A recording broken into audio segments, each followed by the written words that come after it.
Hello everyone, welcome to ZaranTech.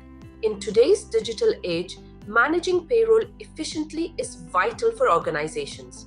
Let's dive into the world of SAP SuccessFactors, Employee Central Payroll, or SAP SF EC Payroll for short. SAP SF EC Payroll is a crucial component in the SAP ecosystem, focusing on managing employee payroll efficiently. It streamlines processes, ensures compliance, and ultimately saves businesses time and money. With SAP SF EC Payroll, businesses can experience up to a 40% reduction in payroll processing time. That's valuable time that can be redirected toward more strategic initiatives. This course covers SAP SF EC Payroll comprehensively, from basics to advanced features. Learn to set up structures, process payroll runs, manage taxes, and more. Gain the skills to efficiently handle payroll in your organization.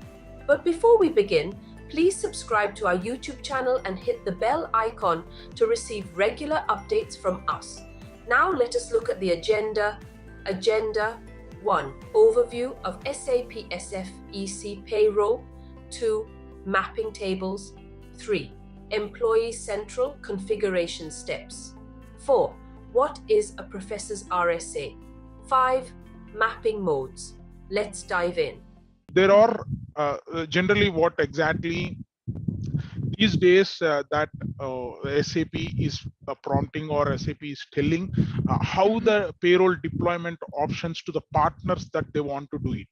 Okay, so because it's all depends on each and every customer, because why the SuccessFactors payroll system having a very good statistics across the world, because people consistently we started paid from an SAP system per month and all, because across the world, if you see, almost all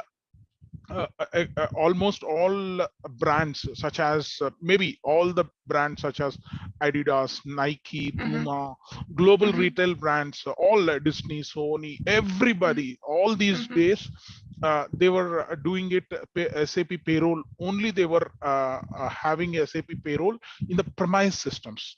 Okay, premise systems was taken care, because I'll go through the slides one by one. First, I'll just give the what is the greatest things that SuccessFactors payroll has. I'll just give a statistics parts. Okay, how you can understand when you are facing the interviews and all, how important that employee central payroll for that particular customer. So you will understand the priorities of that particular customer. So with this knowledge, it would be helpful for you. Okay, that is the reason always SAP says you buy our product, because people consistently would pay from an SAP system. If you see any, even Walmart, Costco, in North American icons called like, right, Walmart is the most one, and Costco, Hershey's, Greens, all these people are having SAP payroll is being running. Put your profile in these particular markets or in these segments or in these areas, profile will be definitely clicked and asked for the payroll consultant, ECP payroll consultant. That would be a good thing. And it has, obviously, you know, it's a global future. Almost across the world, 60% of the market is grabbed by SAP SuccessFactors, Employee Central and Employee Central Payroll. Because obviously, you know, all 8,000 plus customers, nearly every industry and size, it is having it. Because that the localization, how SAP would do the localization. Because almost 650 plus localized legal and compliances things can be taking care, and 200 plus localized legal and the compliances changes they'll be doing it. Because this SuccessFactors still available on premise, which 56 local languages it should be absorbing. Okay, be taken care of, and whereas Employee Central is in 47 cloud things and all, they are taking care of it. So the mainly the deployment options. So how they want to do the deployment options. So basing on to the customer to customer, how it would be happening. So those things I'll let you tomorrow. So how uniquely positioned for the payroll success, because these days they brought into S4 Hana also, they brought into the picture for things and all, because if you want to run a payroll in house or control some of the processes, okay, so you will be act as a partner managed cloud for Employee Central Payroll and all. Okay, you have a need desired if you want to invest and maintain a on-premise infrastructure. It's called, they will be taking care SAP ERP HCM payroll, they will be putting at your place only, but they will run the payroll or control centers and all the sum of the processes from Employee Central Payroll front end system. Backend, obviously HCM payroll will be there. That is the reason we should be learning the PCRs and the schemas of SAP HCM. Important factor, because running the payroll would be end user's job, not a consultant job. Still the deployments are in such a way, okay, that is the reason where you can core HR transformation using SAP SuccessFactors Employee Central. You can send that to Employee Central Payroll. Okay, you can send it to SAP from Employee Central to SAP HCM. SAP HCM can run the payroll and it will the results on the SAP ECP platform. There are three kinds of deployments. Okay, mainly the deployments would be happening on partner managed cloud. Okay, one deployment, it means cloud itself is taken care by the customers. Okay, and the other one, partner managed cloud, in the sense the partner will manage that particular cloud. Okay, nothing but SAP SuccessFactors Employee Central and SAP SuccessFactors Employee Central Payroll are offered through certified partners, which is nothing. Some certified partners are nothing but, you can say in USA, obviously there are Deloitte, they'll do it. They'll do the partners will provide application management, implementation, and the configurations. They'll do it, and partners will provide first and level, second level customer supports. They'll be doing it, and they'll be offering customers starting. It would be, they'll give some benefits to the partner managed clouds and all. Okay, you can align payroll with your HR operating systems and all.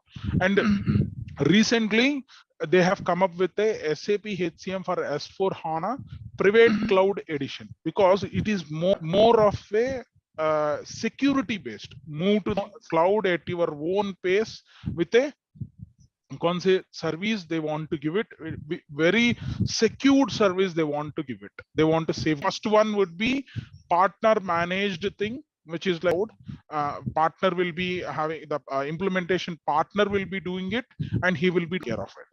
And the second one would be SAP HCM for S4 Hana thing and all. They will transition from the capital.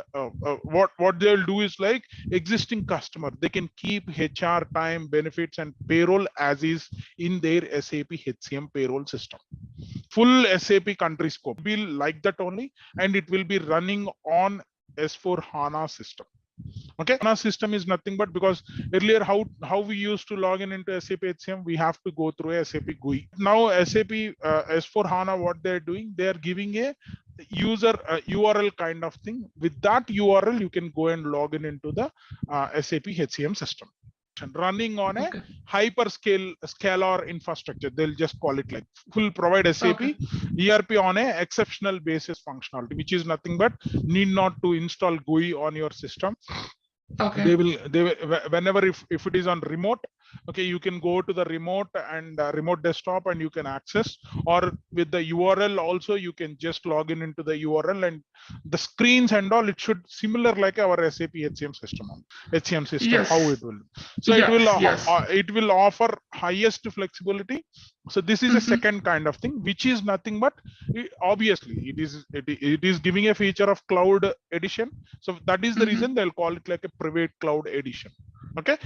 SAP HCM for S4 HANA, private cloud edition, PCE part kind of thing.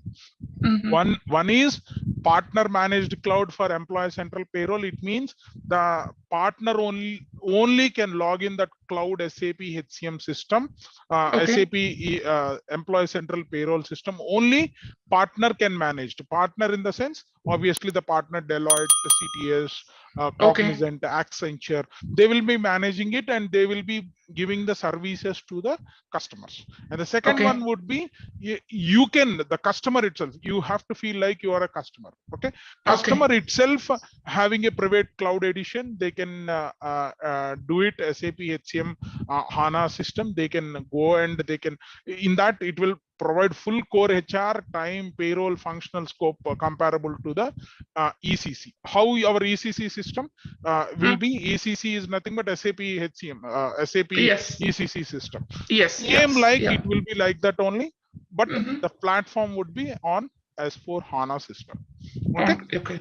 So that is called cloud edition. Okay, private cloud edition, which will be. And third one would be the third. Obviously, the third would comes under. It's generally it comes on private cloud edition will be there and premise edition will be there. Okay, premise edition, which is nothing but on premise in the sense, so far one would be is like entire set is controlled by managed partner, which is nothing but Accenture, Deloitte and all. They'll be taking care of it with a security. Or second thing, they will put S4 HANA cloud onto your cloud systems, which is nothing but private cloud. It has a more safeguarding. Okay. That is your system that they'll be giving it, and you have to do the controls of it. Okay. And whenever if you see SAP HCM for S4 HANA on-premise edition will be there. Okay, which is a third one. Okay. So customers who are not really ready for a full move, their HCM system, if they want to deploy it to the cloud and all, if they don't want to do it, they can keep their SAP HCM system with them only. On-premise offerings will be there, but this offerings will be given up to 2040 only. Okay, 2040. Post that, all SAP HCM premise editions in the sense GUI editions. Okay, SAP GUI editions will not be supported by the SAP. So, obviously, the three deployments, one is like entire thing managed by the partners. Second one would be is like a S4 HANA cloud version, cloud edition, private cloud edition. Okay. And on-premise would be is the common one, regular one, how we are doing it and all. Okay. So regular in the sense we will run the payroll and we'll push it to the employee central ECP system, and we will go and see on the payroll control center. This is what we have seen and all. So the payroll, how many people the payroll has been run. Everything run payroll engine is in the SAP HCM system. Okay. So for this also we should be having a fair knowledge or a good knowledge in PCRs and the schema. So it means the current market, the current deployment options is happening on the three platforms. One would be is like a partnered thing. Okay, which is a complete cloud system, cloud part only. It means the partners are partner managed cloud for employee central payroll, which is offered via certified partners only. So which is certified partners, obviously we'll be. That is the one thing, partner managed one. And next one would be is like S4 HCM for private cloud edition for S4 HANA. Okay. And the third one would be is like S4 HANA on-premise edition. Okay, which on-premise edition will be obviously how so far we are using SAP ERP HCM system, same thing, but it will be from here, it will be there for next 17 years, 2040. This is going to be a thing. So whatever the customer profile, based on the customer profile options, we will be going and doing the projects and all, we'll be doing it. Okay. So first thing, obviously who wants to have SAP HCM payroll customers, they want to design to run the payroll in one on many countries, or if they want to do it, they can go with the employee central payroll system. Okay, which is nothing but the cloud systems, which is like the cloud system, entire cloud system, which will not have a control because the data is going out of our company. Okay, this is one option. After the other one would be is like partner managed, obviously. So partner managed with managed cloud for SAP SuccessFactors solutions, they'll be taking care of it because it will be happen with a business process outsourcing kind of thing. Generally, generally this will be taken care by SAP only, but there will be a partner who is taking care and who is supporting on it. Okay. So and the third and fourth would be, obviously I said, S4 Hana platforms. One is like a private cloud and the other one is like a premise. On premises, yeah. Okay, on premises. So premises in the sense customer's infrastructure only, he has to bear that. Okay. So because if he get any problem, SAP, they'll be consulting SAP and they have to, that is separate maintenance and all. Okay. Yeah. So that only on premise will be happening up to 2040. After that, the continuity will not be there from the SAP side. So that is what they want to claim. They want to claim that how we want to do it. These are all main things that they want to do it. The employee central payroll, they want to give it two ways. One would be we will be giving the cloud across the world. The data centers will be in across the world, and we will be serving the employee central payroll. And whereas no, I don't want that way, because generally for these systems and all, the restrictions came from the Russia and China. Chinese companies and Russian companies, no, we want it, the partner can be managed, or the private cloud edition we want it. Okay, so that is the reason SAP launched that. There are the partners, the Chinese APAC region, Chinese people, Chinese companies will be there. Okay, obviously Deloitte is one of the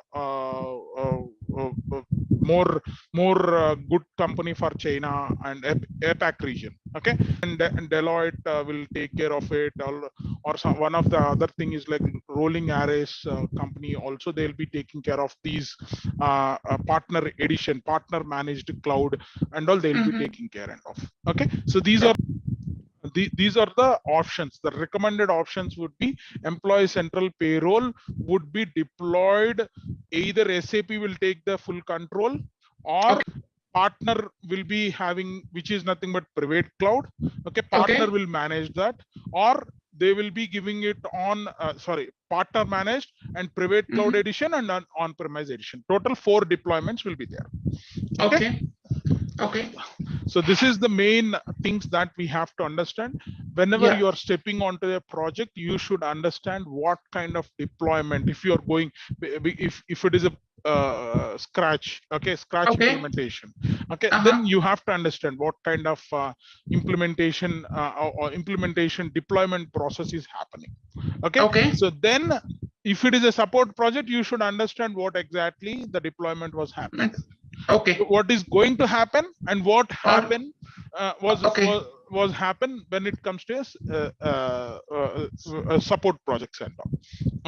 For a scratch implementation, for that also you should be knowing about it. What is the deployment options, whether it is a direct employee central payroll which is managing by SAP, or any partner is managing it, or it is a private cloud edition or premise edition. So these are the 4 options that we will be showcased for the customers whenever the SAP is approaching, or any of the other partners are approaching it.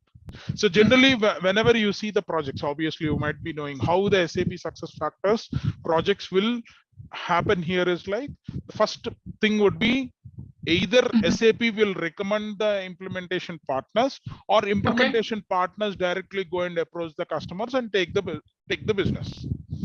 So that is these are the 2 options that generally happening, because either if it is for a Walmart, obviously SAP recommends that please go with TCS or CTS or Accenture. Okay.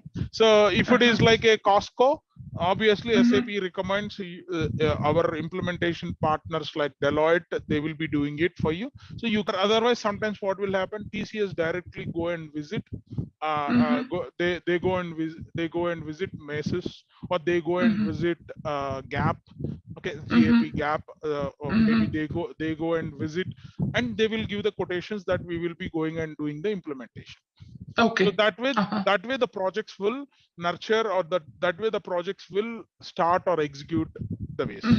Okay. Yeah. So these are the two things. And as I said, like the deployment options, there would be 4 deployment options. Entirely employee central payroll will be taken care by SAP, which is nothing but a data center. Anywhere. For this, only one problem here is like the things here is like current payroll solution has some issues with the data security. Obviously, they say like SAP say we will provide you a full data security, data privacy, and data security, no threatening of the data.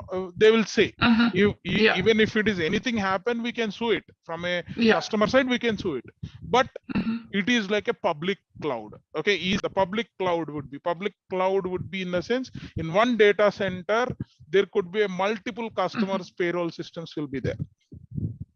If you don't have a being an implementation partner, if you don't have a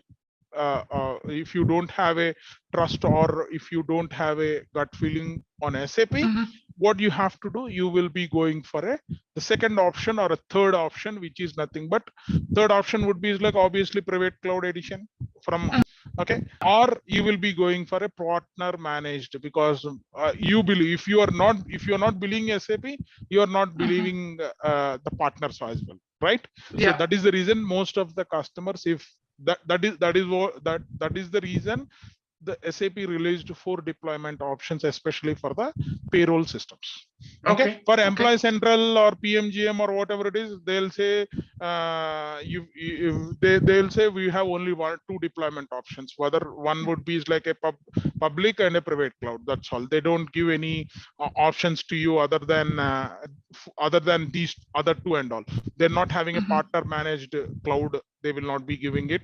Why? Because it's cost more for the customer, and maintenance for the SAP also, it's too much.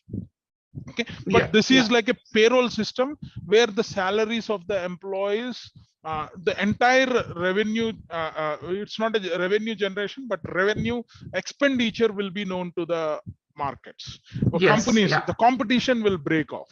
Okay, the competition between the companies, because if you have a competition between Gap and Macy's, okay, so their Macy's, the Macy's chief advertising chief or marketing chief salary and Gap marketing chief salary, if these salaries would come out, then obviously the Gap will give a competition for a Macy's. They will take off that marketing chief, or they take off that purchase procurement chief, or whatever it is. It will some mix up will happen. So that is the reason the bigger companies, the bigger giants and all will depends on SAP with a private cloud edition, which is nothing but SAP S4 Hana thing, or they will because if they have trust, they can go with the partner managed cloud also. Okay. Because why they believe partner managed, if this guy if this guy does anything, they can sue on that particular partner. The partner will always be in. If they sue on SAP, okay, that is another picture. But if they sue on partner will get offense. Partner will get. It's a problem. It's a big problem for that company itself, because the entire market will get smashed and crashed. So that is the reason the partners will be more concentrated, and they will be providing, and that is the reason some of the customers, they trust on the partners itself, obviously, because Walmart will obviously trust on TCS, or trust on Accenture, or they'll trust on Deloitte, or whatever it is. Okay, so that is the reason, though they have good confidence on SAP, but they have to believe on partners as well. So that is the reason. So that is the reason the implementation partners also plays an important role. That is the reason in the market that is the reason SAP SuccessFactors Employee Central Payroll is on the upstream. Okay. Okay, so that's the Yeah. main intention, because it's like a confidential data, confidential thing which should not lead into any excuses. Yes. Okay? Yes. Yeah. So that is the reason. Even the partners get the project, it Yeah. would be good, or SAP gives the project to the partners, also it's good. Okay, Yeah. so that is Yeah. the reason. Majorly, these are the deployment options that they want to give it. So most of the customers, they're for SAP. Small players and all, they'll go with Employee Central Payroll or whatever it is, by keeping like VPNs and all. It's like their headache, the customer headache. Yeah. Okay, Yeah. so the charges also, the proposals or the services also would be very high on a partner managed cloud or a HANA private cloud edition also. Okay. So that is the reason these two deployments are too high in cost, and the last one would be, obviously they are running payroll in their premise systems. Okay, so they want to run SAP HCM on premise on S4 Hana system, but S4 Hana it will be costing for them. But it looks like our SAP HCM payroll system only, because this will be happen for existing SAP HCM customers, payroll customers. And also what we have to think, whoever wants, it's like they are purely running payroll starting now. Okay, then they can take Employee Central Payroll directly, or a partner managed cloud, they can take it up. But who are already having existing SAP HCM payroll things, they will take either private cloud edition or on premise. Okay. So why? Because private cloud, in the sense, more secured, safeguarding. Yes. Want to move infrastructure to the cloud, but keep payroll as is. Yeah. Okay, but and whereas want to stay on premise, they want to keep all in their SAP HCM payroll system, and they will run the payroll in that, and they will showcase the results onto the SAP ECP platform. That's all. Okay, so this is what the main you understood, right? These are the important things that deployment things are important. So doing of the step-by-step configuration and all, everyone do it. Okay, so understanding of the project, how the project project options are there, how the project is being deployed, that we have to learn must. This is also recently in 2020 only they started this. Little intention to invest in SAP payroll expertise kind of things. For that reason, all net new or SAP HCM payroll customers, both can go ahead with this partner managed and all. Why? Because so far we used to pay for SAP. If you take this partner managed, we will just pay to the partners. Partners will manage that thing. That's all. Because licenses and any new feature enablements and all, partner has to take care of it. They will be first and second level support. They'll be giving it. Obviously. Okay. Because the main things would be is like partner. They will provide first and level, second level customer support. They'll be giving it available for all the time, because it's their capability to take care of it. Private cloud, in the sense, you will be having S4 infrastructure abilities. You'll be taking of it. Infrastructure to the cloud, but keep payroll as is and all, we will be keeping, because here also your SAP HCM system, we have to see it. But the S4 HANA system, it would be like a web enabled system. It will be our regular one, how it will be, though it is a earlier how the SAP was there. We have to install 500 GB of SAP servers into our system. There will be one server system, and the client system will be there. In the client system, we used to have a SAP GUI and all, and where we will be running all our payroll process time, attendance tracking, options management, and everything will be running on our SAP HCM system, and we'll push it to the payroll system. Payroll engine will runs the payroll, and it will do the pay slips generations and all, and we will transfer to the accounting system. system, like that it will be there. So that entire system is on a premise place, because you have to maintain. If you want to run that one, you should be having a huge infrastructure. You have to keep it. But when it comes to cloud, it is very easy for us. Cloud will be managing of all these things. No need to go for a upgrades, or no need to go for a service packs, or no need to go for all this. Every 6 months, the system itself, the SAP itself says that this is the new features, delta kind of. So new features we have got it. So you have to go and enable the new features, enablements, upgrading of the systems. Okay, update, we generally call it like updates. So every 6 months we'll get the updates. We have to do in the updates. But whenever you're maintaining your actual SAP HC system, you have to do the, because this payroll will not run on ECC 7, ECC 5 or 6 or whatever it is. Latest is like ECC 7. You have to install it. So customer systems and all, they have to maintain infrastructure. So all those things are there. So to eradicate all these things, the SAP is saying, okay, you don't want to share your customer payroll system. You use the payroll system like that only. Whereas our employee central payroll system, in the front end, the payroll specialist, they can run every month. They can run the payroll every month from the front end, but back end payroll engine will be there, and back end SAP HCM will be there. For that reason, obviously, still we have to know about this PCRs and the schemas and all. We should learn it. Okay, so that is that will be useful for 2 cases.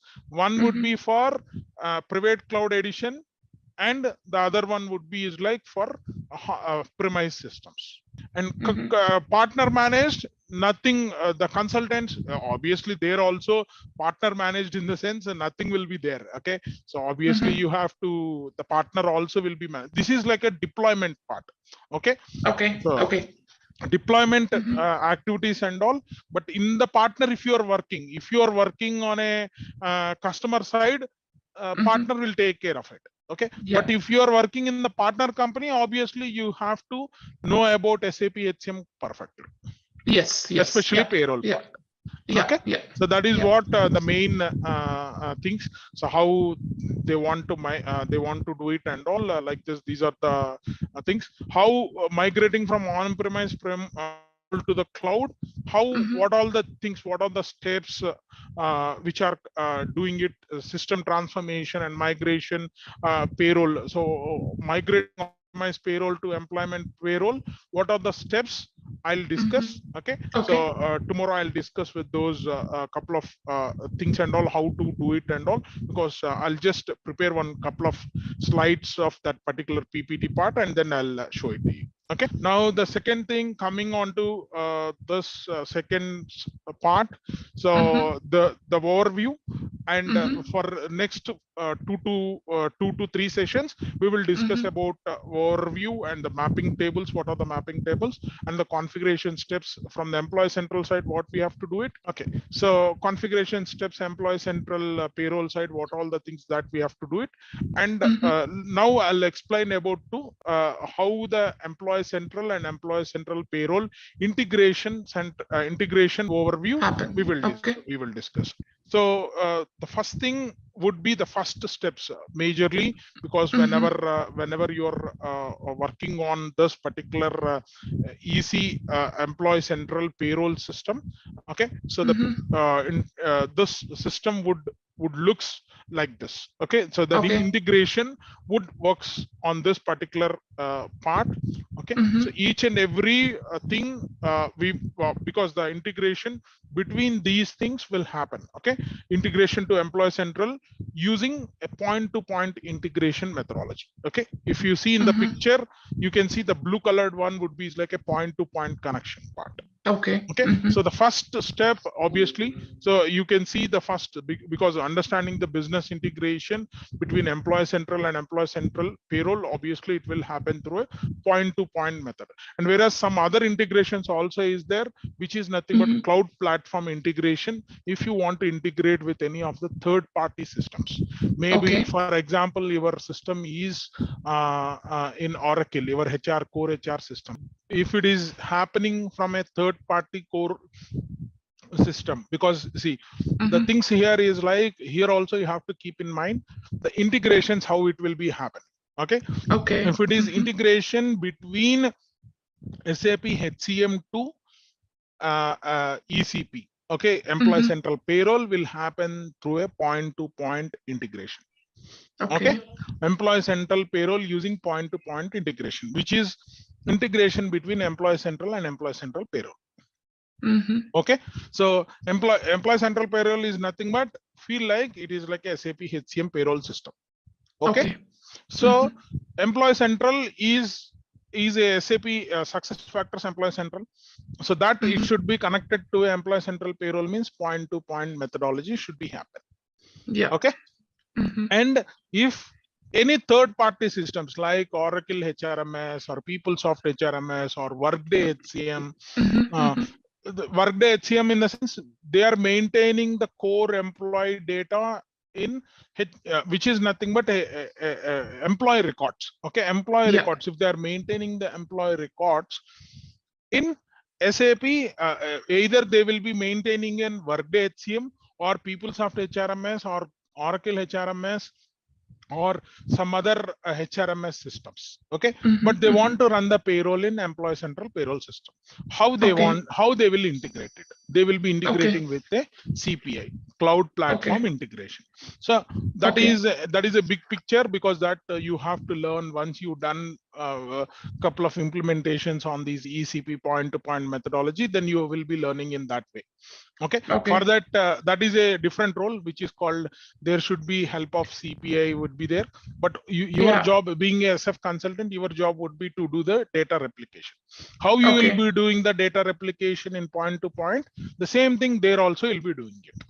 So no change, but CPI consultants will be there. They will take care of that integration and all. But see, out of 10 years of experience for me, now I entered into the CPI.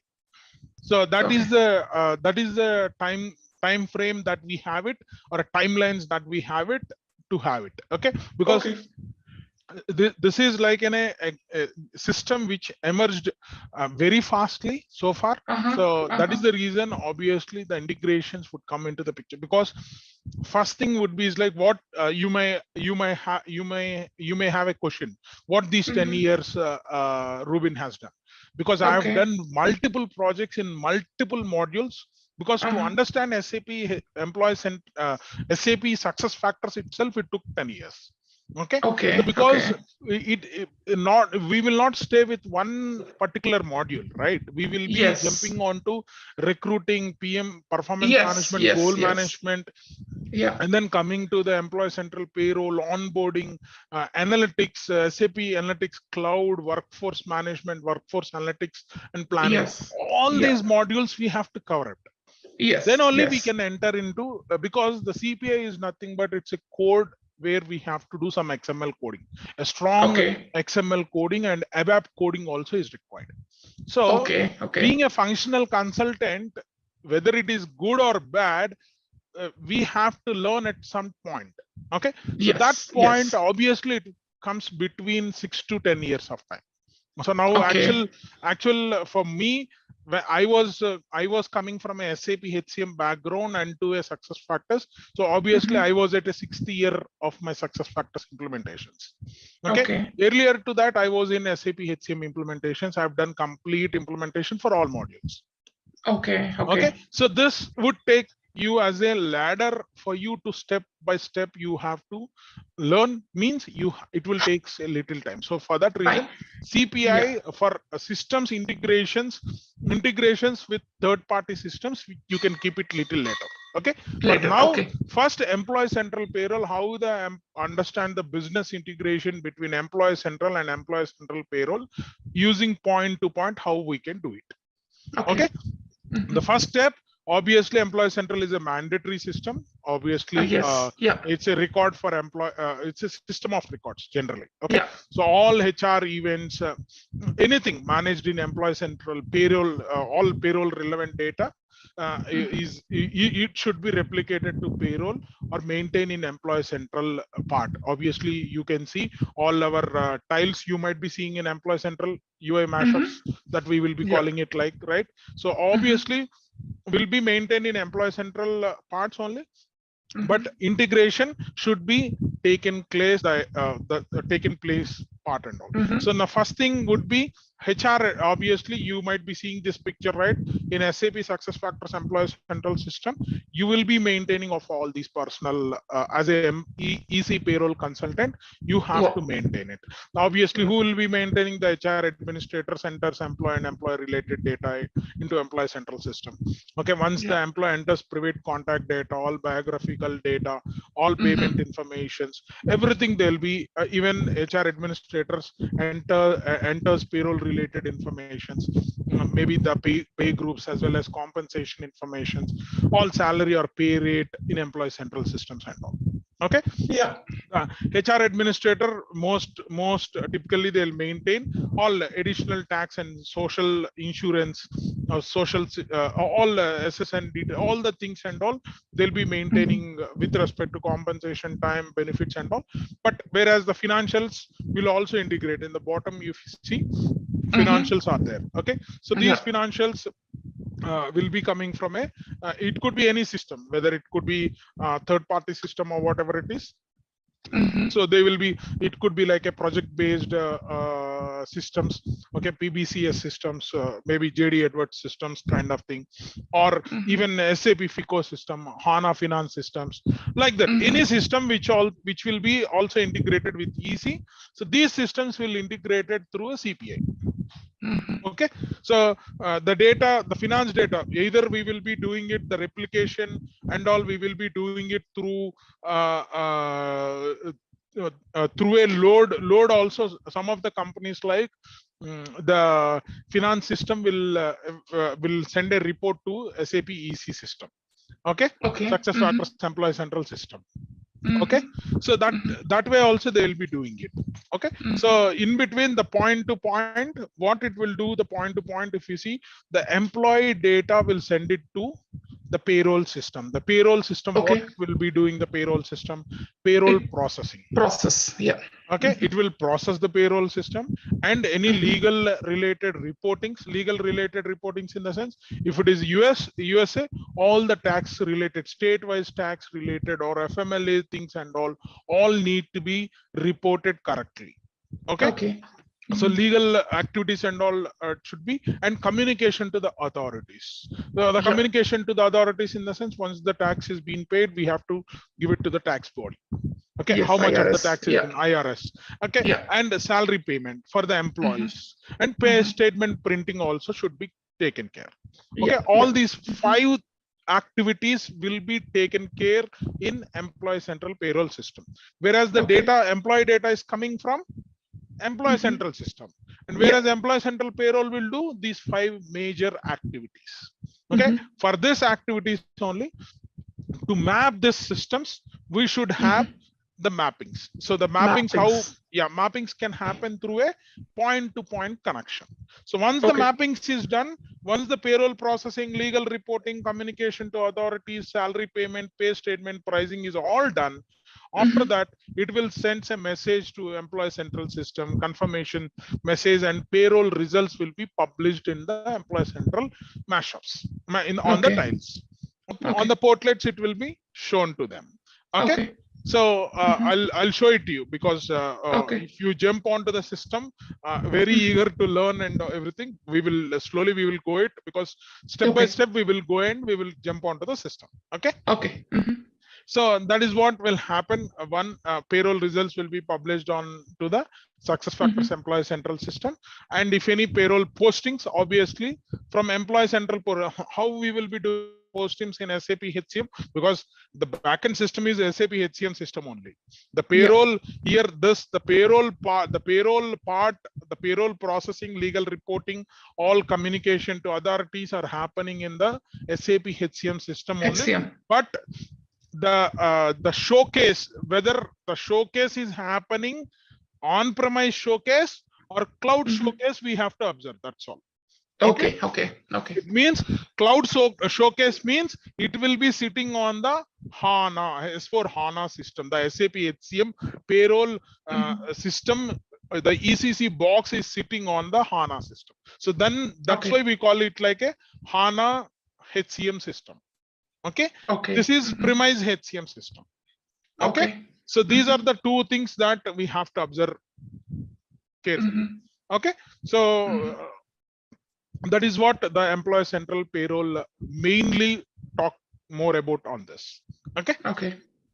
So once we do this, obviously all these things will be happen, especially on before our start our data migrations, or we have to transport or ask SAP cloud operations what all be there, and we have to keep in mind there are some steps to follow, so which we will be learning those steps and all, each and every step I'll be explaining to you more of. Okay.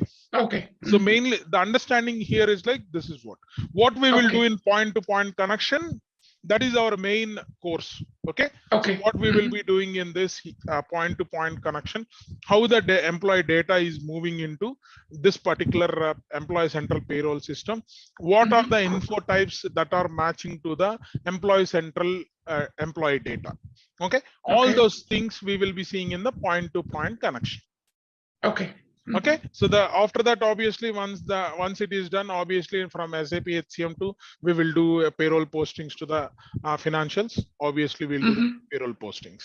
Okay. So if you generally what we have to do is like if you're already run payroll with an ERP system, on-premise system, and you want to migrate SuccessFactors employee central payroll, what we have to do is like we have to take the same account.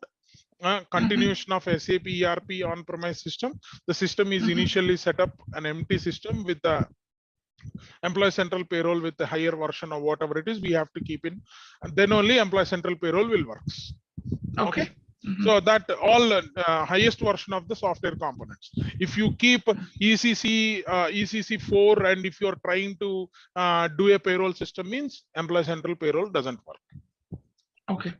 Okay, it should be ECC 7 and top only, it should be there. Or if your system is like ECC EHP 7 with service pack of 64, okay, 64 and above, then only we will be having a chance to run the payroll from in a SAP HCM, which will be showcased in the employee central. Okay, as an employee central payroll system. So that is what the main things. So if you see, that is what this picture, the integration, how the integration would works. Okay. So the next one would be, it's like a mapping or a master data overview. This is what the mapping generally will happen. Okay. So are you able to see the screen, right? Yeah. Mapping master data overview. Yes. Okay. So each and every the personal information here, you might be knowing SAP HCM info types, right? What I'll do is like for now, as an introduction, this week we will go for an introduction. Next week, first I'll start SAP HCM. Okay. SAP HCM system, and then how we will integrate. That is the second picture, and how the point-to-point connection will be there. That is the third. So these three items we will cover it in our entire course. It will be easy for us. So first 10 for next week, entire for next 10 hours. Starting from next weekend, next 10 hours, we will be dealing with the SAP HCM. Maybe first SAP HCM, how to run the payroll in SAP HCM system. Whenever I'll talk about couple of schemas, additional schemas. General payroll schema will be there. Understanding of the payroll schema, I'll teach about that. And additional to that, if we change any schema things and if you include any PCR calculations with respect to the basic or with respect to the special allowances, with respect to any FMLA allowances or with respect to 401k PCRs and all, we will discuss. Okay. So that is an important things that you have to keep in mind. Okay. The main thing here is like info types. The main factor here would be like info types. How info types would interact. Okay. So the mapping things, how it would be happening. So with which code that we have to with which code, which info type we have to map it. We will be learning in the point to point. The main intention of point to point would be that is what. Okay. So mainly, if you observe on the PPT, if you see there are personal info related things, all country specific taxes, social insurance and all.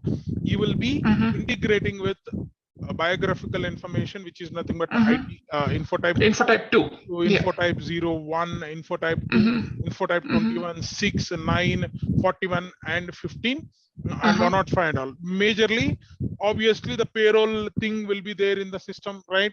Obviously the basic pay will be considered under IT 007. Okay.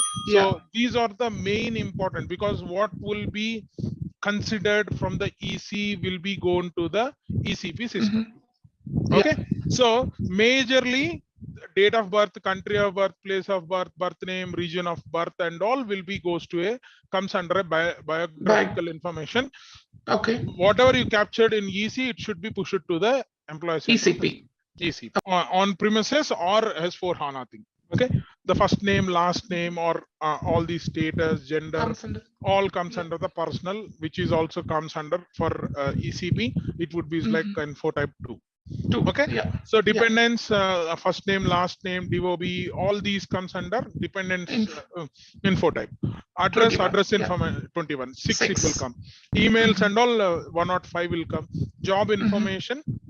You would able to see job information info types 0, 1, 7, 8 and 16, because 7 and 15 would be additional payments or anything that we will be 15, 16 all will comes under which are related to the job info. The payment info, payment information, obviously 9 will be there.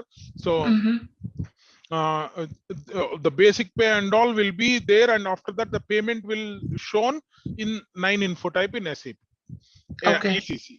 I'll talk like ECC and EC. Okay. So in EC would be like payment info, and the payment information would be 9, and dates and all, company entry date and department entry date, it will take it up. So majorly this is a mapping master data. Okay. Master data overview we would be seeing on these particular info. There are multiple things are there which we will discuss later. For now, this is like mapping and master data overview. You would be able to see it on this particular part. Okay. So the next thing would be job information. What all the fields that you gonna map it, and what is the ID that you are going and do the code mapping and all, you will be doing it. Okay. The first one, company. Obviously the EC field would be like company. So the job information, you have to take care of all these things. Okay, whether all these are filled perfectly in employee central system, otherwise the payroll will not get connected and it will not give the right results. Okay, because obviously company need to be maintained for that particular resource. Obviously location should be maintained. The code mapping would be like we will do the mapping, all the locations will be mapping entries in this particular table in SAP HCM ECP system. Okay. Location map into 2 fields in ERP, inbound, personal area and sub area, which is nothing but obviously the location will be mapped to personal area and personal sub area. You might be knowing personal area and personal sub area in SAP HCM. Not anyhow, we will be recapping, right? So that would be easy. Whenever I explain, you will get into a picture. So this and cost center, obviously cost center, whatever you maintain SAP HCM cost center and EC cost center, if you want to map it, you have to map it. Employee class is nothing but employee class in ECP, which is nothing but work agreement kind of thing. Okay, so work agreement, employee class, either we can do it in employee groups or employee subgroups. So which we can take it, these classes under the code mapping would be work agreement underscore type underscore code would be a work agreement part and all. So these are some of the job information fields. Anyhow, I'll be sharing it. We have to keep in mind, these are the mapping master data mappings. Okay. Job classification, we have to do it with the job under ID. Work schedule, in the work schedule rules, we have to keep it. And in the compensation, this is job information, which is like a employee central part. So code mapping is the main important things, which we will be seeing these code mappings in ECP. Okay. So the code mappings is important, where you have to see these are the important things that we have to keep in mind, and we have to map it correctly, the mapping part. Okay. So the next one, compensation information, where you will be going and mapping of these things. The pay group, which is a EC field, the mapping should be under pay group under code. Okay. So this mapping should be length equals to 4, pay scale groups constant. So the mapping, the value, obviously the pay group value in EC, we have to ensure whenever you are running employee central payroll. So if any HR, whenever employee central configuration is happening, obviously anyhow the pay group is a 4-letter length only in EC also. But even when you are doing a code mapping, it should be 4. Okay. The pay component, obviously the compensation component underscore type underscore ID will be a code mapping things and all. Okay. So currency, the same currency code, the mapping would be, obviously it will be happen as a default mapping. We can no need to worry about amount or issue date and all, but the frequency which we need to map it with the ECP would be like a code mapping. We should have a separate code mapping, compen underscore recurring underscore frequency underscore code would be is like a code mapping part and all. Okay. So these are the mappings, the major mappings you might be seeing. These are the major mappings. Obviously you will see it across these things. Okay. So major activities and all, we have to do it, because these are the code mappings, important things and all that we have to do it. Okay. So because whenever you see in employee central portlet, okay, so whenever you're seeing a payroll in employee central payroll info type, job information, all employee central payroll and custom fields should be mapped to the 001 organization assignment. Okay. Personal information, obviously with the personal data. Job information with the planned working time, because 7 is the info type. And job information of basic pay would be obviously info type 8. So because whenever you configure this, the query, the API query for the replication of employee data from employee central to employee central payroll, it should be customizing from the personal management integration settings. We have to do it. Okay. In SAP EC part and all. Once we learn SAP HCM, I'll tell where we will be doing the configuration of point-to-point replications, replication of custom MDF objects. We will see it. Okay. So and when it comes to the steps, each and every, so the configuration steps is quite easy, but you should be strong in SAP HCM. Then these employee central configuration steps or ECP configuration steps would be very easy for us. Obviously in employee central, what all we will do, we will have, these are the 20 steps we have to do it. Okay. So this we will cover it in 2 to 3 classes. Okay. All these steps and all configuration steps. Okay. This is through in employee central, we have to do it. Okay. After that, there are 20 steps we have to do it. We have to do those 20 steps. After that, in employee central payroll system, we have to do these particular steps. Configure SAP info type. Yeah, 17 steps. Configure SAP info type actions. We have to do it. Key mapping of company code, locations, all these things. And here, if you see, configure waste type processing as important. Waste type processing in the sense, you should be learning, you should know about SAP HCM payroll system perfectly. Yeah. Okay, Yeah. that is the reason I want to tell SAP HCM system first, and then we can move on to run these particular employee central system payroll configuration steps and all. So all these 17 steps we have to do it, and finally configure EC API query. We will be doing it because the setup of web services communication from ECP to EC we will be doing it. So for that we will be having one technical user, we will be creating it. After that we will set up the web services in SOYO manager, which is we have to set up the connection data, we have to ping EC APIs, and we have to set up data sharing configurations and all. Okay, so these are 14, 15, 16, 17 are the connections. Okay, and both the sites, because you might be asking earlier, what are the systems that we should have it? EC and employee central payroll system should be there. These two are the important systems. Okay, ECP is nothing but in the background SAP HCM system. So ECP, till 12 steps. We have to do all the replications. We have to configure the base types. After 7th steps, we will go for a replication employee key mapping table, which I've shown this mapping table. Okay, those tables we have to do it. After that, time data integration we have to do it. Okay, and then we have to do the point-to-point replications. Okay, so this is what we will be doing it across. These are the important for employee central. In employee central system, we will be doing it 20 steps, and whereas in employee central payroll system we'll be doing 17 configuration steps. Okay, so with these, the employee central configuration, employee central payroll, we will be learning it. After that we will go and run the payroll PCC. In PCC we will go and run the payroll, how the data is flowing, we can see it. Okay, before that we should be learning SAP HCM, and we should understand the payroll schema in SAP HCM payroll system. Okay, so that is the main thing, how the things handle. Okay, so whenever we catch up tomorrow, I'll recap the session 1, and we will move on to the settings, how we can do the settings, especially for provisioning settings. I'll show it to you. After that we will go to SAP HCM, we can start, and also I'll be showing some of the majorly a couple of slides on how we can migrate on-premise payroll to the employee central system. What are the steps that we have to do it? Migrating on-premise payroll to SAP SuccessFactors employee central payroll. Why should I move to the employee central payroll? All those things and all. I'll take it for 1.5 hour kind of thing. Okay.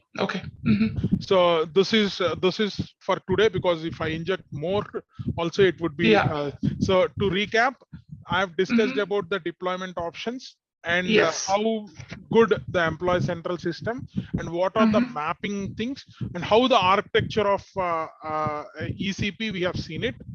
Okay, so which is nothing but ECP architecture, whatever I've shown on the slide number 4, right? So I'll be showing it again. So this is the architecture. Okay, this is the main integration picture architecture, also we can say. And inside architecture, what will be there, what all the mapping techniques that we have to follow, this is the one. Okay. So these are all the things that we have seen today. All right, let's test your knowledge. Here is a question for you.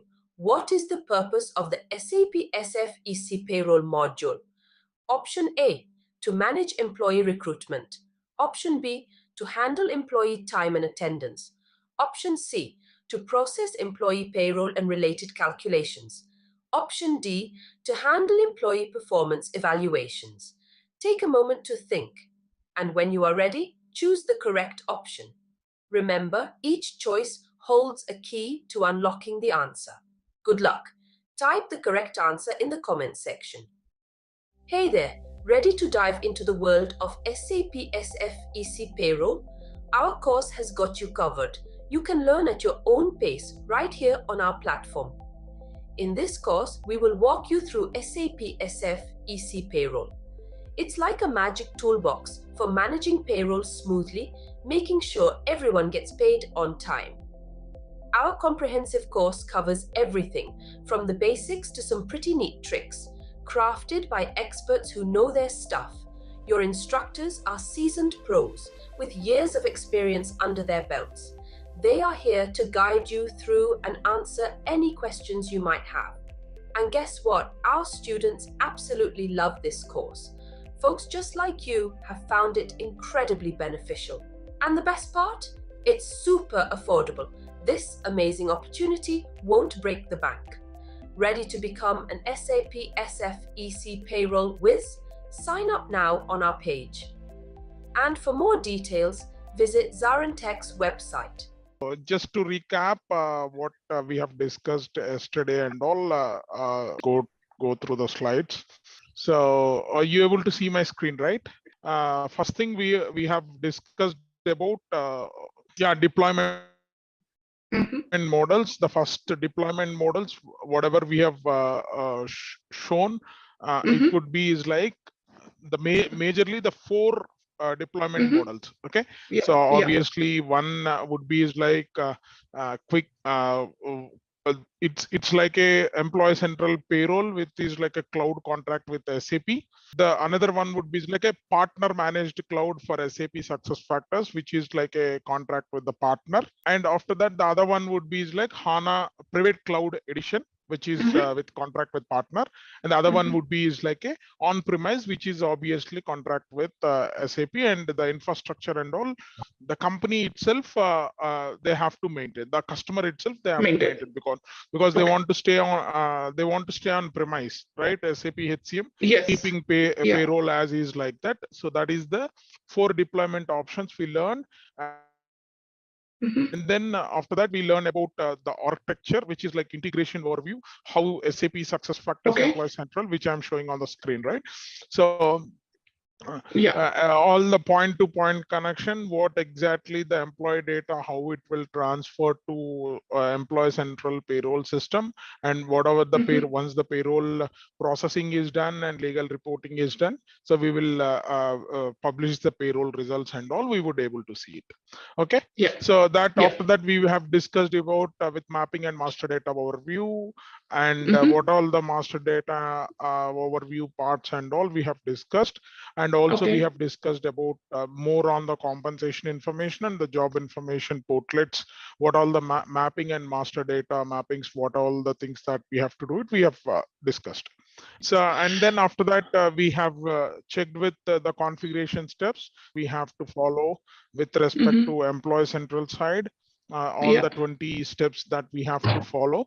And post that, we have discussed about all employee central payroll side also, what all the things that we have discussed.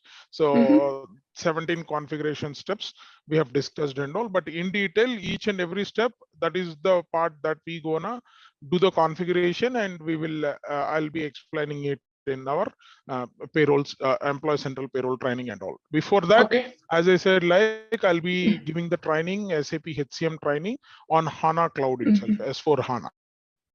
So now first thing, today what we will be learning here is like, okay, so that is the main thing, how we can migrate on-premise payroll to employee central payroll, the system, how we can transformation and the migration, not a payroll re-implementation kind of things. So what all the things that we have to do, so which we are seeing it over here. So the first thing here is like the SAP system landscape optimization, where you could able to see the predefined methodology, which is like a preparation, the documentation and realization phase, and the deployment. So on-premise payroll, migrating on-premise payroll to the employee central payroll, for which we will be seeing, which we will call it like as a upgrade to success. So where the program will always have the configuration accelerators and all. Okay, accelerators are nothing but predefined things. Okay, so predefined methodology, because already SAP HCM will be there in the systems, which we want to migrate it as an employee central payroll. So for which we will be bringing this SAP HCM onto the S4 Hana. Okay, so that for that, what all the existing accelerators and what are the integration and data migration tools, all will be used as one set, and we will do it as one component. We will make it as that premise thing to bringing on to S4 Hana system, and S4 Hana system will be integrated with the employee central payroll in PCC payroll control center. When you go to the payroll control center in the SuccessFactors platform, it will directly takes us to the S4 Hana SAP HCM system to run the payroll and all. So it means what it contains. It will be having a predefined configuration, accelerators, process libraries, and everything will be there. If you see the steps, each and every step, if you see here, it will go with steps analyze, and we will be having a data migration, because the first thing we will analyze how the system looks like, SAP HCM, how hard that the SAP HCM system, what kind of schemas are there, whether it is a standard schema, standard payroll schema, or any customized schema is there or not, how many info types that they are using it in their particular system. Okay. Migrating on, now we are discussing about migrating on-premise payroll to Employee Central Payroll. See, this is nothing but just a transformation and migration, not a payroll re-implementation. It means we are connecting Employee Central to Employee Central Payroll with a point-to-point method, and Employee Central Payroll is nothing but migrating on-premise payroll to Employee Central Payroll.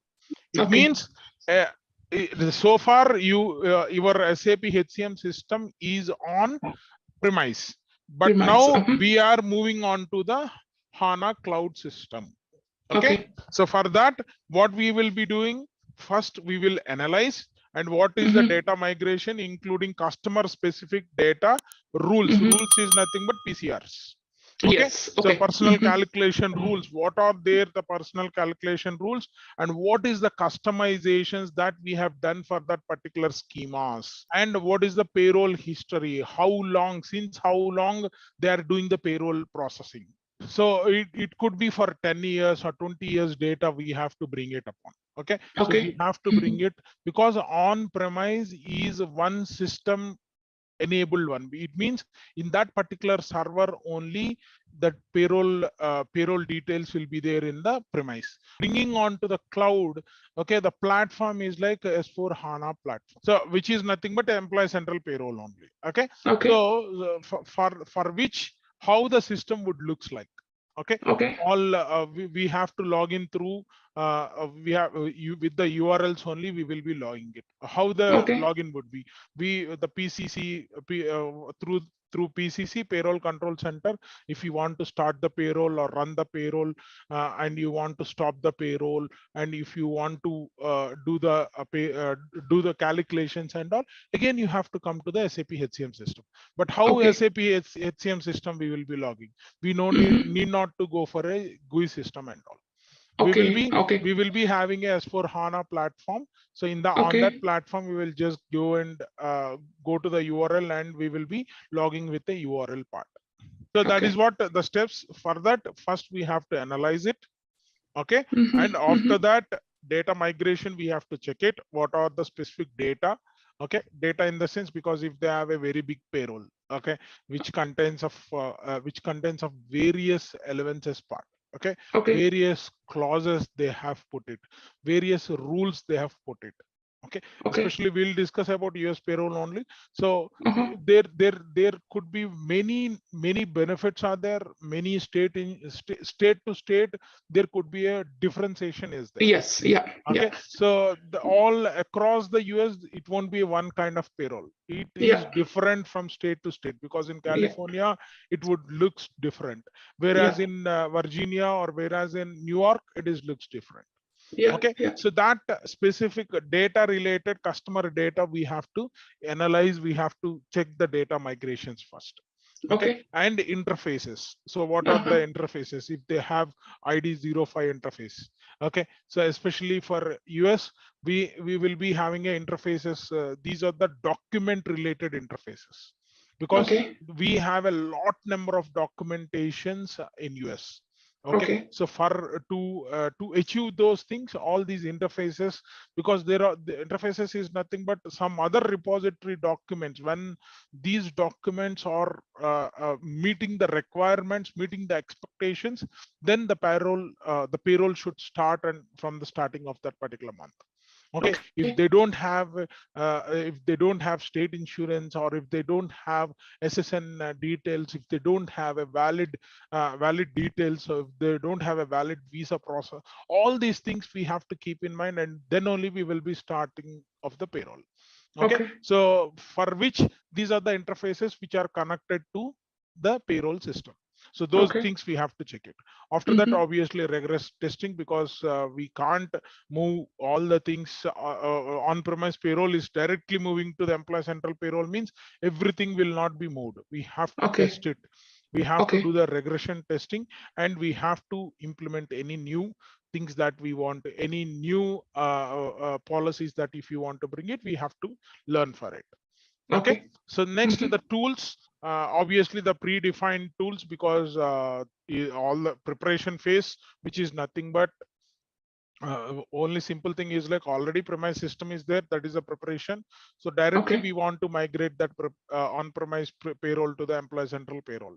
Okay, for that documents is the main thing, and in the realization phase, and we will do the deployment. SAP system landscape optimization will happen, and if it is happening, partner developed migration tools, anything if it is partner migration developed migration tools are there, we can migrate. Generally the migration can happen through point to point data migrations, or through the point to point replication methodology only it will go, or if any if you want to do it through CPI also, it can be done, but the partner development having any migration techniques, because generally in EC, so we will go for a synchronization method from one instance to another instance, whereas we will do the system refresh. Okay, system refresh and entire configuration from EC to EC to PMGM, or PMGM to recruitment, or recruitment to PMGM, recruitment to EC, all those things will happen and also instance to instance we will do it the migrations with the SuccessFactors tools only. But whereas if we are doing the migration between any third-party systems, though the CPI or point to point will help, but there could be some migration tools. Migration tools is nothing but we'll be having in SAP HCM, generally we will do it the data migrations and all, we will do it with some of the LSMWs kind of thing. Okay, so the data loads and all, we will do it. So that way, either that tools, if already customer is having, then it's okay. If we will help them and we will do it. Okay, next one would be is like now earlier we used to call SF HCM. Now they're calling human experience management. Human capital management, human experience management. This is the main thing that they want to call it, like human experience management move program, because why they changed it on premise, generally we call it like HCM. Okay, so when you're moving this HCM to employee central payroll, that is the reason they call it like HXM. Okay, human experience management. Okay, so this is what you would be seeing on considerations. If you see it, all cloud strategy definitions, what all the definitions that we want to do it, and quick returns. So how the things, whenever we are putting onto the employee central payroll, immediately we can start using or not, we have to think on that. Agreement, whatever the scope that we want to do it, eliminating core modifications, because first any modifications that they have it already in payroll systems, if they have a complicated complicated modifications, if they want to do it on the initial transformation and migration time, we will not be doing it. Okay, that we have to clearly tell to the customer. So if they have the calculations, because some of the companies, they'll calculate their the net salary with multiple components. Okay, so they may calculate it, though they may calculate it on hourly basis. Even in the hourly also, they may go for a positive in and out factors. Okay, we generally call it like positive in and out factors, whereas out of 1 hour, if if see this could be happen on the manufacturing units and all. If they stay continuously for 1 hour, then only they want to pay $20 per hour. Okay. If in between, if they left before 10 minutes or before 15 minutes, like that, 5 minutes and all grace period, okay. But before the missionary, if they left 1 hour, 15 minutes before, 15 minutes less than 1 hour, they want to give some rate.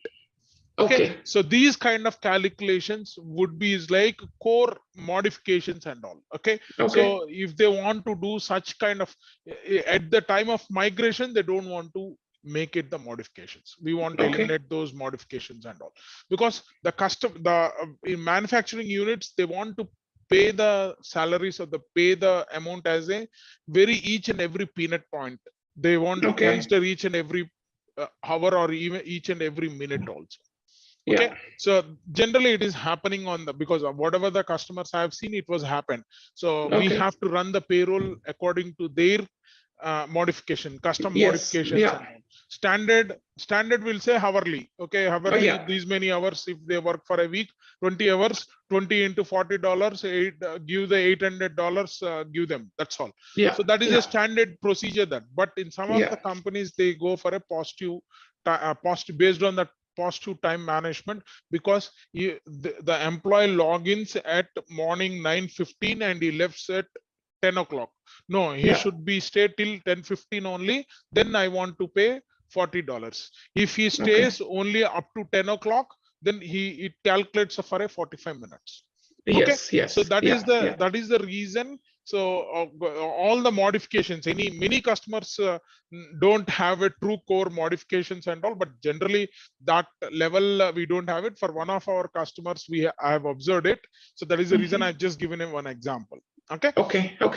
So many customers don't have true core modifications. They don't want to do the modifications during the migration time and all. Okay. So later, but we have to consider eliminating core modifications. We want to consider it. We will not, we can upfront, we have to tell, we want to give it, we want to do it the core modifications once the migration is done.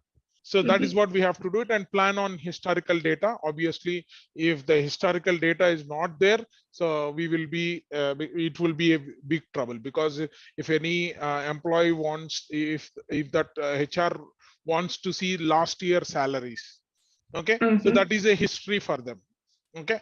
So obviously it will be there, but for one of the employee, they want to see it. Okay. Or one of the customer has this kind of requirement, they had it. History data of 10 years back, history data. Okay. It means for that historical data, we have to plan. Okay. So that is the main considerations that we have to keep in mind while we are doing it, this particular transformation and migrations. Quick ROI, return on investment. That's all, nothing but. Because on-premise payroll to employee central payroll, if you are investing from premise to, because in later stages, you will remove of your payroll, premise payroll, right? Once you are flexible with employee central payroll. Okay. So you have to think that whether after migrating from premise payroll, because see, payroll, running of the payroll processing is also one investment kind of thing every month. So whether you will get that returns immediately or not. Returns in the sense whether that effort, whatever the effort that daily we are putting, every month we are putting on premise, whether that can happen on employee central payroll or not without any problems, without any issues. Okay. Because see, as I said, like once you done this, once you done the payroll processing, you have to go for a legal reporting. Okay. Communication to authorities, salary payment, pay statement printing. All these 5 should happen through a cloud based only. Okay. All these 5 will have, so far you have done all these 5 factors on premise system. So much of infrastructure we spent on it. Right. So those are all things we are migrating to the cloud. So whether whatever the investment that we put it on cloud, it is being returned or not, we have to validate it. Okay, so here in a premise system, you might be getting a lot of infrastructure cost and all will happen, right? But on the cloud, it is like a licensed base. Okay, this month, if you want to run this much for these many users, you have to pay this much of the amount. But whereas it is in SAP HCM, you have to maintain a very big servers. We are not sure when that going to be having a problem on the infrastructure side. If it is any technical issue, SAP technical issue means we can't do it, right? But whereas in cloud, it won't be like that. Yeah, everything will be taken care. Everything will be taken care. So that is the things that we have to keep in mind. So which is like quick ROI kind of thing. Okay.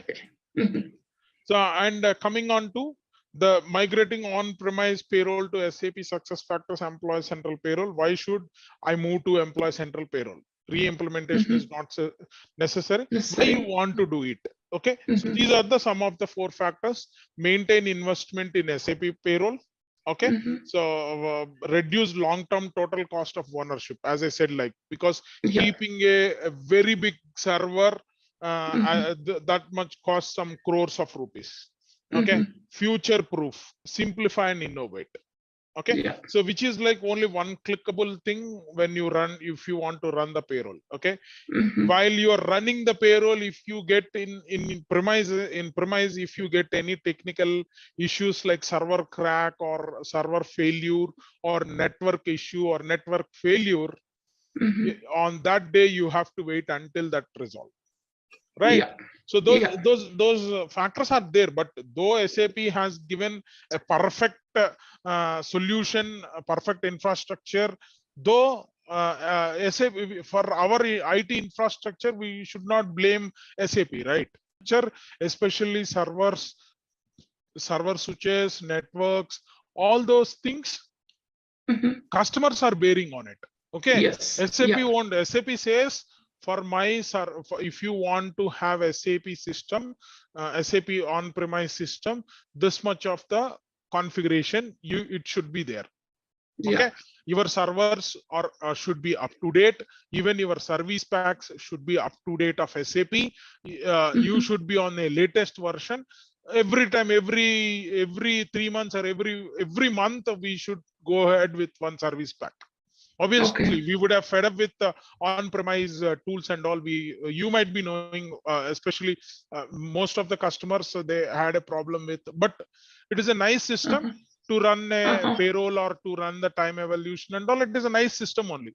But infrastructure cost has become as a long-term total cost of ownership, because that total cost of ownership will be very high at that time. Okay. So if you move to this particular payroll system, it will easily maintain investments and all. It would be easily maintained, because if I'm SAP on-premise payroll customer today, it does make sense for me to migrate to the SuccessFactors Employee Central Payroll, because as I said, like this is going to be the very easy process, very easy to see. What all the things that you can see is like maintain investment in SAP payroll, solve immediate need without a large scale rip or replace. Keep existing payroll investments. For example, no need to do a payroll calculations and configurations and all. Nothing you are doing it. Only the thing that particular SAP HCM payroll component you just putting onto the S4 Hana system platform. We're just going and putting onto the cloud. Okay, same your SAP HCM system only, but we are putting onto the ability to move existing data, including employee data and payroll results. It could be on cloud most of the time. So S4 Hana premise means, obviously, see, cloud and premise is nothing but 2 variations. Cloud is nothing but cloud is being maintained by SAP. Whereas a premise, the customer has to bear it. If he wants to have a HANA cloud, if they want it, HANA premise system, if they want it, entire HANA infrastructure, they have to purchase it. Which we will call it like private kind of thing. Okay. So that is the reason it may cost very high. Okay. Taking a private cloud and keeping with you partner with contract with partners or contract with SAP would be very high in picture. So that is the reason better if you want to go Employee Central Payroll with a public cloud, with HANA public cloud only. Okay. So but HANA public cloud also it is costly only, but not like a private cloud cost. S4 HANA on-premise means obviously it is the servers and all will be with the customers. Okay. But the tool how they are maintaining is like HANA, S4 HANA premise means they will be that. See, HANA in the sense, what is HANA? HANA is a basis component actually. It's a platform where you will be keeping your SAP modules and all, you want to keep it. So if you want to keep HANA on customer infrastructure or a cloud infrastructure. Okay. So cloud infrastructure will be taken care by SAP because it's their product. If you want to put it on their infrastructure, then it's a bearable of customers. He has to take the license of S4 HANA. Not a private cloud. Cloud is a different one again. Cloud in the sense, cloud will taken care by a partner, that is called private cloud. Private cloud edition. Private cloud edition is like PCE and HANA on-premise, HANA cloud on HANA cloud. So two differentiations we have it here. You have to keep in mind. See, S4 HANA is nothing but it contains of database. And it is like a platform kind of thing. So if you want to see earlier for SAP products and all, who was the database? Obviously, it could be like Oracle or PLSQL or Sybase, or those were the database customers, right? For SAP will be on one server and the database would be in the back end. The front end SAP will be there, in the back end Oracle will be there. But when the S4 HANA came into the picture, S4 HANA itself is one database. Database which contains a platform where you can put your SAP components all together. Got it? So if you want to put these SAP components, whether you want to put it onto a public cloud or whether you want to put it on a private cloud edition or whether you want to put it on premise, they want to go with these like on premises fee. But on premise, they will be stopping the services by 2040. If the customer is thinking for a long standing, because the customers might be 100 years of data. If they want to bring in 100 years of data, what they will believe so far, SAP supports on-premise things, we put it our 100 years of data into our infrastructures. Every year or every month or every 6 months, we used to update the servers, we used to switch the servers, we used to maintain the networks, and everything is we are maintaining, customer is maintaining. But when you come to this particular picture, all these 100 years of data, you want to migrate it from on-premise to S4 HANA system. So in the S4 HANA also, what way you want it? Private is this much of $10 million cost per year. So private means, whereas public means $1 million per year. What is the difference? If that particular customer want to invest on IT, if they want to invest on IT for about their data, they will go for a private cloud edition. Otherwise, they'll go for public cloud. No, we want to maintain on-premise only, we will maintain on-premise. Private cloud edition, it means partner will maintain that cloud and it is like $10 million. But whereas there is another option, partner managed cloud also will be there. Which costs $15 million, which means the entire cloud is with the partner only. So this cloud private cloud edition would be with SAP only, but the cloud is private. Private in the sense it will be managed through a partner. So a partner and SAP will give the support to that cloud and all. Okay, whereas there is another thing which is called partner managed cloud. It means SAP will not touch anything on that particular cloud. Partner will manage that cloud. Okay. So in that competition, all the time, even Microsoft Azure or IBM Cloud or AWS Amazon Cloud are in the competition with the SAP, because they're telling that, oh, hey SAP, you just put all my customers' data onto my cloud only. Okay, you no need to worry about it. We will take care of entire thing and we will give the services to our customers, which is called a partner. That is what I said. That is more expensive, obviously, because SAP is lifting their hands. I'm just selling. You have to purchase the SAP products, SAP components, and then you have to purchase the cloud component. Many things we have to keep in mind. Okay. So that is what you have to do it. So for which maintain investment in SAP payroll, because it will need not to maintain. If it is premise, that is what I said. In premise, for employee central payroll, if you take 1 year subscription, entire thing will be taken care by SAP. But whereas if it is on-premise system, obviously every month there could be some technical issues would come, because you put your SAP on one particular server. That server might crash, or that server having some problems. That server is nothing but a processing unit. Okay, so it may get some hard disk issues. It may get some RAM issues. Something it may happen. So that maintain investment with a large scale repair replace kind of thing, right? So it may cost very much. Okay. So that one advantage we can have it. After that, you can have reduced long-term total cost of ownership. Okay. Smoother and less expensive upgrades, because every 6 months only one upgrade we will get it.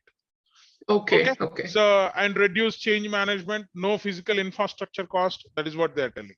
Reduction of technical cost, basis cost. That is what I am telling. So no need to upgrade, no need to put a service pack. If you get a problem while running a payroll. Okay. Why? What is the problem? Because the problem is like because of some technical issue, which is nothing but some files are being corrupted. Okay. So those issues and all will not be there. Reduce long-term total cost will be reduced. If you want to purchase a server, it may cost 1 million. Okay. So for 1 million itself, you will get for all your users payroll, and they can see the payroll directly. Right? They can see the pay slips immediately once after running it. Even in SAP HM, we can see immediately only. The if once after payroll processing, if any server crash, what will happen? Though these things will happen on the cloud also, but the resolution time would be in seconds. But whereas in the physical infrastructure, it would maybe in minutes it will be. So minutes to seconds, it is very fast. And cost wise also it is so smooth. So improved integration with Employee Central, that results in less maintenance and better system performance. That is what mainly they say. Okay. So future proof, ensure all the latest SAP functionalities available to you, because in our ECP specific functionality released every half year. Okay. Every half year with some of the systems with quarterly innovations, they're having it, and dedicated payroll landscape, which allows updates to new functionality at customer discretion, because customer want to change it anything. No timeline limits on maintenance, because that is what, if any SAP components get crash, okay, in our premise, so SAP has to replace it. Okay. The components, in the sense, which will be components, is nothing but it's like a small software and only. Okay, where the basis will do that things and all. But whereas in these cloud versions, it won't be. Okay. And simplify and innovate, because revisit outdated process to standardize, improve, and automate. So all newer functionalities such as payroll control center, which I'm telling, that is what the main piece for us. Okay. Remove unnecessary and expensive customizations.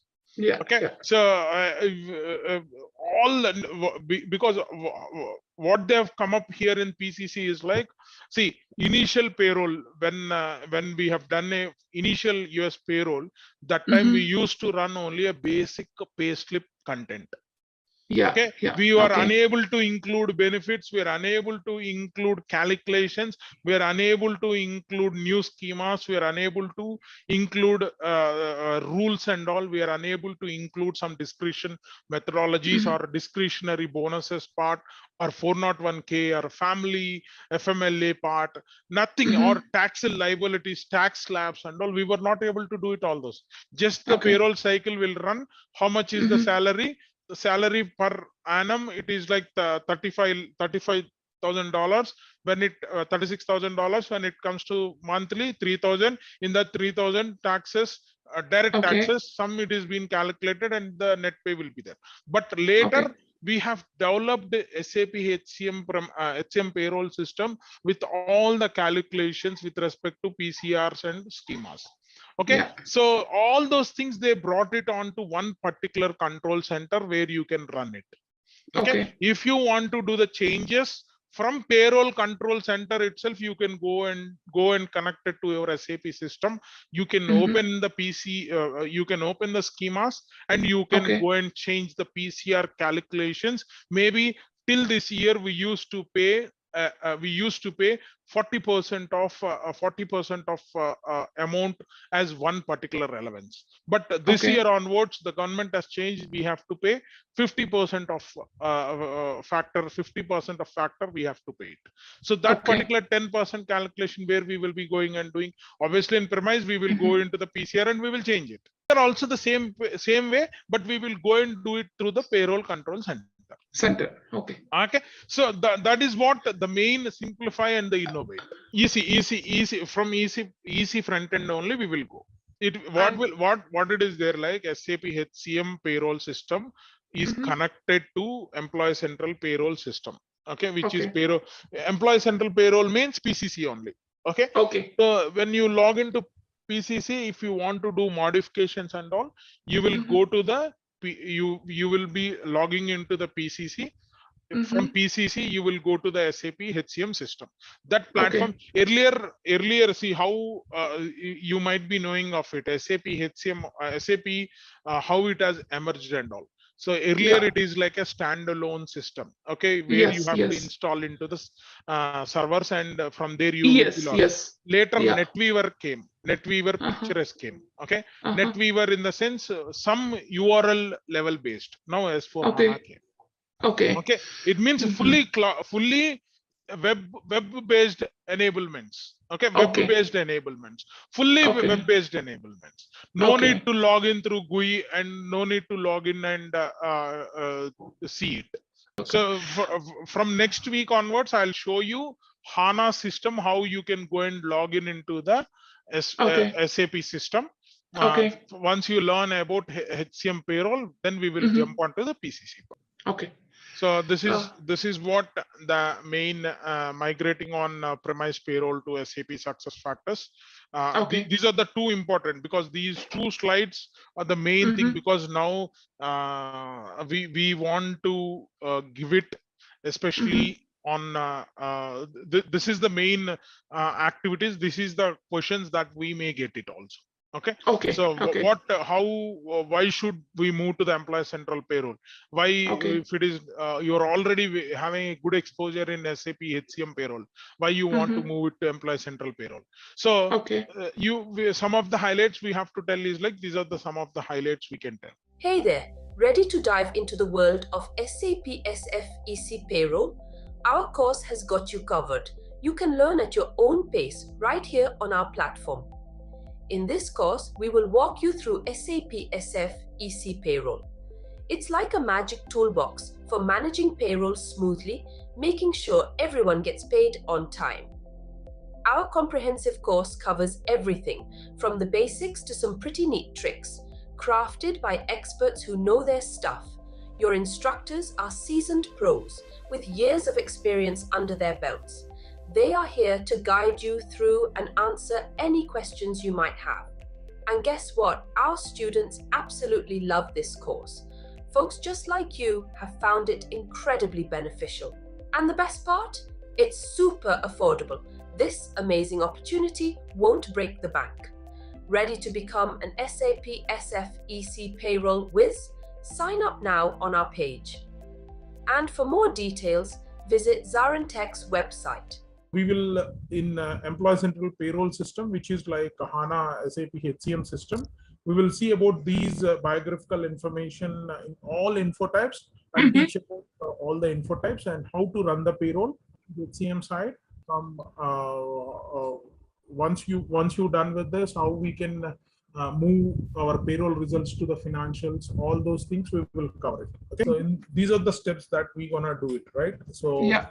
These are all from Employee Central. Maybe I'll a little discuss about Employee Central side. What are the configuration steps?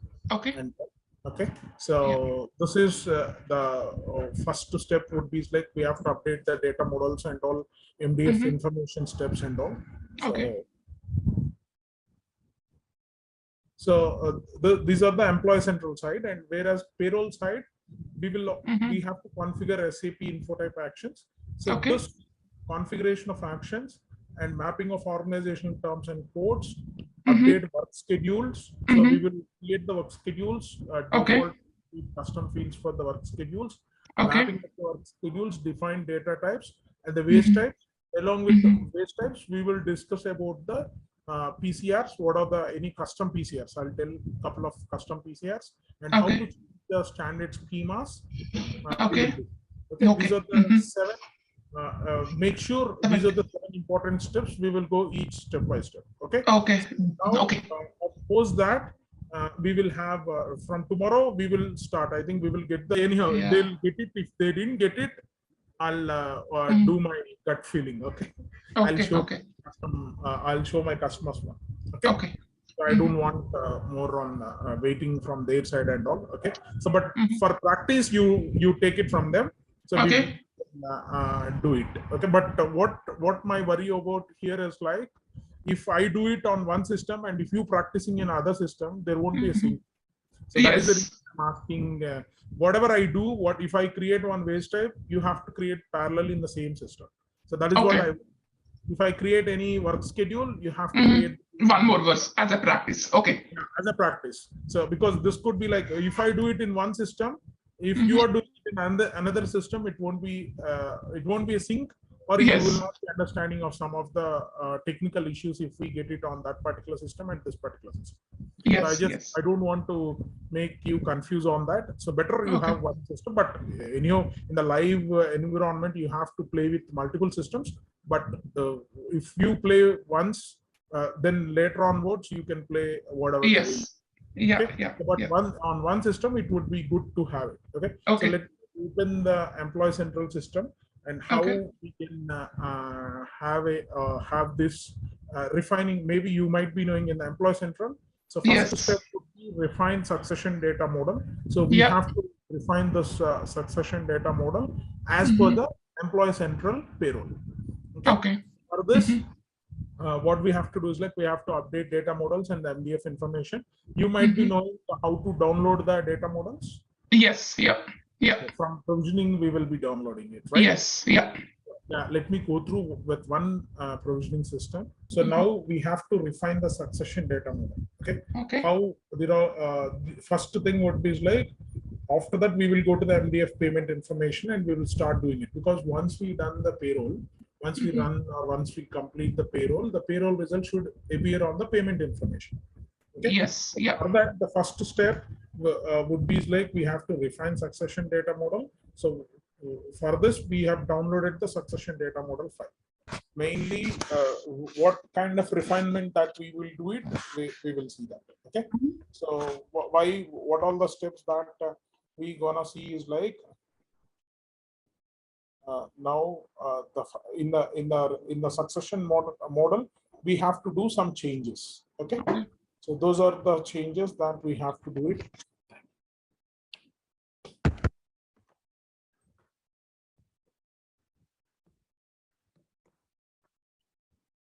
So each and every step that we will see it, okay, in CP, mainly the point-to-point connection. Okay, so with that, first we will try to edit the succession data models. All we have to do is like data replications and all we have to do it. So first thing what we have to do is like when we go for refine succession data models, so which is an important thing where we whenever we are integrating with Employee Central, okay, the Employee Central payroll would require this refinement should be there. Okay. So first thing what we have to do is like if you want to see what is the what is there in this succession template. Okay. So what we can see is like we can go to the window, upload. Yeah, you might be knowing that thing. So good. So whatever we see here, it is like whatever we done the changes, we can see it on the change log also. But for now, if you see, this is like a tree structure. Okay. Yes. So Yes. Yeah. this is the main succession data model. So this has all the all standard template details. Yes. In this, what you can do is like first search for payment. Okay, so this is the payment what you get it. Okay. Total payments. Okay, and next what all the things if you see total payments and payment information. So there is like XML editor also, right? We can do it on that also. Yeah, XML editor also is there. Yeah. So yeah, this is the payroll information. Okay. So the main first thing here is like this is the tab element ID is related to the payroll integration. This particular piece of information should be available in the XML tag. Okay. Okay. So that what will happen? This payroll can be integrated with Employee Central payroll. It means Employee Central and Employee Central payroll with this particular tab. Obviously payroll tab will be there, so that you can see on the system. The tab also you can see on the system. Okay. Integration, and also this is required for any payroll system. Okay. So without this payroll system, you cannot with this particular information, if it is not there, then the tab will not in the system. The tab in the system, the tab will not be visible. Okay. Okay. Just in Employee Central system, it should be there. By default, it will be there. If not there, we have to ensure this payroll information is there or not. Okay. Otherwise, we would be having we have to create this things and all. Okay. Okay. So now, once after done this, we have to ensure payroll start date, payroll end date is being configured or not. The HRIS. Okay. If you see the payroll, I'm just going to the payroll, but default it will be there. But we have to ensure that all the payroll things, payroll ID, is there or not. If not there, download the standard. Obviously, we will download the standard and copy of this particular payroll ID and paste it in that respective XML code. Okay. Data model. And why we want to maintain these many languages? If they are using this many languages, then we have to use these languages. Okay. If they're using only GB, if they're using the only payroll system ID, and if they're using only America, US, then we will only that particular two languages we'll be using. But if they're across the globe, they are providing the services for the payroll, then we have to maintain all the languages. Okay. So this is payroll system ID. We have to keep it payroll system ID, payroll date. Whenever the payroll, when we have to send to payroll date, that these are the important. But I'll give the list. Don't worry. Okay. So what all the minimum? That is what I'm telling. Refining of succession data model. Why we want to refine it is like these are the important payroll related configuration must be there. Okay. So payroll date, send to payroll date, or all these payroll end date should be there. Okay. And HRIS field, obviously, whenever you're doing the mappings, because we are doing a mapping with the employee central payroll system. Employee central payroll system sits in employee central platform only, SuccessFactors platform only, but backend the system is connected to SAP HCM payroll system. Yeah. So that is what we have to. So for that, the HRIS mapping also, HRIS ref ID equals to payroll ID is important. So this is the main, these are the 4 or 5 fields we have to keep in mind.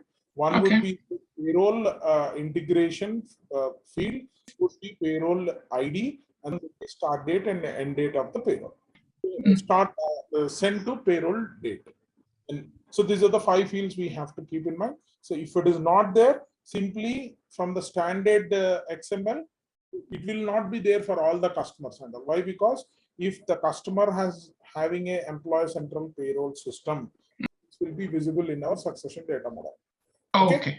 So if not there, we have to configure it. Because generally these days they are giving it defaultly, because this steps these days they are not doing it.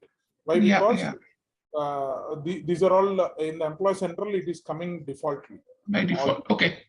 But we have to ensure that. So when you want to refine the succession data model, you have to refine and you have to do it. Okay.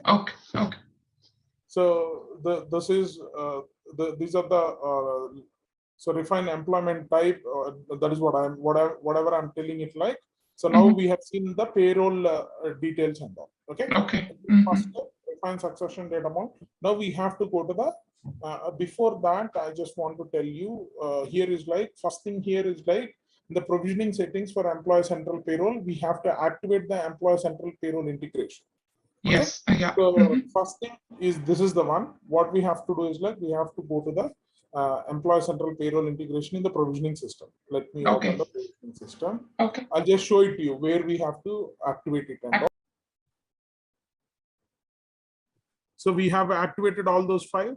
Right now, the next steps would be, we have to refine the succession under the employment type, pay scale type, pay scale area. Okay. So we have to go to the employment type. I'm just searching employment type. Okay. So this is going to be employment type. Okay. So this employment type is there or not, we have to check it. So obviously it will be there from the EC side also, employment type will be there. Okay. So all which are related, this employment type field is there, and field will be there if EC is there. Okay. But whenever you done employment info, employment details and all, once you track it, so once you configure these employment info and all, so you have to do the mapping also by giving obviously employment ID, employment details, all will be there. Okay. But the mapping should be there. Okay. The mapping here, if you see, employment type is there in the bottom, you may see all the way. Yeah, this previous one.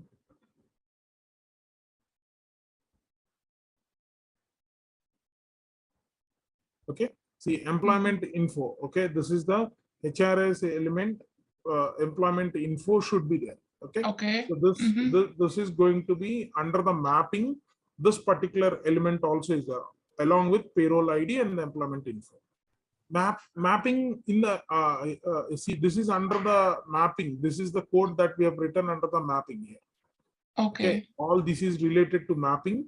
So you have to present it first, this particular mapping details and all. There it will be mapping and all. I'll show it to you in the PT. Okay. Point to point method. Okay. This you are doing the refinement in the employee central file. This is employee central file, right? So succession data model is nothing but employment file only. Okay. So in this, obviously mappings and all, in this mappings, obviously payroll ID you have to keep it, because that is going to be mapped with the employee central ID, because in the each and every employee will have one payroll ID. Okay. So employee along with his employment type. So those two details should be there in this EC part. Yeah, success factors for EC. But the mapping for HCM is not done here, right? No, not that here. Okay. That is what that comes under the PT point to point. Okay, so this is only this is like on the same platform. Employee Central will be on SuccessFactors platform, and Employee Central Payroll also will be on the SuccessFactors platform. Yes, yes. Okay. So this is only to show up on the front end, on the portlets. Front end, yeah. So this mapping is for portlets, whereas the mapping which you do later will be for HCM payroll, right? Yes, yes. Oh, okay, yes. okay. ECP part, but we have to ensure these are all there as an elements or not. Okay. Okay, okay. So this is just to check whether everything is available front end or not. But there is no way we will do HCM mapping here, right? Yeah, no way, no way. Okay, okay. That HCM mapping and all, we have to do it in HCM system. Okay, okay. Okay. There, if we do it, it will come over here. Okay, okay. Okay. So this is one important step, and later refinement, whatever you have done for employment type, and then also pay scale type and pay scale area, you have to do it. Okay. So pay scale. Okay. So pay scale type is there, and it should be visibility or not. Visibility for all the roles. Okay. Pay scale type and pay scale area should be there, both pay scale area and pay scale area. So this is also there. Okay. Pay scale type, obviously it will be there in the Employee Central system. But yes. We ensuring that we are just refining succession data model for, and we are setting up for our Employee Central payroll system. Okay. Okay. Okay. So pay scale group is there, pay scale level is there, pay scale level entry date is there, pay scale or when we want to do it time in pay scale level, pay scale type is there, and pay scale area is there. So all these are the important, but I will let you what are the important, what are the refinement of succession data models that you have to do it. Mainly employment type, pay scale type, and pay scale area. Why? Because why these are the things in employment type. We know this employment type, we have to do the mappings with which one? Employment type will map with the employee group or employee subgroup. Pay scale type will also be with the pay scale type. We have only two things. In EC, you can see multiple pay scale type, pay scale level. In SAP HCM, we'll have only two things: pay scale type and pay scale area. In Info Type 7, if you go and see the basic pay, you can see pay scale type and pay scale area. So to map that, we in our Employee Central system, it is there or not, we have to ensure. So that is the first thing we have ensured it. Okay. So after that, what we have to do is like the next step would be is like the second step, which I want to show it. So now you ensure with refining of succession data model. Yeah, we have done with that. Okay. Okay. So after that, we refining of succession data model by setting off all the payroll, pay scale, payroll related things, and also employment type. I'll just write it here. Payroll integration type also we have checked it. Payroll integration, because I'll share this one anyhow. So payroll integration, payroll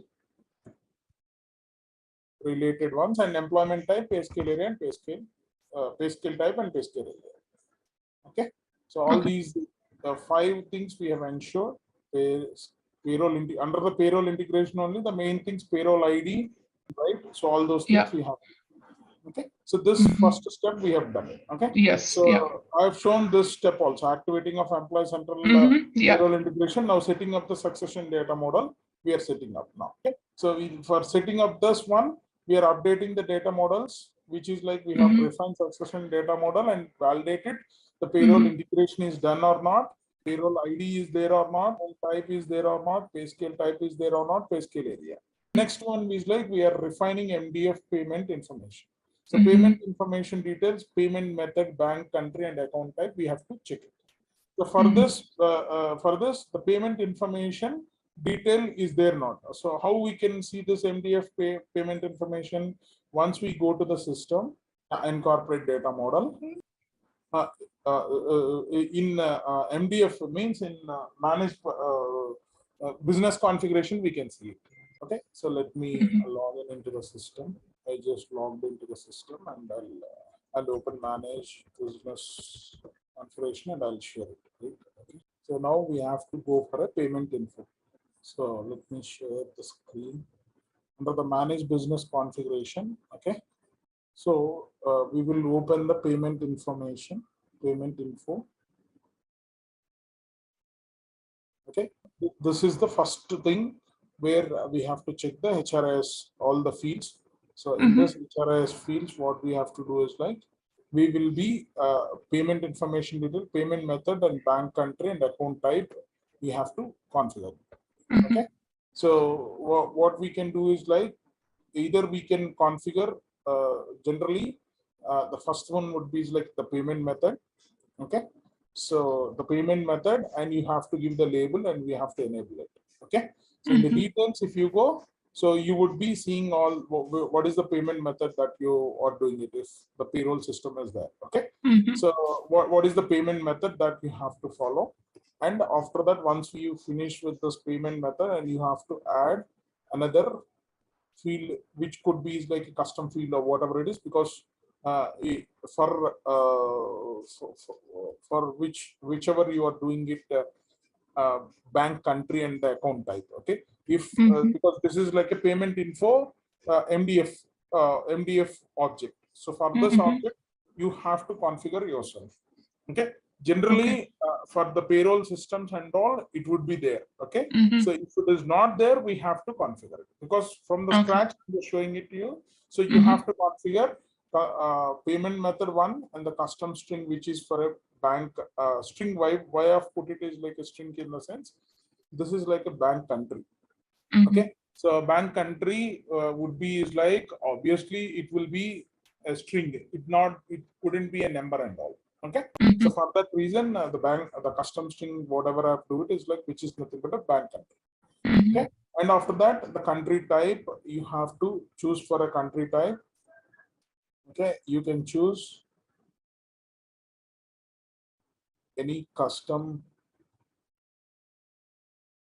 number also, or a string also, it is fine. Okay, if you choose for a string, and you can have a custom account type. Okay, account type is nothing but, so it could be label would be account type. Account type would be like savings or current account or like that. Okay, so because these are the important strings. Why? Because what is the bank country, which country it belongs to, because if you are doing an international payroll, for example. Okay, so for international payroll, for each and every employee, payment information varies between the bank account and all. Okay, maybe we are running a payroll in USA, and it should be applicable for all USA states and all. Okay, if it is such a case, you will be doing the payment information across that country. You will be having it. For that reason, the bank country should be there. Okay. Otherwise, if account number is fine, but bank country should be mapped. Okay. Otherwise, what will happen? Though we are paying across the international markets, though the dollars only we are paying for all our international international employees also, but the bank country should be there, because which country this bank belongs to. Okay, so for that, the bank country should be there, that you will be configuring over here, and the account type majorly. So whether, because some of the accounts could be savings or current, or some accounts should be blocked accounts. So like that, it will be there. Okay. So for that, the account type should be there whenever you are doing the payment information part. Okay, so this is the one.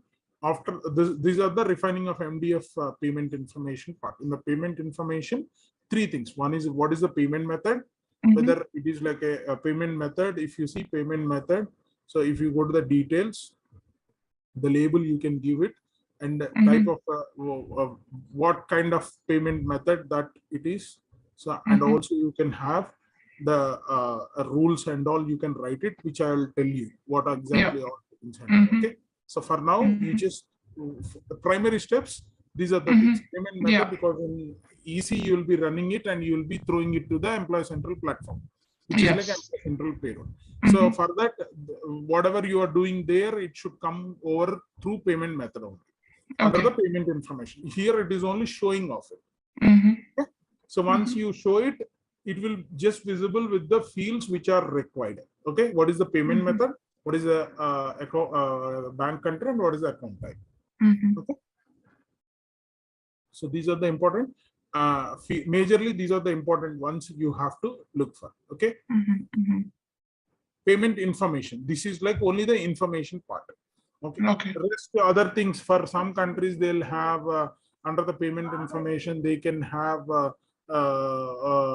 payment area. Okay, so if they want to segregate it, okay, so they will have payment area. Obviously, pay scale area we will be having it, but with respect to the payment information, if they want to segregate it or separate it, if they want it, they will do it accordingly like this. Okay. So they can configure it, but three main things which are configured or not, we have to check it. So once you do it, if you enable this one, payment info will get enabled, and what are the labels that according to the customer requirement we have to put it. Yes. Yeah. So this is the third step that we have to follow. Okay. So far, refining of succession data models with the payroll integration, payroll ID, employment type, pay scale area, configuration is there or not, we have to check it. The second one would be like refining of MDF payment information, which is nothing but what is the payment method, or what is the bank country, and what is the account type. Okay. So this is the one we have to put it. After that, we have to do the refining of the corporate data model. So now we will go to the corporate data model. I'll open in the XML pad. So there some of the fields we have to do it. So let me open XML pad, corporate data model. So here the first step would be we have to open the corporate data model. Okay. So corporate data model, I'm just opening the corporate data model. Open from the, this is the CDM. Okay. Corporate data. Okay. Once you open this, you would be able to see corporate data model with all the details. Okay. In this first thing, what you have to search for is like, you have to do the company. Company is nothing but legal entity. A legal entity, and recommendation based on the employee central payroll field length should be less than or equal to 4. Best practice is to take over the ERP key of the company code, because in SAP HCM, what is the digits of the company code? Digits of the company code would be 4 digits only. There in SAP HCM, you might be seeing of company code would have CA00 or BU00, or if it is if that company belongs to some customer, maybe Walmart means WL01. Okay. W01, like that, they'll have 4 level code only, it will be there. Okay. So the same thing here also in the legal entity we have to follow. Okay. It could be number 3030 or 2020, 1010. Whatever you have done in our SAP HCM, you have to create it. You have to do it in our corporate data model also. Okay. If you are running a payroll for already Employee Central is there, but now you are doing an Employee Central payroll, which means you have to create this company legal entity in Employee Central payroll also. Okay. So far you have some digits and all. How we can do the mapping and all. So in SAP HCM, so far you are running payroll and you are integrating with Employee Central payroll. Okay. So for that, obviously in EC or in SAP HCM, we will follow 4 code. Okay. For legal entity. So if you see the legal entity, if by mistake, if we have done any of the legal entity, the company and all the first location group. Okay. So legal entity, if you put it more than the label here, and if you put it the company called visibility label, and you have not given any code. Okay. So legal entity, you have not legal entity code and all, you have not given it. So if you see legal entity code, obviously for legal entity we will be having a code also. So this legal entity would be always with 4 digits only. We will be obviously we observe that. Okay. So if you see legal, if you scroll down, so this is legal. Okay.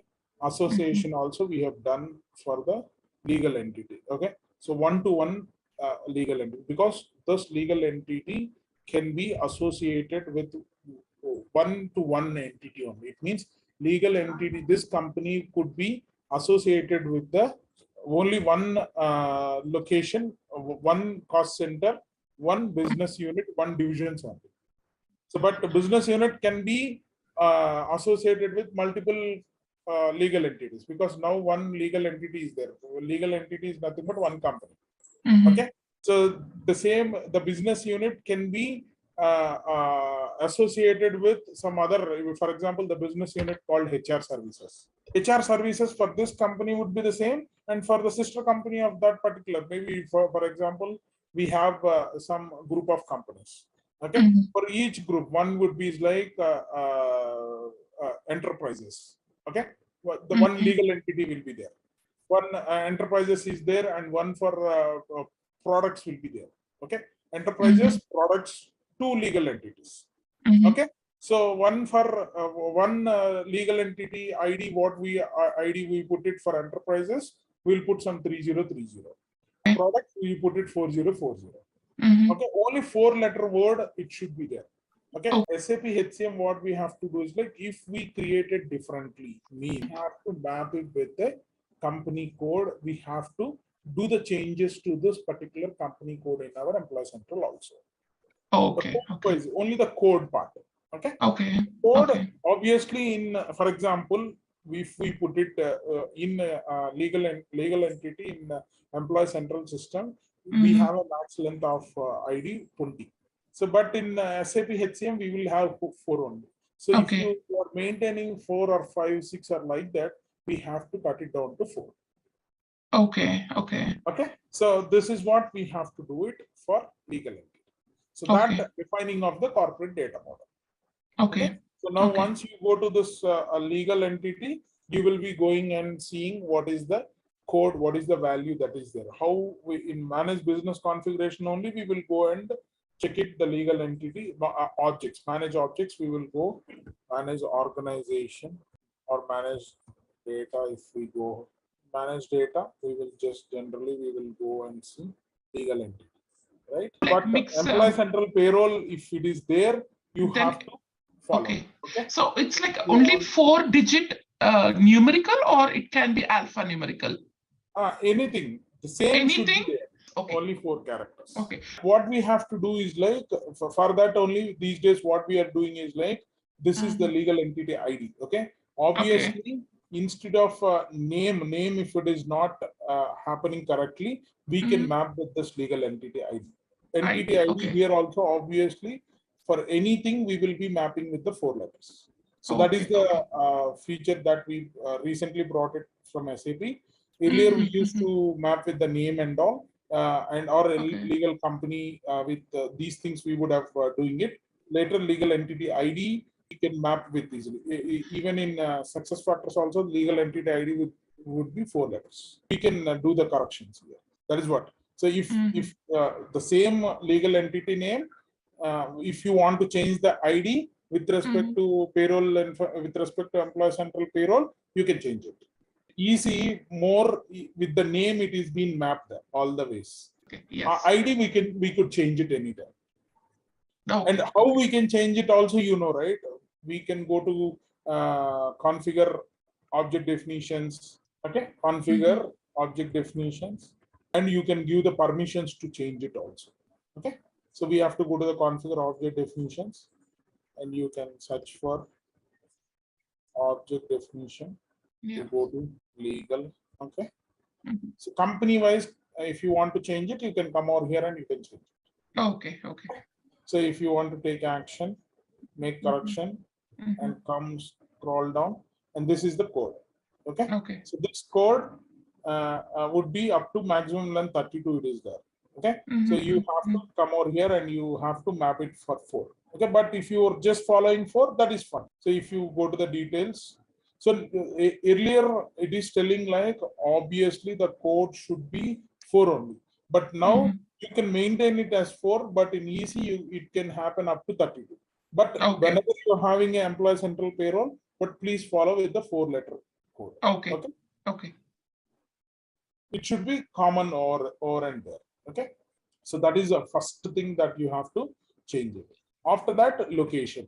So the location we have to see. Location we have to mapping always required. So location would be nothing but obviously in SuccessFactors, what is the location? Would be like location in, but in Employee Central, what is the Employee Central? In Employee Central, the location maps into 2 fields in ERP, which is nothing but in ERP, what are the location? Personal area and personal sub area, right? Okay.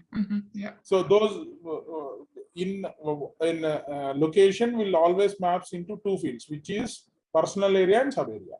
Company, which is mapped with the legal entity, which is common, easily we can map it. But whereas location, both personal areas and personal sub areas, once we have to bring it onto the table with a location. So that is what the main thing, location. If I go to location in employee center, we have to go to the location. How location would come? We have to go to manage pay and job structures in EC. So that is the reason whenever you're doing the configuration with specific to Employee Central, you have to do it with all these. Okay, you should be knowing of Employee Central. Yeah. Okay, once you go to the location, go for any location, for example, Dubai. Simply, I'm just telling it. Okay, so the code here also the code should map, because in personal area and personal sub area. Anyhow, when we get tomorrow, we will see that configuration also. Okay. Personal area and personal sub area, obviously it will be with 4-letter word. Okay. That same letter, same code and all, we can come and we can do the changes. Here, if you do the corrections, make corrections, you can do the come and you can change it all here. Okay. So that is what, because most of the time the code will always takes into the place. Okay. So that is what you have to do it. And when it that is the location. And for the other thing would be the cost center. So cost center would be cost center external object ID will be used. Okay. Cost center in SuccessFactors here also, whatever it is there, we have to keep it the same. Okay.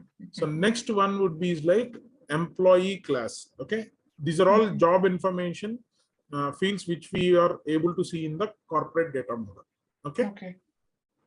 Employee class, which is nothing but work agreement in EC. Okay. So ERP key, and to use the ERP text as a EC label. Okay. So always whatever it is there in EC, use the same thing in Employee Central.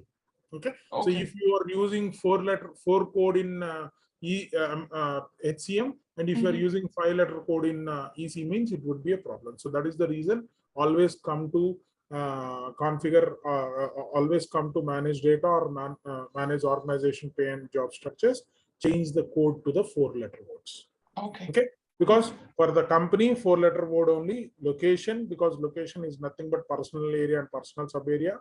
In SAP HCM system, we'll use 4-letter code only. Okay. Cost center, you can map it directly. Cost center, whatever the number, it can be 11 digits. Here also the 11 digits, because Employee Central doesn't have any specific things and all. Here everything will be acceptable. Okay. What to ensure here mainly is like, whatever you use in SAP HCM with the restriction of, because in SAP HCM the restriction is like up to 4-letter code on. Okay. Same thing, you can bring it out. They have whatever they have it 5 to 6 digits, then they have to move it. Because most of the time in EC we refer with any data, employee code, employee data, whatever the benefits, all will be related with all the configuration. We have to change it. Okay. All, because if, for example, if we are giving a benefit to this particular employee with this particular legal entity means, then we have to change it. Obviously. Change it. Because the engine in the background, it is there. So that is the reason we are not changing complete structure, right? We're just changing only few things that which are related to corporate data model under the job information. Job information contains plenty of data, okay, but we will be changing only legal entity, location, cost center. We are changing so far, and the next one would be job classification, pay group, and pay component will change it. Okay. Though it is there in EC, it could be a 10-letter word or 20-letter word or whatever it is, but to map, you have, if you want to do the mapping and all, you have to there up to 20 or 20. It should be 4, minimum 4 should be there for legal entity, location, and the cost center. It could be common cost center in SF. It could be like 20, and in SAP it could be like 11 or 12 like that. Okay. So cost center we don't have any problem, but legal entity and location only, because in EC we have a restriction there. Okay. In SAP HCM we have a restriction. That is the reason we have to look for it. Go according to that. Okay. Okay. And the job classifications, obviously it is greater than or equal to 2. Okay. Anything it could be, but maximum up to 10 digits we can have it for the job classification. So job classification also I'll be showing. You are on the screen. You are on the system screen, right? Yeah. So if you come to job classifications, yeah, it is under the job information only, obviously, all the time. Right? Yeah. If you see on the employee files, you would be seeing of that. So, but now I'm just showing it where we have to go to the managed data and we have to put the job classifications. Okay. So I'm just going to manage data. So now job classification. We'll go over here. So anything, this number, this code, this job code is fine. Okay, in EC also this could be accepted. Okay. It is like what exactly it is like. It is greater than or equal to 2. It can start from 2. 2. Okay. So it could be acceptable. And whereas in pay group, okay, pay group. Now if you come to pay group,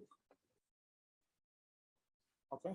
So here if you see, pay group, pay scale area, pay scale group, pay scale level, and all. But in employees and but in SAP HCM system, we will have 2: pay scale area and pay scale group.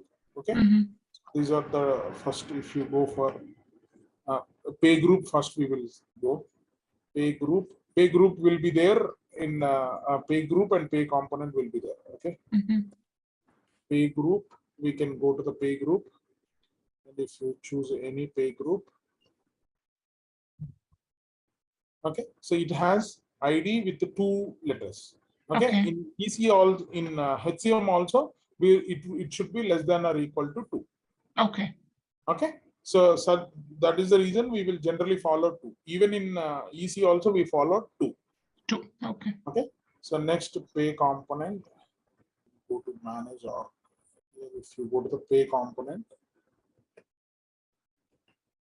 Pay component or pay component. If you go to the pay component, anything it should be 4, greater, less than or equal to 4. Okay, it means 1, 2, 3, 4. Only 4 digit it will accept. We follow 4. Okay. If you want to change this one, you can come over here. You can make correction, and we can map with the pay component name, and we can change the code. Change that. Okay. So that could be easy. So this is what manage organization pay and job structures under the corporate data model. 5 important things. One is like company. You have to ensure company legal entity should be common for both the systems, EC and EC. Okay. Location. Location should be common. The values I'm telling. Okay. It should be company legal entity should be less than or equal to 4. Okay. Even location always it should be mapped with the pay scale, personal area and personal sub area. Cost center, it could be good in EC if it is 20. That the same thing we can push it to ECP also. Okay, but the job classification greater than or equal to 2, it could be acceptable. Pay group, it should be less than or equal to 2. It should be always, pay group should be 2-letter word. 2. Okay. Pay component, it is like less than or equal to 4. 4-letter word, it should be there. Okay. So these are the setting up the corporate data model between the EC and ECP. Okay, so these are the important things that we have to set up. Okay. Right. So next one would be is like other things is like if the country of company, because if you want to see it country specific, if you want to see it is like pay scale type. So I'll just going to manage data. Okay. Here it is. So the next one would be like pay scale type. Pay scale type. This is also you have to pay scale type would be the code would be like this. Okay, the pay scale type can be mapped with whatever you have it in current employee central system. You can map it because in pay scale type in ECP also it is like 10-digit word. It can be accepted. Okay. Okay. So pay scale type and then pay scale area again. Pay scale area.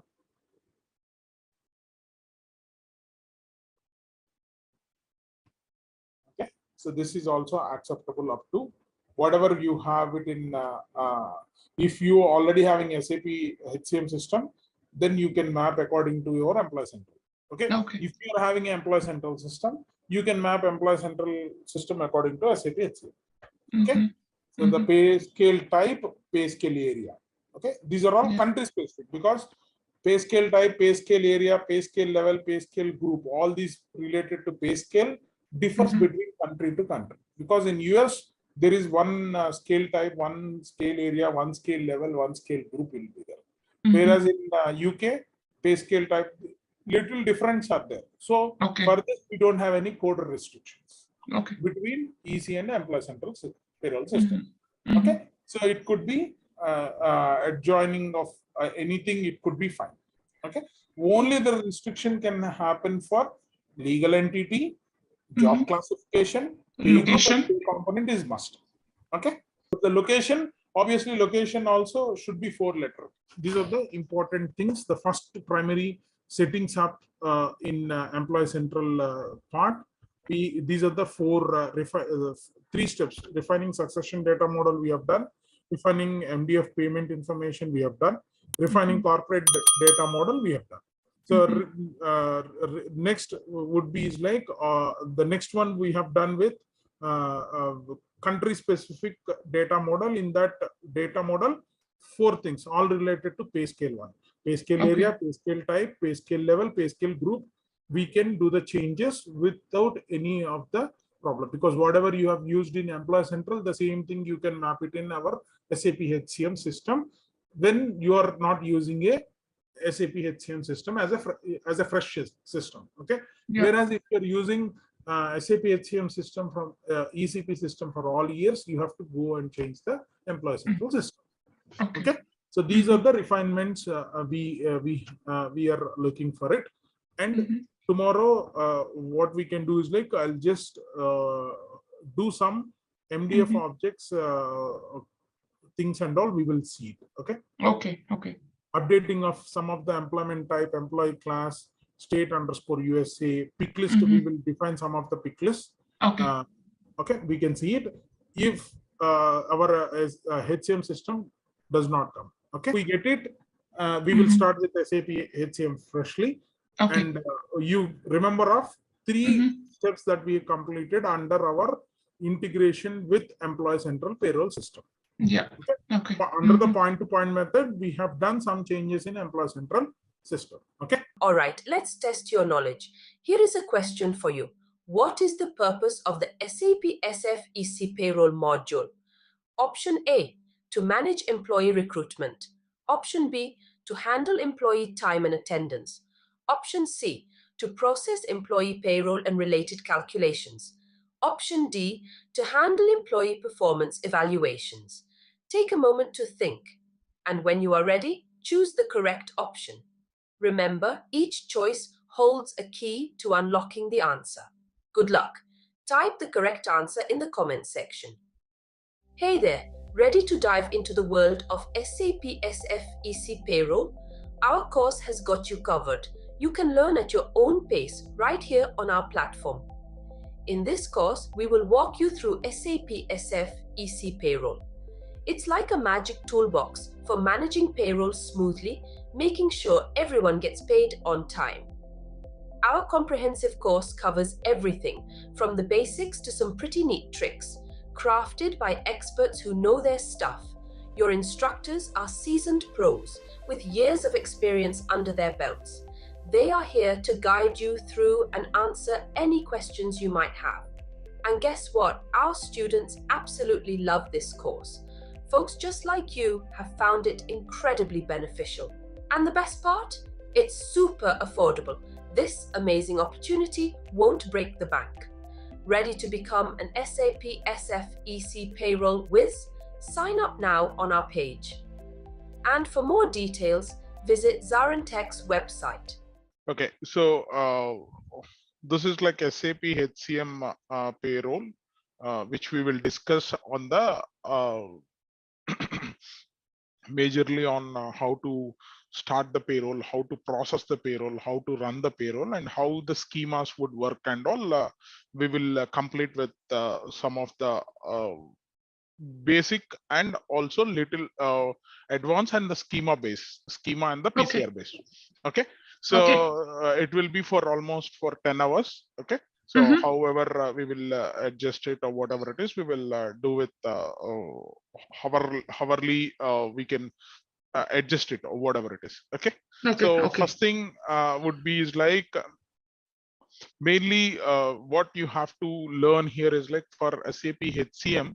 So what exactly you know so far. Okay, so that I just want to know little. So based on that, I'll plan how I can go and take it forward. Okay, so mainly you have to know about what exactly the terminology you should be knowing it. Okay, the payroll driver, majorly the payroll is based on the payroll driver, so which is like premise since beginning, since past 25 years or 30 years or 40 years back, whenever the SAP started their implementing payroll with their customers, the first component would be, we will just call it like a payroll driver. Okay. So payroll is like because I thought I would have shown you some with a small PPT and all, but I'll share the document, but verbally I'll just talk to you now, but I'll share that presentation I have somewhere in my desktop, but I don't have to search it or whatever, it's just now. Okay. So I'll just talk now for a few minutes, and then we will jump onto the system. And tomorrow we will full-fledged, we'll go to the system and we will see how to configure the payroll part and all, we will see it. Okay, so and also the steps that I'll tell you, but this payroll basics document, PPT and all, I'll give it to you later. Okay, so but for now, though I'm not sharing my screen, I just talk to you verbally. Okay. So this is the main component. The payroll driver is like, but this payroll driver which varies between country and the region, and it consists of both basing on the legal regulations of that particular country. While defining the payroll, we will refer to this payroll driver because it's corresponding payroll schema. Payroll driver is nothing but schema only. Okay, so we generally call it as a layman terminology, we will say payroll driver, but being a functional consultant, it is corresponding to payroll schema, which contains all our different functions. Each function consists of how to get the data from time management, how to get the data from employee database. So from internal table and payroll related files, entire the structure, we generally call it like a payroll driver. Okay, so payroll driver consists of, the payroll driver is nothing but it is corresponding as a payroll schema. Okay, so that would be a payroll schema. What payroll schema will do in the schema, first from since beginning, schema starts. Maybe you are accessing the system, right? So if you go to PE01 transaction code, you just go to PE01. So if you don't know any of the schemas, generally there will be a standard schema. So for that, what you can do is like, you just click F4 on the schema tab. Okay, it's let me try it some other time. Okay, because unnecessarily, I just click that 2 window 1. Okay. Yeah. So now I've clicked it. What I've clicked it here is like in the previous screen, I've clicked to Windows Phone. So that is generally we'll call it like help button. So it's now here you can see payroll and time management schemas, or if you want to see it payroll only, you can have it. And if you know any schemas, you can type it. If you don't know, just put it payroll only and just execute it. You'll get all the payroll list. Okay. So whatever the payroll we are having it is, we can see it like. Okay. So in this, if you come bottom of this particular screen, you would able to see standard schemas handle. Okay, so these are all standard ones when you want to transfer payroll results from table, this one, or a final processing. Okay, you in the top you would be seeing some of the things and all, but at the bottom you will see the final standard ones and all you would be seeing of it. So from standard only we will go and copy it. Okay, whatever the standard payroll schema. So generally we can have U00 like that, it will be there, and we have to copy that schema. And if the customer is like, if it is like Walmart, you have to make it W000. Okay, so you will if you use the standard schema, but you have to copy all the time, and you have to get ready for it, or get trained for it, or whatever it is. And even in the customer systems also, obviously it will be customized. If you have if you want to run standard payroll, that's okay. Standard payroll, bringing the time details, standard details, like if he works for 40 hours, okay, 40 hours payment we have to give it. Okay, so standard payroll would looks like, how the standard payroll would be is like, if that particular resource belongs to this particular location and he is working a general shift and his time sheet is being filled for 40 hours, and his payment would be, his payment rate would be for each dollar hour, it would be like $100. So if we are doing weekly payment, so 40 into $100. Okay, so 40 into $100, every hour we are paying $100, so he will be getting 4,000. So that is a standard payroll. Okay, but if you want to customize it, okay, though the customized schemas are there, but according to the customer, that is the reason why we want to write the schemas. Okay, customer says, for example, customer says, though he is working for 40 hours, okay, so if he worked more than 40 hours, okay, if he worked for 42 hours or 43 hours, okay, so the 2 to 3 hours is excess time, which comes under the OT, overtime. Okay, so overtime schema also is there, standard value will be there. Okay, standard schema for overtime also is there. But if he worked between, see, for example, 40 hours in that particular week, in a day, for example, 8 hours he worked it from morning 9 to 5. Okay, so but the extra hours, if he worked from 5 o'clock to evening 7 o'clock, there could be one rate card, and 7 to 9 would be one rate card, and 9 to 12 would be one rate card, and 12 to morning 6 there could be one rate card. Okay, so this is like a business scenario. So for these slabs and all, SAP says, okay, SAP might given as a standard thing, okay, 5 to 6, 6 to 7 is like a OT kind of things. Okay, but some of the customers, they have a requirement. This particular guy, if he works between 9 to 12 in the midnight, so his rate card would be increased up to 110 or 105 or 110 or 120. And that also should happen only for that additional hours the rate card would be. Okay, if it is, that is the case, so what we have to do, we have to write one personal calculation rule. Okay, how we will write it? If time sheets, we will bringing the time sheets. Time starts from between morning 9 to 5, it is regular, that is regular schema can take care, regular PCR will take care.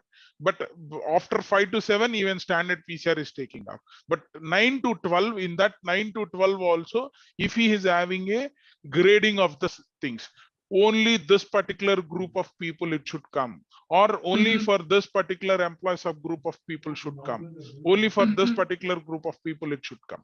So that if these kind of differentiations, if it is coming up, so then you have to start with the writing of a PCR. So like that, if you see, since 20 or 25 years, since back 20 to 25 years, how many companies their requirements has been changed, how many PCRs would have been written? You think of it. Yeah. Okay, so that way, so which will be differentiated, because in US, especially US payroll is the biggest thing in SAP HCM is been get successful.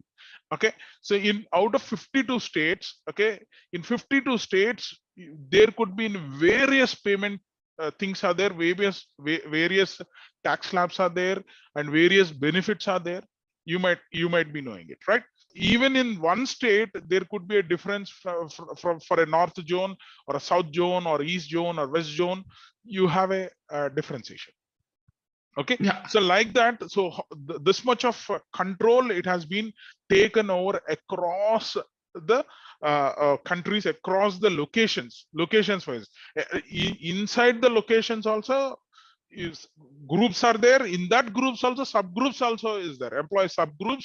In that subgroups, it means if you are working in one particular place, okay, in that location, in that particular gangway, in that particular cubicle, in that room, there could be 4 employees. Out of 4 employees, 4 people would have a different pay structures.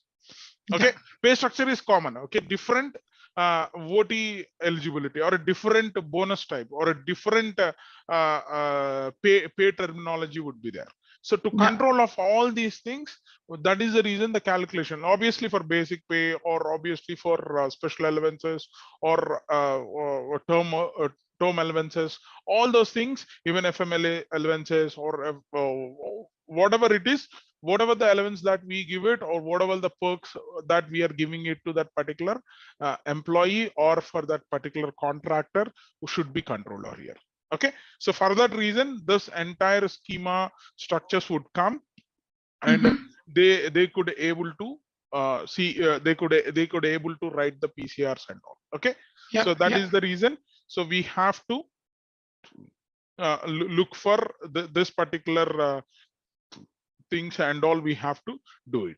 Okay, so for now I'm just talking about the some theoretical part and all. We will see. Okay, so first thing, the payroll driver. Okay, in that payroll driver, you have whatever the so for whatever I've discussed, right? For each of the country versions of payroll, a country specific payroll driver will be there. Rules and formulas. The PCRs would be like a sense. The first thing, the payroll schema means schema in the sense it contains calculation rules. Okay, so to be used, and we are telling with the schema to be used by this payroll driver during the payroll. Okay, the developed which are based on this payroll driver will run based on the schemas. Okay, so and also in this we will be just telling the characters, whatever the characters that we are following it. See, for example, I said like one schema starts with X000. Okay, so but for country wise, if it is Germany code would be D000. Okay, the schema, the standard schema.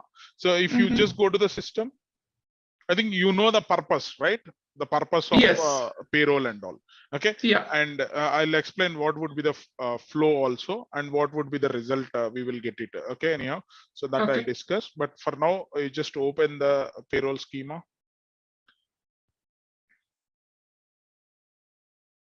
Okay, see here, if you just go back to, just type X, go back here also. Just type X000, 3 zeros. And display.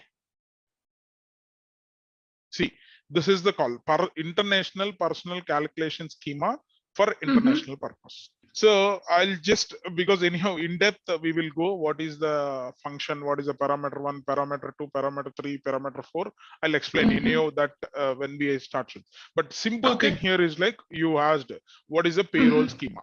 Okay, so the payroll schema is like it contains calculation rules. If you see here, all the calculation rules are there, something.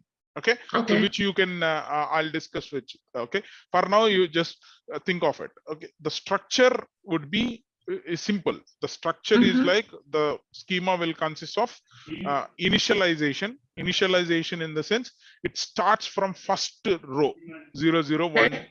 Okay, so the first thing would be is like for which COM function, there is one function called, it's a for which country, or whether it is an international payroll that you are running, or for you are running a payroll for Germany, or you are running for a payroll for any other country, that we will be just mentioning it on the first payroll schema. International. If for now, if you want to have it payroll schema Germany, it will say payroll schema Germany. Even in the parallel window, you just open another window of SAP only. And one more thing also, I just want to tell you what way you want it. You want me to access and do it, or you, so for today you just access it. From tomorrow I'll access it anyhow. So or otherwise just give me the permissions, I'll access. So the first thing here is like, I'm just opening again here. Let it open here. So now here again, I'm just going for P01. So there could be, if you see, the schema is standard for international. Okay, if you put it, for example, if you want to run for US, okay, U000, okay, it will payroll accounting schema for US. Okay, calculation, it starts with US. And for Germany, for example, if you put it, sorry, D00, again one more 0, it will run for payroll schema Germany. Okay, and if you put it for F000, it will say for payroll schema for France. Okay, so France is F. Okay, now if you first you want to see X international, for example. So this schema tells you is like, in depth I'll go. Okay, for now what you have to do is like, I'm just telling this. Okay, so fine. So in depth, what we can see here is like, if you see, the first thing would be payroll schema. Okay, the payroll schema, it says for which country that you are running it. Okay, if it is international, okay, it is international. And why you want to run the payroll? So I want to run for my gross wage calculations and transfers. Transfers in the sense, transfers to the account department and all.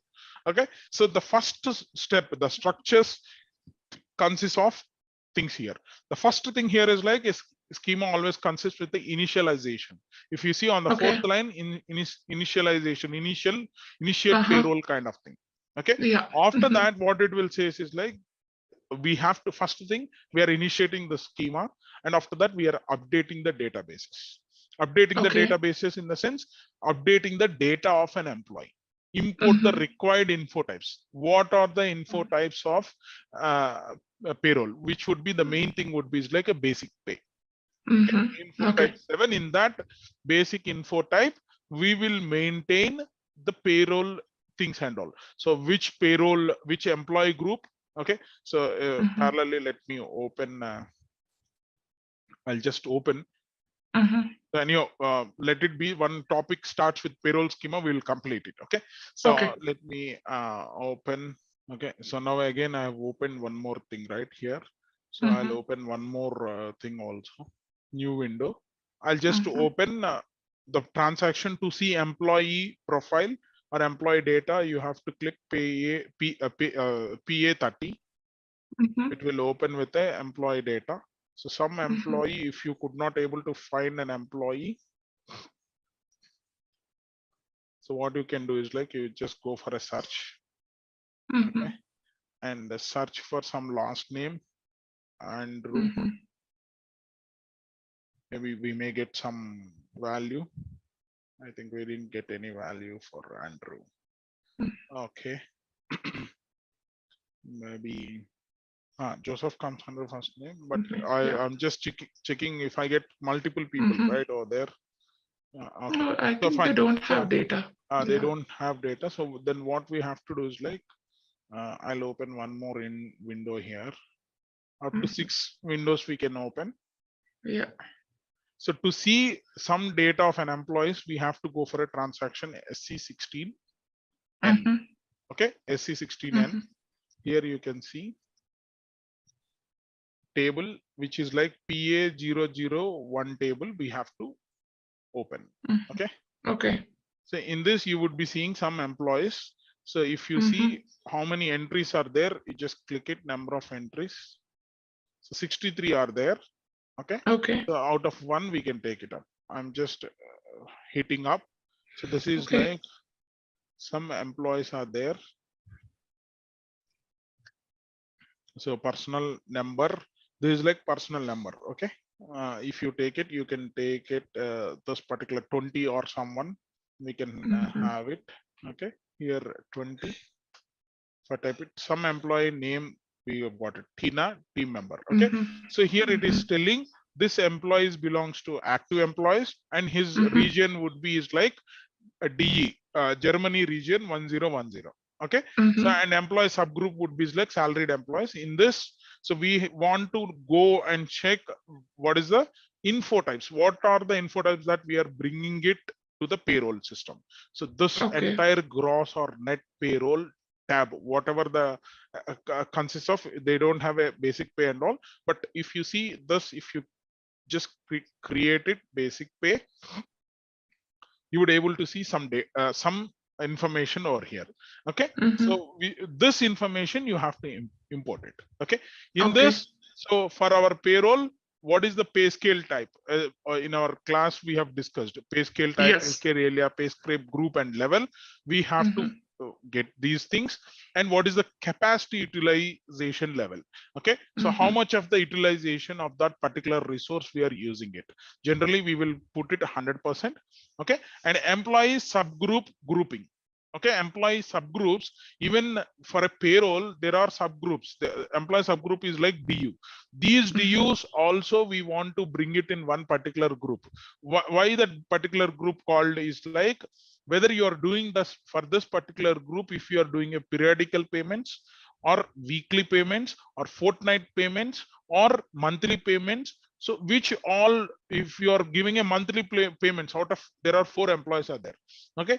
Out of 4 employees in that particular location, in that particular group, active employees group, in that employee subgroup, we have 4 groups. One would be is like DU group, and one is like a salaried employee, one is like a contract employee, one is like a contract to hire employee, one is like a temporary employee.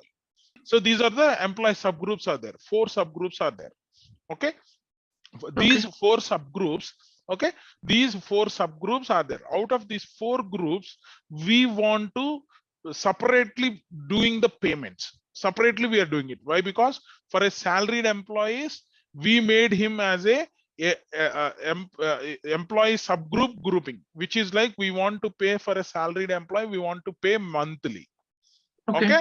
And for another second guy, we are paying a amount on a periodic basis.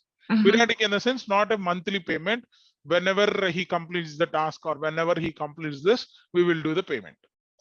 Okay. So that is called periodic point. And for other employee, which is like we are doing for a temporary employee, we are doing a periodic. And for a contract employee, we want to pay weekly. So we have to pay weekly, which is that particular group we are segregating. This group table, I'll explain where it will be, because this is an important thing that I just want to mention it. Otherwise, I would have not meant, but this is the one. Okay. It's like a subgroup. The subgroup is categorizing the payment methodology. Okay. Payment, even we should not say payment method. We just bringing those employee subgroups into some of the groups. Okay. So for that we have to mention, because the payroll will always run with based on this employee subgroup grouping also. Okay. So because it should segregate. If you seen in our Excel sheet, for example, here one group is there. That group should be should be emerged, or it should be followed, or it should be cascaded between 4 levels or 3 levels like that, for example. Okay, so the first level would be like periodic payment, and the peer level beside to that would be like a contract payment. The peer level, it would be weekly payment, monthly payment, like that the payments would be there. So this particular group of employees should comes into each buckets where you will be mentioning it to bring that into the each bucket. This is the place where you have to mention it. This employee will belongs to periodic salary. So, and his work hours would be 176 monthly, and his payment would happen monthly. Okay, so that is what you would see here. So the and we will mention here what are the wage types. Wage types in the sense, first standard salary, standard bonus percentage, all those things we have to mention in the basic pay. So this basic pay, first basic pay thing, the gross or net, that is what I've shown over here. Okay, so in this gross or net, if you see, so first thing would be like basic pay. You have basic pay, you have done it. After that, there are some payments are there, capital formation. So if we are, he is a very reputed employee, and he is the one person to invested something capital formation. He only the one person, he started with the public share or whatever it is. So those comes like a capital formation, external transfers, recurring payments and deductions, because every month for the sales people, if they done 4 closures, automatically their along with their salary, their recurring payment should happen. Okay, and recurring deductions in the sense, if they're using phone bills or mobile phones, which we are paying it, so which we want to deduct it, or if he has taken any advance amount, additional payments, insurance, loan payments, all this is one kind of import you're just bringing up onto the payroll. So that is the reason, if you see this particular thing, it will start with. Okay. So now this is the first thing. So initialization of payroll, first thing, the initialization of the payroll and bringing of the structures. So database structure, edit basic data.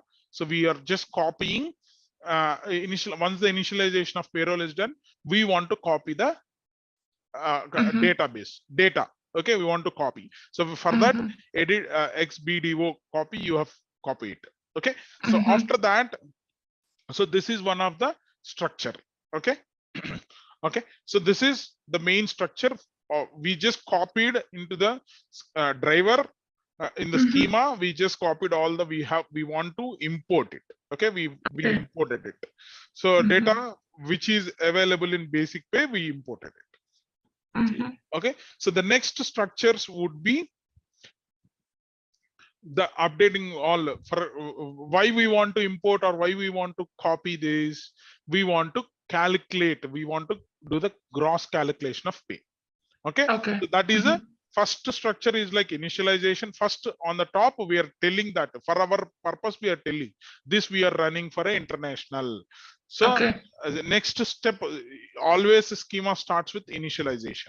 Okay, the first part would be initialization. Before that, it is like a free text. For our purpose, we are just common text. That is the reason COM it is there. Okay, common text it should be. And then after that, we will be coming on to the updates, the databases. We imported all the info types, gross calculation of pay and all we will be. After that, what we will do is like, we will be having a processing of basic data and the time data. Okay, so processing of time data. Okay, so import and one more thing what we have to do is like, along with that, if we have any previous result current period, if any payroll it is been run, okay, so we have to copy that. If it is 0 last month, because we are starting the payroll processing this month, last month would be 0, so that 0 only will come. Okay, so import previous result current period, import last payroll result, whatever it is, 0. And next what I am telling is like gross remuneration along with the time management. Okay, so important thing would be important thing is that is the one. So we have to processing of base data and the time data. Okay, so that is what we are using it in gross remuneration. And once after that gross remuneration, we have to bring any other things, all the basic info types part, loans, if it is any loans are there, import additional payments or deductions, import of the things and all, we have to do it. Okay, so now what we have done, first we have initiated it, and we have brought all the employee data.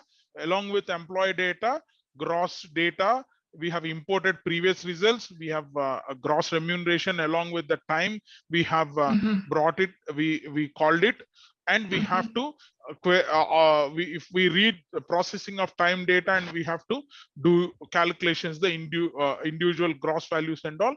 After that what we have to do, we have to factoring and storage. Okay, factoring in the sense, the main thing. Okay, so how this payroll should be factored, payroll factoring in the sense, the formula which is calculating the payroll. Okay, so that is called the factoring. So factoring part you have to keep in mind, and you have to bring that factoring. We have to perform factoring. Once after factoring only, we will get the net calculation of pay. Why we want to do the factoring? Main important thing here is like, one side earnings will be there and the other side deductions will be there. Earnings would sit in one table and deductions would sit in another table.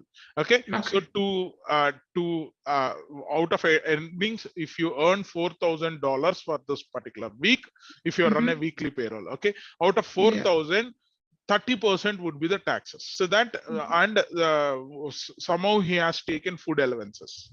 Okay, some $200, some maybe insurance of $500. So out of 500, 200 and 200, 30% taxes. So which could comes under for 1,000 rupees or $1,000 or $500 if he is having exemptions and all, tax exemptions and all, it would be 500. So earnings minus deductions equals to the net pay. Okay, so further the factoring and storage, we have to save the tables like earnings tables and deductions tables, and we have to start this, and we have to reload any saved tables or any processing deductions and storage. That is what I am telling. Okay, and accumulation of net amount we will be getting it after all deductions made and all, and the iteration finish. So start of iteration, whatever the whatever the tables which are loaded should be load or here reload saved tables. After that, all tables after accumulation of the amounts and all deductions is made, end of the iteration is done. Okay, and retroactive accounting, retroactive in the sense, if any previous results we have already bought it, and retroactive in the sense, we are just checking it. Last month we have paid 500 for $4,000 we have paid 1,500 deductions is happened, 2,500 we have paid it. Okay, the same thing is happened. And accounting, so wherever we have deducting it, so that should also be considered here. Okay, out of 4,000, 2,500 we have paid last month. So this time also we have to check it. Retro means previous accounting is correct or not, and we have to make it active the same thing this time also. Okay, so that is called retroactive. We can have it. After that, the net payments we will be giving deductions, and if any transfer to the accounting will happen, and the final processing is done. Okay, so the four structures. So for the four structures here is like, the first structure would be initialization structure. Okay, after that, importing the databases, importing of the payroll info types, importing of the data. After that, you would be starts with the processing of the payment, processing of the payroll. So in this processing of the payroll, we will be bringing of previous results. If it is any there, we have to bring the same thing. Okay, and the gross remuneration along with the time management. Okay, if you see here in XT0, you just click it, it will open a sub schema. Processing of time data will be there. Processing of personal work schedules. This is a time schema. Okay. Okay. So inside, because under one schema we could be having sub schemas. Under sub schemas the PCRs will be there and all. Okay. Okay. This is like a time part. Time management will take care of it, or generally always will be XT00. Okay. Okay. For payroll, X00 will be there, and for time XT00 will be there. T will be additionally added in the second place.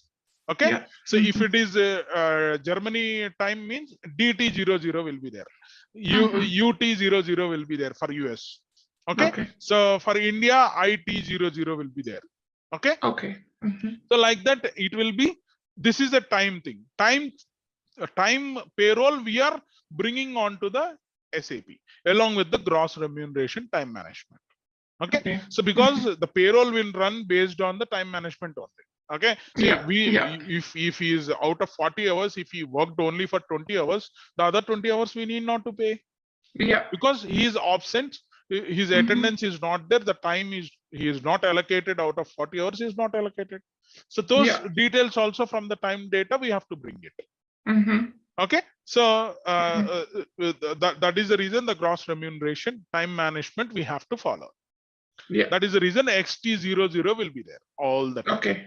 Okay. So and you have to import XAP9. These are the common ones, because what will happen here is like I'll discuss about this parameter 1, parameter 2 and all I'll discuss later. Okay. So first thing, you understood this particular, how the schema, the payroll driver consists of payroll schema. Payroll schema will tell about the rules how to run the payroll.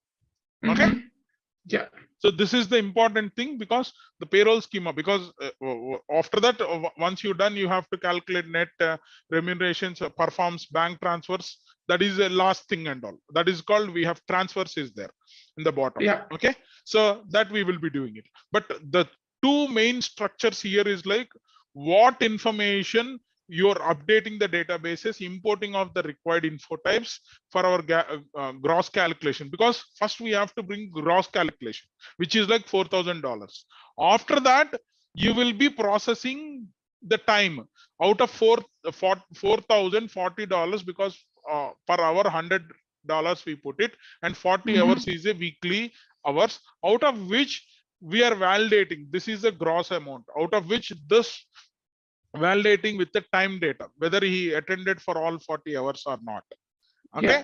So that attending thing is there, and also parallelly we will be checking any loans he has taken, any deductions, recurring deductions should be there.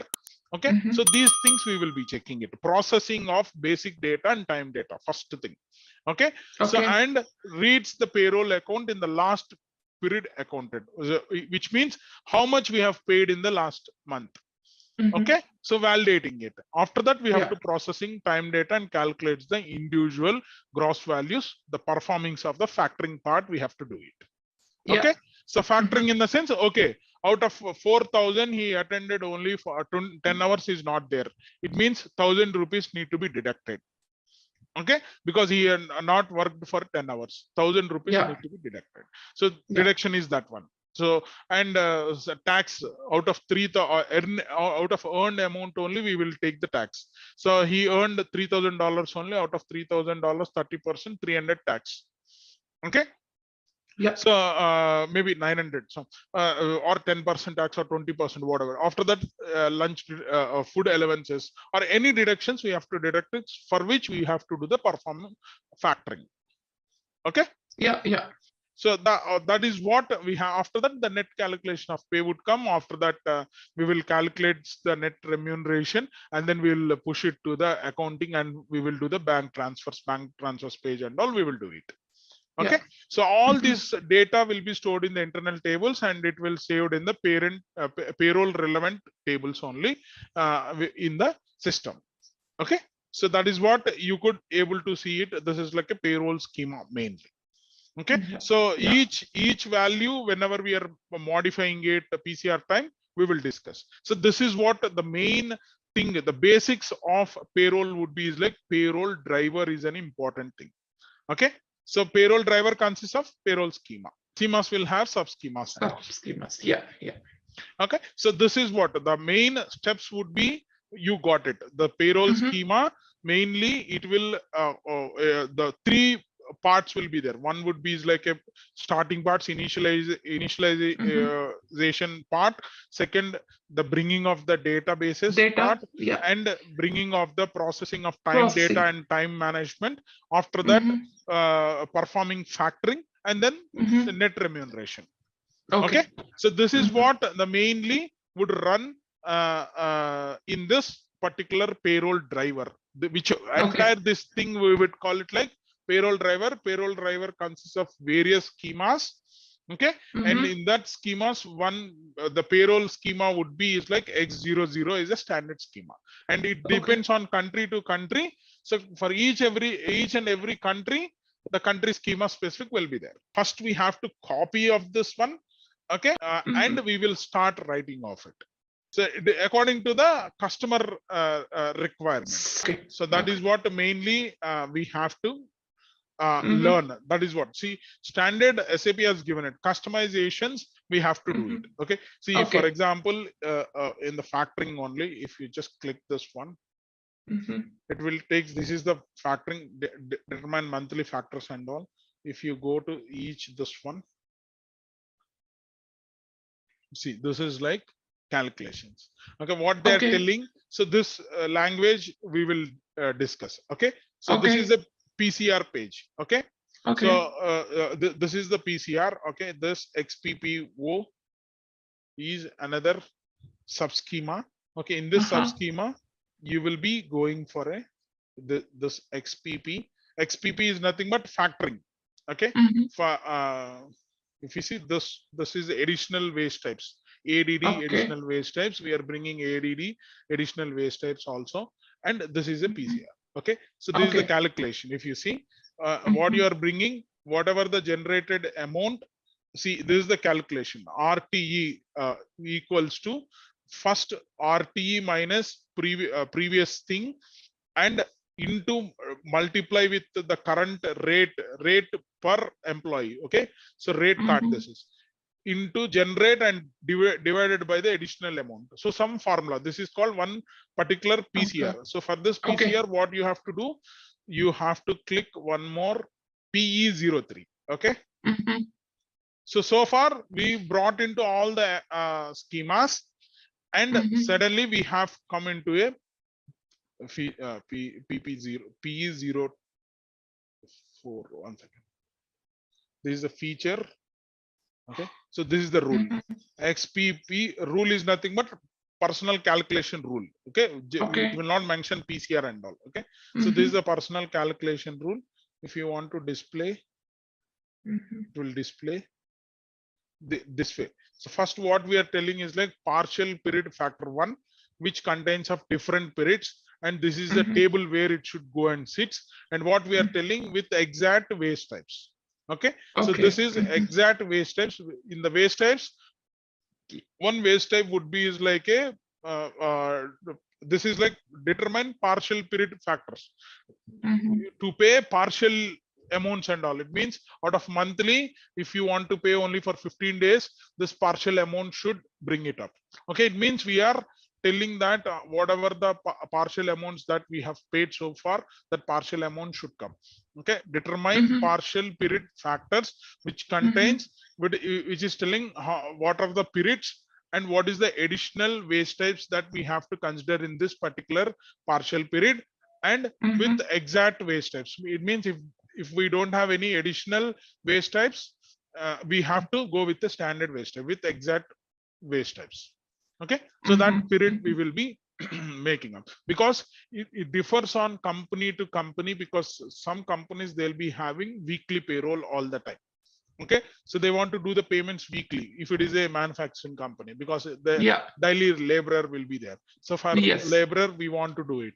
And even in the companies, the daily laborers also, we will pay 7 days payment. We will pay it on the 8th day or 9th day. So some dates we will be putting it. So for that partial payments, and it should come year to date payments also, we have to mention it. So for that, these calculations, each and every in the standard, I'll explain what are the each and every calculations also. Okay. So for now, you understood the payroll driver. The main part the heart of the payroll, you what exactly it is there, you got it. Yes. Okay? Yeah. The heart Yeah. of the payroll, you got it. And there could be a background operations generally will be there, which is called how to schedule payroll in the background. Okay. Okay, with a job we will, because every month you will go and start and run the payroll, you will be doing it, but some of the associated things to getting of the general because this data, if you're calling means calling of the previous amount data and all, it should run through a background jobs and all. So that I'll show it to you what all the jobs, how we have to create it and all. So later stage we can explain it. While before running of the payroll, we can do that one. That's a simple one. Just go and create a job, it will run and all. Okay. So post that, after that, the important thing would be, this is like a major basics of the payroll. Basic payroll would be like payroll driver. The payroll driver contains of the rules, the rules with the payroll driver consists of a schema. Schema consists of a calculation rules. Simple 3-step word you have to know about it. After that, we will be having off cycle workbench. Okay, off cycle in the sense it is nothing but doing of a off cycle activities. You can to make a bonus payment, for example, to an employee or a special occasion like a marriage, because this is like a off cycles. Payroll would be in a cycle basis.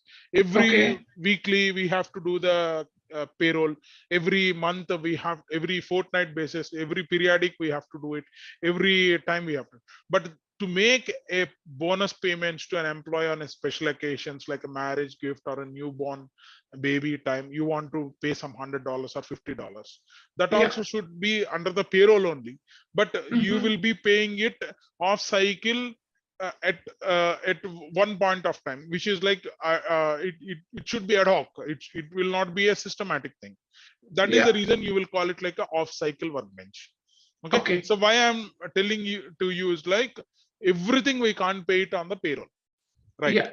Every salary is different and bonus payments is different. Or to perform any immediate correction. Okay, so consider where employee master data got modified. For example, someone maybe some HR did a mistake. Okay, so he made from $100 to $1,000, for example, per hour. Okay. So for immediate corrections and all, we can run the off cycle activity. For that particular one employee, we can run it. Okay. So all these things we would do it in an off cycle part. To pay an absence like a leave in advance. Okay. So though he is going on leave, we want to pay some advance to him, because if it is an emergency leave. Okay. So it could be. So to process any of the payments that are added to any of the adjustments info type will be there. Okay. Immediate adjustment, some people may get it. Okay. So those things, if you want, those are all things we will run under the off cycle workbench, because regular payroll will be there. Along with that, if anything that you want to do it, you have to do it in an off cycle workbench. Okay. So that would be like a main off cycle workbench generally will happen. So for these specific parts and all, we would be seeing of it. Okay. So off cycle workbench, which we will see, I'll show it how to run the off cycle workbench and all, we will see it. Okay. So this would be like, and the other things would be like pay slips, remuneration statement. Okay. So for anything, once we're done with the payroll, how we have to go and remunerate the statements. Okay. So we have to go to the payroll and we have to select the result and we have to choose, and we have to go for a remuneration statement. We can go and download it. Okay. So these are all remuneration statement, and if you want to check that particular guy after some changes you have done. Okay. If you want to run some how the statement is coming, that also you can do it under the off cycle also. Okay. So then the processing model will be there, which is like a subsequent program and order in which they run. It's like batch subsequent processings and all. Okay. So this will be under off cycle subsequent processing only. We will do it generally, replacing a payment, for example. Okay, so consider replacing a payment. For this, we have some programs in SAP HCM to run those things and all. Okay, so the mainly I'll share you with one particular document which contains of payroll info types part and all. It will be there. So which are majorly info types is like you have to keep remember of these things. One would be is like to know the status of that payroll. Info type 3 will be there. It stores the payroll and the time. If you click it, you just go to let me, I have the access, right? Okay, so now I'm just going back, or I'll just exit it. You can simply exit it, it will come. And if you want to go to PA30, I think we would have already opened PA30 for one of the employee, right? Yeah. If you want to check any info type, for example, okay, 3 would be is like a payroll status. Okay. Okay. So under basic personal data, otherwise if you're not coming, you have to click go to info type 003. Okay, payroll status would come. Okay. Yeah. I think the record is not maintained, so that is the reason it is not coming. If you want to create, you can see the payroll status record. If you want to see overview, you can see the overview here. Okay, so this payroll status, nothing is been added over here. Okay, so that is the reason you can't see it. Accounted date, and whenever the payroll has been changed, and what is the RA date, and what is the personal calculations, and what is the personal PDC calculations, in periodic data recalculations or received date and all, here it will come and sits. Okay. Okay. So it means for this employee, so far no one has run the payroll. Okay. So if any record is there, we would able to see it. Okay. Okay, so this is called nothing but the first info type, payroll status. It stores the payroll and time status data. This is automatically created when employee is hired. Okay, so this once any payroll is run, the status will show over here. The payroll is being started for that particular time.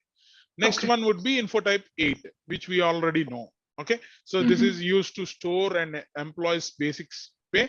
All the time when an employee leaves an organization, this info type should be delimited, because once the employee is done, otherwise in next payroll also, even after leaving of the organization, this guy will get the payment. Yeah. Okay. Yeah. So for that reason, we have to delimit that and remain in the system for retroactive accounting, because we just keep it in retroactive accounting. Why? Because how so far for this employee, how many payrolls we have run, how much of the see there, obviously why we will be doing the payroll. Okay. Yeah. Why we have to do the retroactive, because all would be under the one particular account. So in this particular business unit, this business unit is earning $1,000 and spending on employees of $500. This account should be maintained, right? Out of 1,000, 500 is going, 500 is profit for that particular organization. So, and if he wants to look back, how many months, if he wants to look back for out of 12 months, what is happened out of 12 months from the customer, he got it only $10,000. But for this guy, we have to pay $6,000 at any cost. Why? Because 12 into 500, we have to pay. It means out of 10, 6,000 if we paid it, what is the remaining account? It is being balanced in the accounting system. It should go. For that, retroactive accounting should be there. It always look back, refer back, and entire year, how much year to date, how much we have paid, it will show. Okay. So that for this main purpose, this basic pay also is one of the heart for this one. Okay.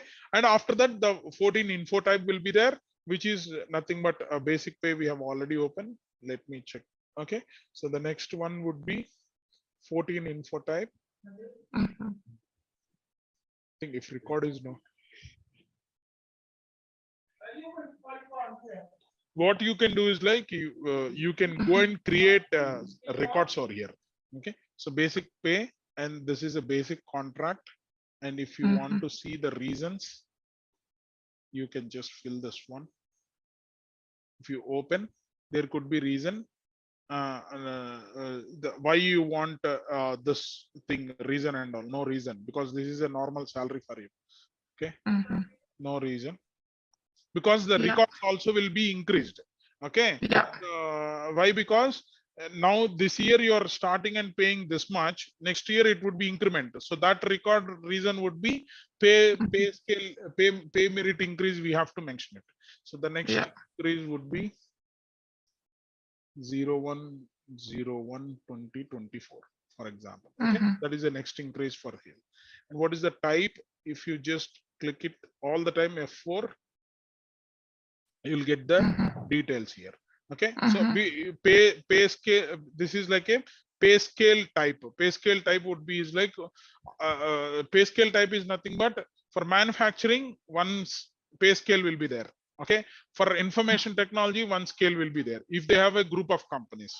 Okay, because for them pay scale type would be is like which is a very less amount, and all for IT people it would be good amount, like that. Okay, so it differs. So for that, which pay scale type this guy belongs to, so that you have to look for it. For example, he belongs to chemical, paper, metal company. Okay, so for example, if you choose metal, the metal department he belongs to. Okay, this is a manufacturing company, so for that reason this system belongs to manufacturing company.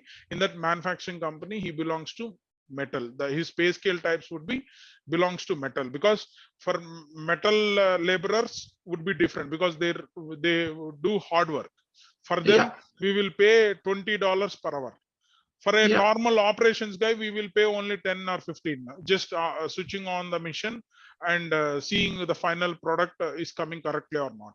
So for them, the pay rate would be different. So that is the reason the pay scale type should differ. And which area this guy, okay, he belongs to metal department, but which area he belongs to? He belongs to Berlin. So what you can do is like simply, I'll just we will search that employees also with US, anyone is there. Okay,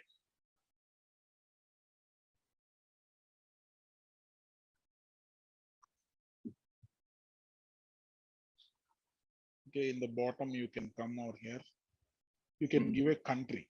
Okay,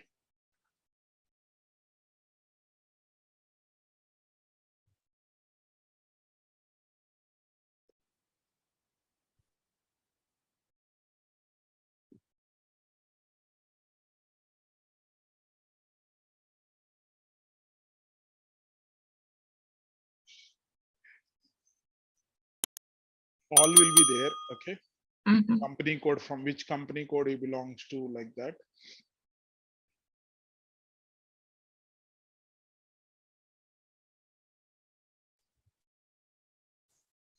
Maybe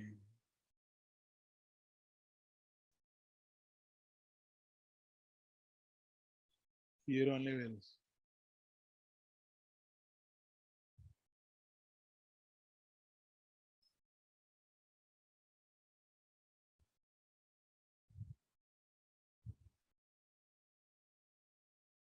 I think some of the groups is like 1710 is there, the company code.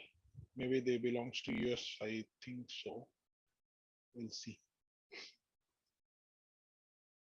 Okay, so what we will do is like we will take for one, maybe you can have one employee or two employee would be there. Okay, for them we can look for it. Okay.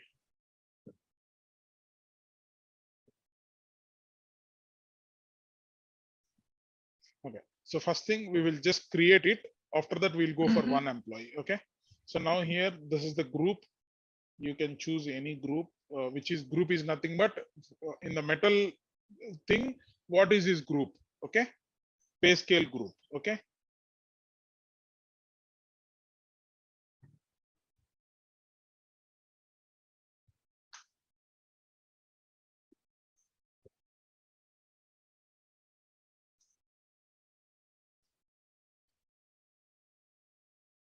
okay, so some group G is there.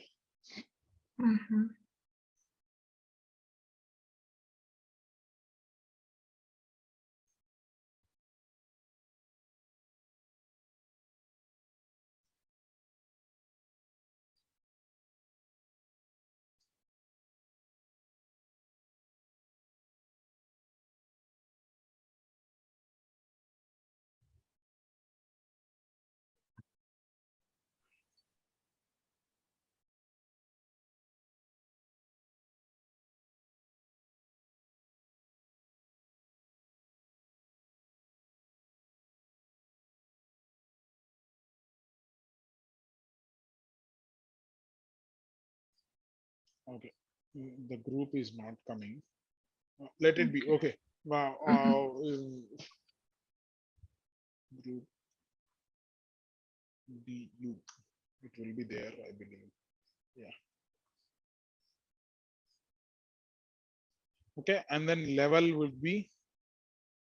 So which level we can see it here. Okay, here also this. Okay. So level would be 1 or 2, some level we can put it. Okay. So now next going to 100%, and we are putting under the periodic, and his monthly hours would be 176. I'm just keeping it, and his annual salary, it will divide. Okay. So his annual salary would be, if I'm giving 64K. Okay. 64,000 euro. Okay.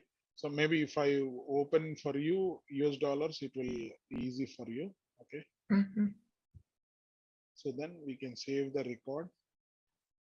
Okay. So the next increase, it is asking not to keep it. We will remove it because it is not a mandatory. Need not to have a next thing. We can save it. Okay. Some restrictions.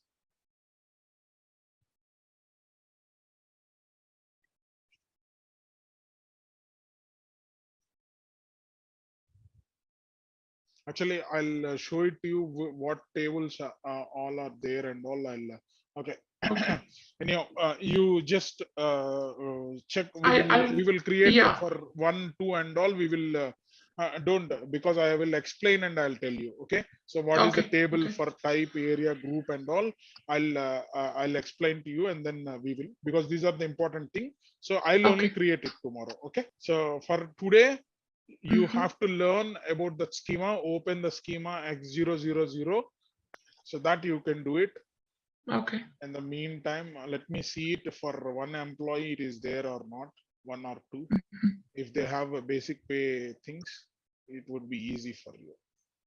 Okay. The table part, I'll tell you. Okay. The basic pay info type. Tomorrow we will discuss more about on the info type. Hey there, ready to dive into the world of SAP SF EC Payroll? Our course has got you covered. You can learn at your own pace right here on our platform. In this course, we will walk you through SAP SF EC Payroll. It's like a magic toolbox for managing payroll smoothly, making sure everyone gets paid on time. Our comprehensive course covers everything from the basics to some pretty neat tricks, crafted by experts who know their stuff. Your instructors are seasoned pros with years of experience under their belts. They are here to guide you through and answer any questions you might have. And guess what? Our students absolutely love this course. Folks just like you have found it incredibly beneficial. And the best part? It's super affordable. This amazing opportunity won't break the bank. Ready to become an SAP SF EC Payroll whiz? Sign up now on our page. And for more details, visit ZaranTech's website. This is an overview of the SuccessFactors platform. First 2 PDFs are required. Yeah. Yes. After that, we can go with this one, Payroll Control Center. For Payroll Control Center, there is nothing we can do in SuccessFactors. Yes. Complete configuration only in HCM, but only the integration of Payroll Control Center with the SuccessFactors. That is the only integration we will do. But the complete configuration and testing we can check in a HCM system only. SuccessFactors, what is the configuration required for Payroll Control Center, that I can show you in demo system. The real-time integration is not possible, but the exact functionality, how it will work in Employee Central SuccessFactors system, the Payroll Control Center, how it will work in the real time, that I can show during the configuration and testing. Only the integration part is not, we cannot see because the demo system is not available. Oh, actually, if you go with PDF, you don't understand anything in Payroll Control Center. So we need to check in the system only. We need to practice a lot. We need to at least practice continuously for 1 month. Then only we can understand Payroll Control Center. But if we understand this, then it's easy to. If you go to documents, then we can understand what they have mentioned in the documentation. No, there is no PDF for that one. I think there is one course in Learning Hub only. Okay. SuccessFactors Employee Central Payroll. Okay. That Payroll is type. time data. That is for payroll.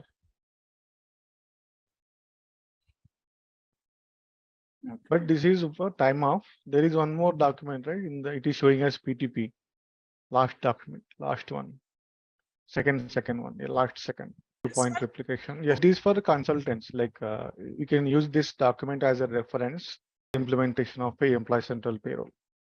This will provide all the steps in detail. Yeah, you can check with the ECP, that P2P. Yes, SAP ECP and VT. Yes. Okay. No, you can check this as third. You can leave the payroll control center. That is not required. Once you understand this EC point-to-point replication, then you can check control center also. However, the payroll control center is a part of, in this document also, they have provided documentation. Separate document is not required. It is included in this document only. In this same document only, they have provided PCC also, payroll control center documentation also, it is included.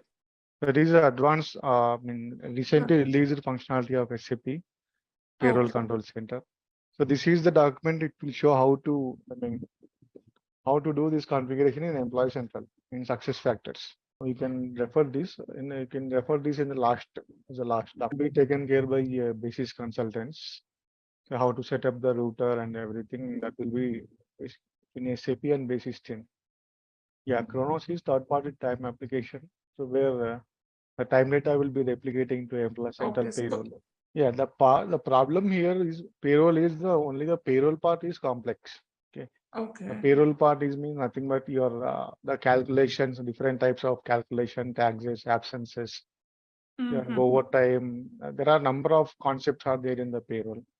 So if you compare, then it's not possible for any consultant to understand all concepts. Yeah. At least if we are good enough to work on 70% of requirements, then we can say anyone can do it. 100% no one can do it because of the SAP has a very powerful engine. Yes. Yeah, that's true. Yeah, SuccessFactors Employee Central is very easy. And comparing to SAP HR, Employee Central is very easy. And the data replication from Employee Central to EC Payroll is also very easy. So whatever I'm telling is just we need to do mapping. So any consultant will do it in 1 day, 2 days enough for completing that configuration. For mapping. For mapping. Maximum in 1 week, we can set up the integration between Employee Central and Employee Central Payroll. We can make the system run. But after that, the real work starts. The configuration of Payroll Control Center or the configuration of payroll part. That's the main thing. These are simple. Anyone can understand and anyone can do. But running the payroll, understanding the payroll schemas and rules, that is the most consultants will suffer. That is, we need to put more efforts to understand those configurations, and we need to do a lot of testing in that.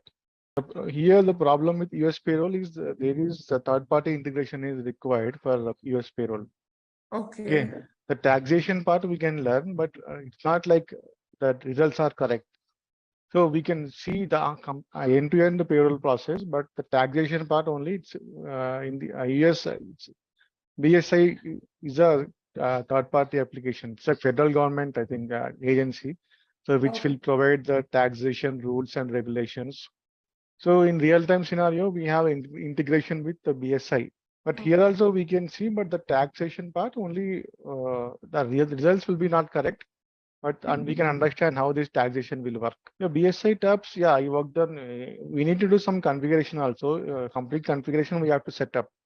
How that for the taxability models, there are different taxation parts, taxability models and tax models. You have to set up all the rate types also. But only the data will go to BSI and tax will calculate there, and it will come back to again SAP only. In real time, data will go to BSI, tax data will go to BSI, and the taxation will be calculated there, and it will come back to SAP. Yeah, EC payroll, most people don't understand the payroll concept. I mean, learning the Yes. payroll. 100% effort, then we can learn. The problem with SAP HCM is the payroll. Oh, okay. So payroll, there is if you work on one country, it's not enough. Yeah. Okay. Some clients expect to know multiple countries like US or UK and Australia. So we cannot learn all these country payrolls at a time. So once you understand one country payroll enough, we can understand another country payroll easily. Yes. Yeah. Same info types, same data, but only the different is taxation.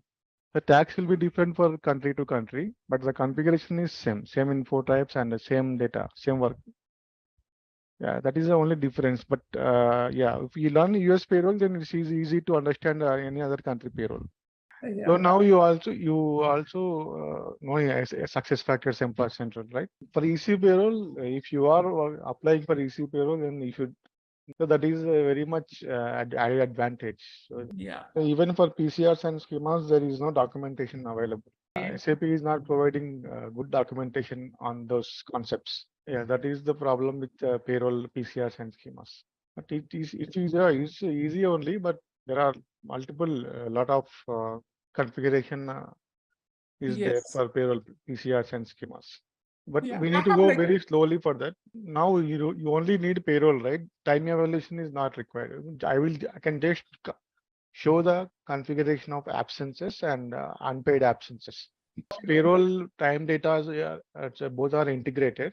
So we just need to have 50% knowledge on time off, like absences and attendances or unpaid absences and overtime. So how this will be processed in a payroll part? That I can show. And the remaining part in payroll, complete payroll process and PCRs and schemas. For those time configuration, right? Yeah, there is a course in employees learning a bonding.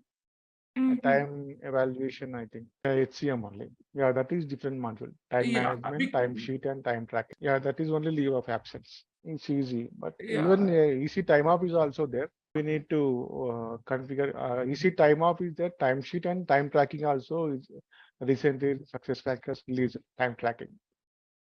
Yeah, EC time off is also there, but most of the clients are not using it. I think. In US now, in US the workday is also in good demand. Correct? Yeah, it's very interesting comparing to workday is also like now it's good demand, but I'm not sure the payroll is strong in SAP. Only lot of institutes are there only in Hyderabad only. So once you go into EC, most of the consultants they will never get chance in working with EC payroll. Experience in EC payroll, then only they will. Yes. Because payroll, no one will teach. It's very tough. No one will get experience directly in payroll. So someone should provide. Otherwise, they will show fake experience on them. All right, let's test your knowledge. Here is a question for you. Which of the following is not a common wage type in SAP SF EC Payroll? Option A, basic pay. Option B, overtime pay. Option C, tax deduction. Option D, travel allowance. Take a moment to think. And when you are ready, choose the correct option. Remember, each choice holds a key to unlocking the answer. Good luck. Type the correct answer in the comments section. Hey there, ready to dive into the world of SAP SF EC Payroll? Our course has got you covered. You can learn at your own pace right here on our platform. In this course, we will walk you through SAP SF EC Payroll.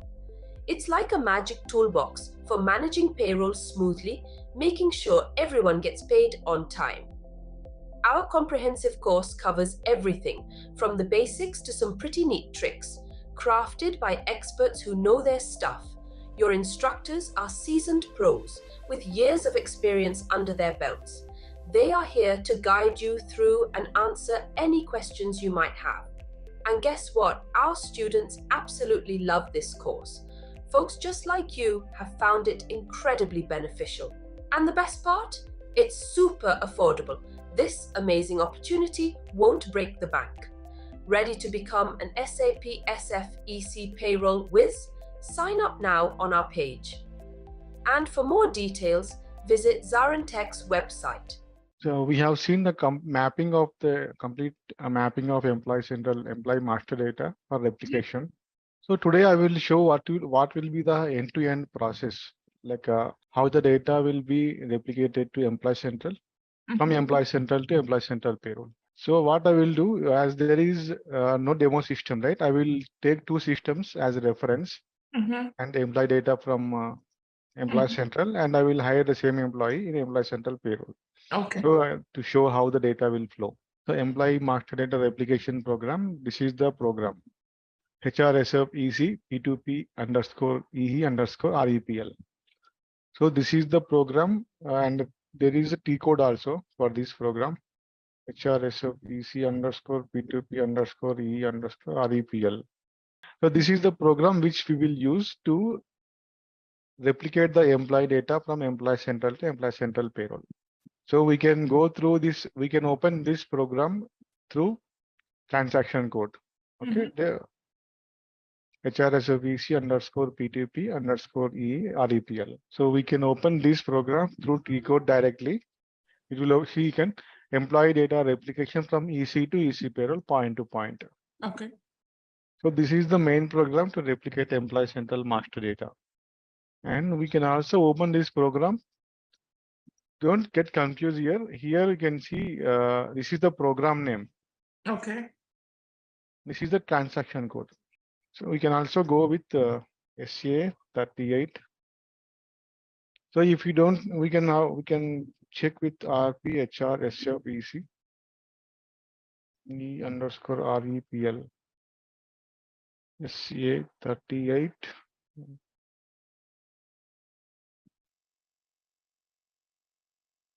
No, this is not the program. Okay, 1 second.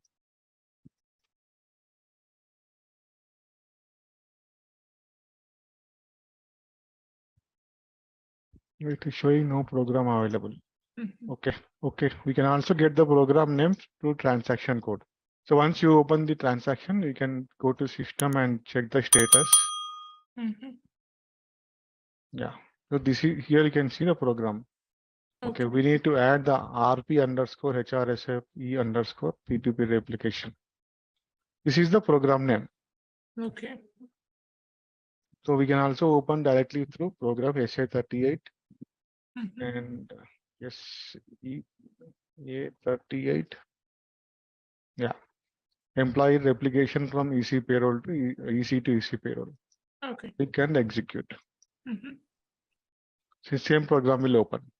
I need to update it. Okay.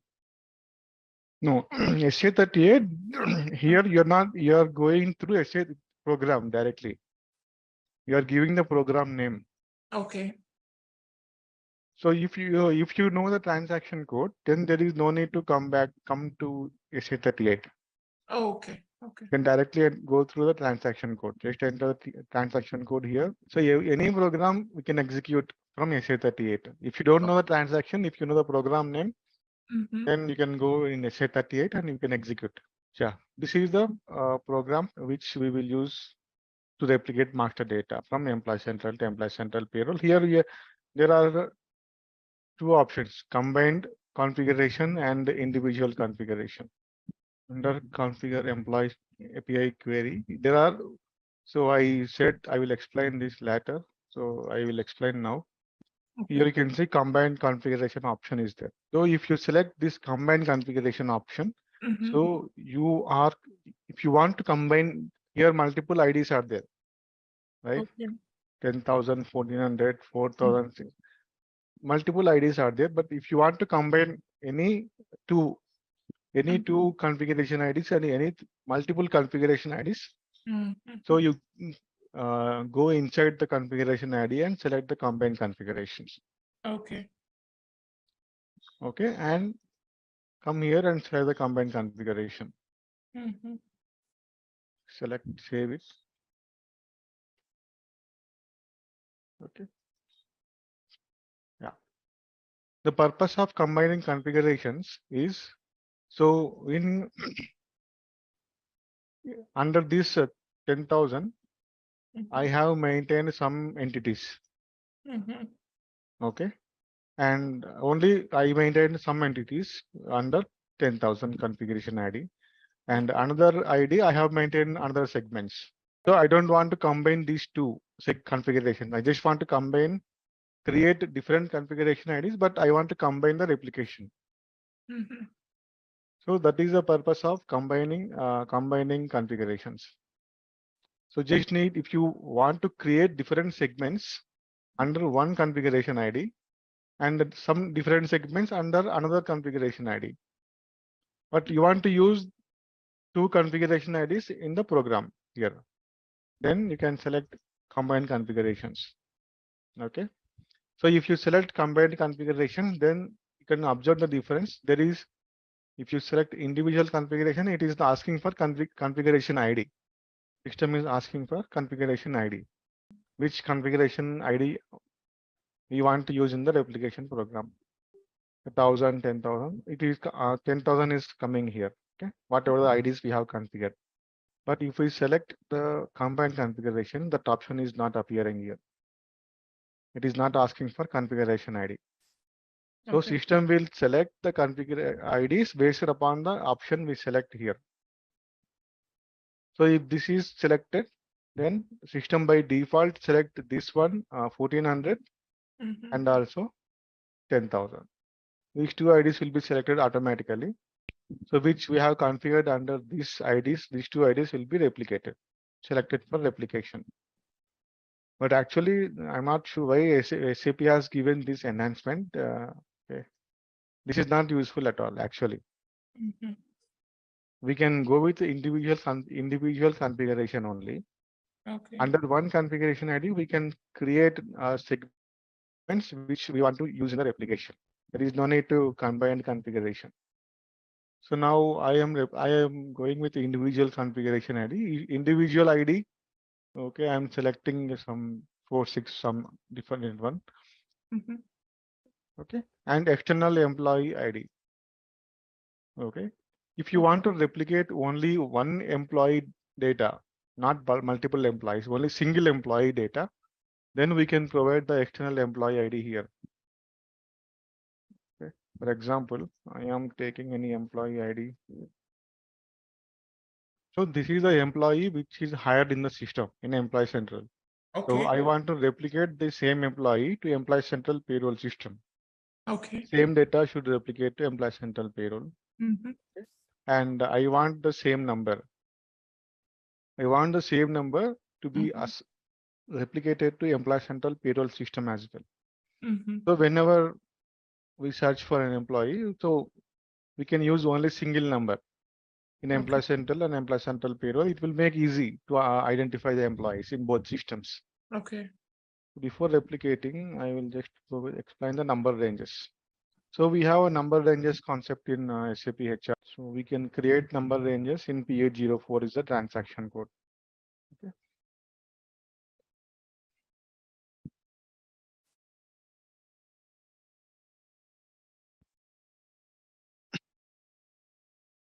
Yeah, P804 number ranges, click on intervals. So we have two options here, right? External and internal. So internal means system will generate the number ranges. When we are hiring an employee in PF40, system will generate the number ranges based upon the sequence. Yeah, this is the sequence available for next number range. So we can create any n number of number ranges and we can use these number ranges based upon company code or suppose I want to use 15 series for one company code and 13 series for another company code, 14 series for another company code. So we can configure like this based upon the company code. So we just need to. Okay. So you might be having an idea on the PO03.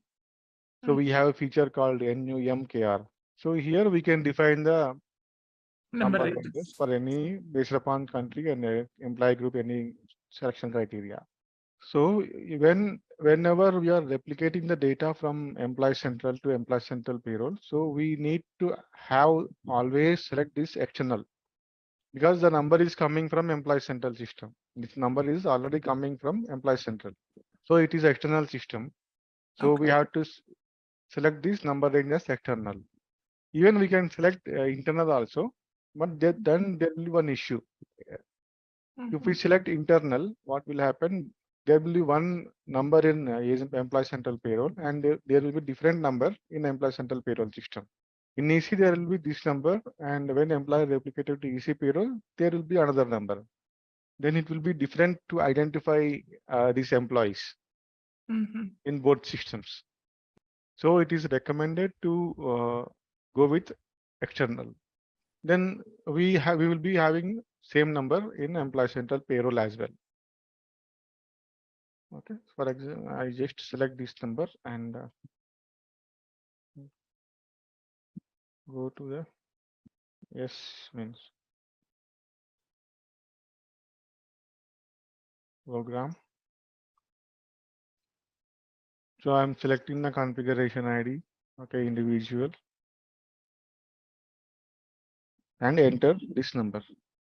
So here we are only trying to replicate only one single employee data from EC to EC Payroll. Execute. It won't work now, but I'm just showing this is the process we follow. Okay. It will show as this replication finished, check application log for more details. It won't give any errors here. So we have separate T code to check the errors, to check the log. Okay, that is SLG1. SLG1. Hey there, ready to dive into the world of SAP SF EC Payroll? Our course has got you covered. You can learn at your own pace right here on our platform. In this course, we will walk you through SAP SF EC Payroll. It's like a magic toolbox for managing payroll smoothly, making sure everyone gets paid on time. Our comprehensive course covers everything from the basics to some pretty neat tricks, crafted by experts who know their stuff. Your instructors are seasoned pros with years of experience under their belts. They are here to guide you through and answer any questions you might have. And guess what? Our students absolutely love this course. Folks just like you have found it incredibly beneficial. And the best part? It's super affordable.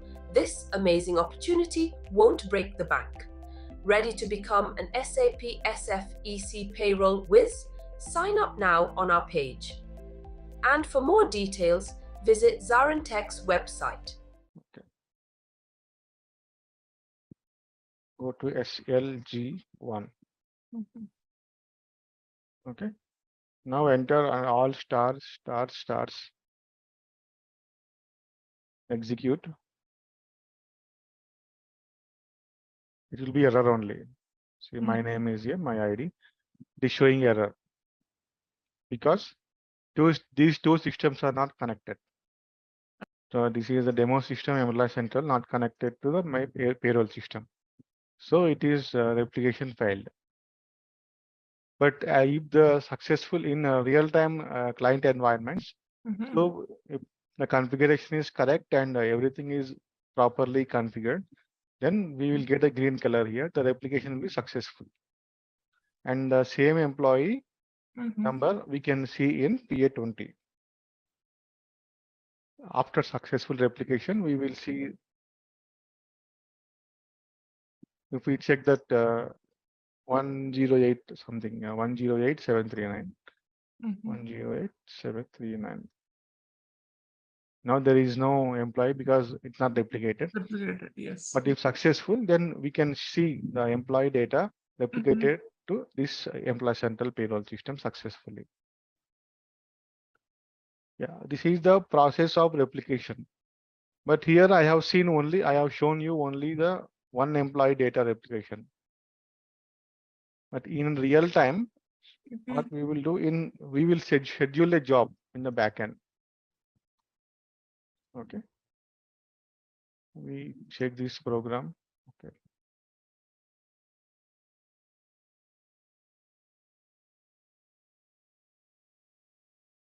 Okay, one second. How to schedule a job?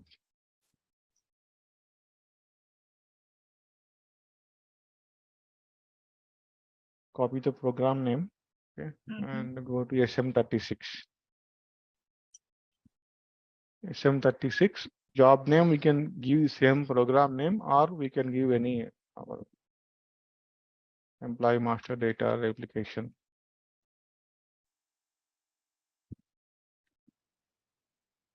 To EC application. Job class will be C and okay. Step.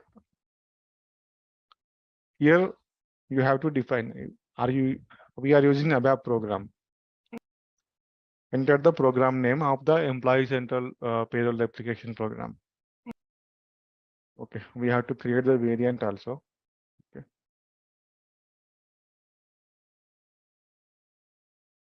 Go to again the same program. Just enter if you want to use the individual configuration, just enter the ID. So which configuration ID you want to use. But if you want and create a variant, okay, just save. Click on save. It will ask for the variant name. Text variant. P2P variant application. EC payroll replication.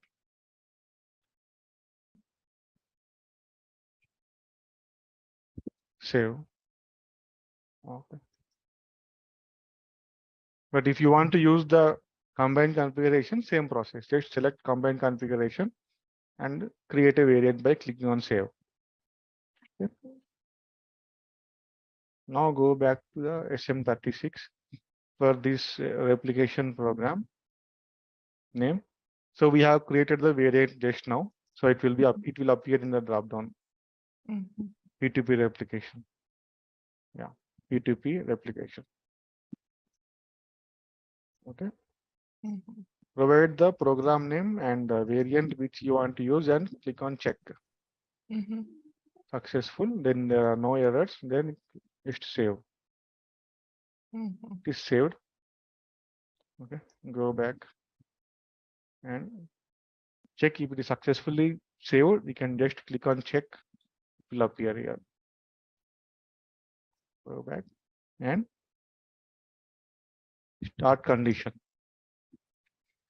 When you want to start this program running in the backend, you want to start immediately or date and time after any job or after any event and operation mode.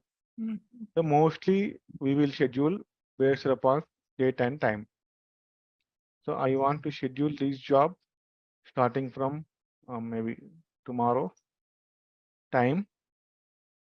You can check any time based upon which time is a proper time for your client. You can click on that time and check schedule the start. So here, I want this program to run every 15 minutes or every half an hour. Then select periodic job. Period values. If you want to run this job every 30 minutes, then we need to select this periodic job and provide the period values. Is it hourly or daily, weekly, monthly, other period? I want other period. Okay. Every 30 minutes. Check. Successful, then save. Then save. Periodic job. Okay. We have provided, we have scheduled to run every 30 minutes. Then save. Okay. Yeah. Now save this job. You will get the successful message like this. Employee master data replication saved status is released. Successfully released for running for tomorrow. Tomorrow, if you come and check here, so it will be running for every 30 minutes. Here it is showing the planned start date is from tomorrow, time is this one, and job frequency is for every 30 minutes. Okay. So this is so here in the program,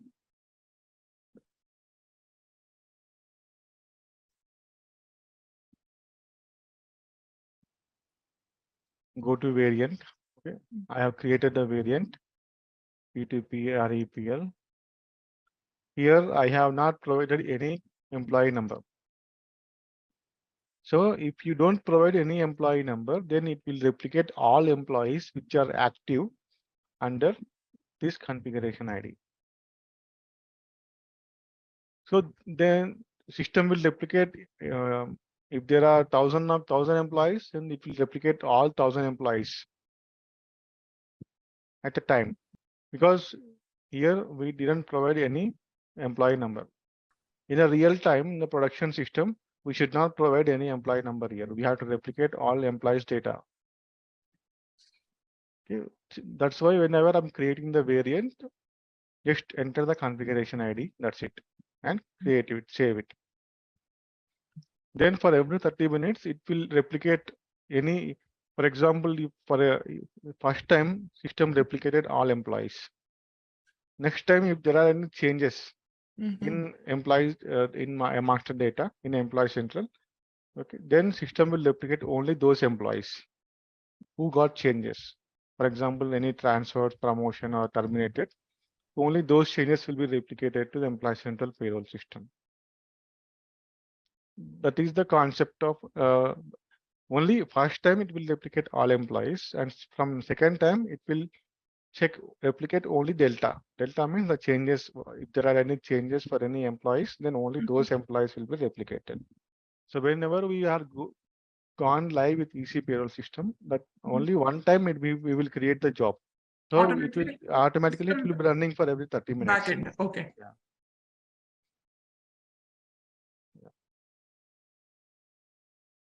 So in employee central payroll, we have a T code called SLG1, right? I shown SLG1 to check if there are any errors in the replication. SLG1.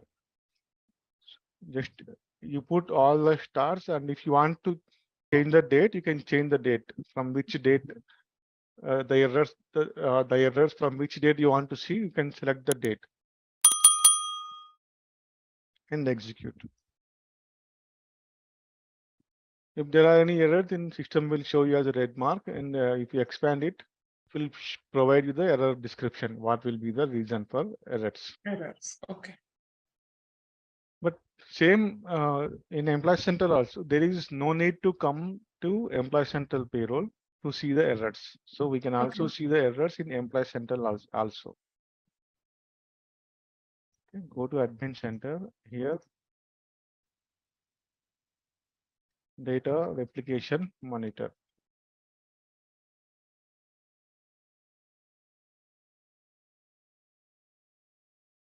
Go to data replication monitor.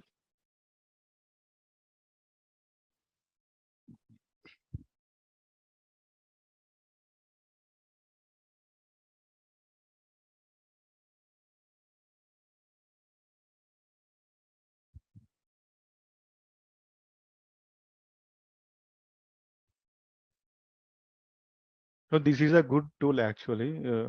You can check if you know the employee number.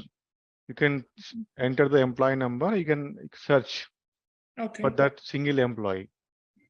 Okay, and there are different filters here, different options available. Okay, you can search through employee ID or replication content type. There are different content types are there.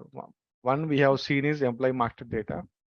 So we will this org assignment and org compliance forms are part of the CPI replication, not P2P replication.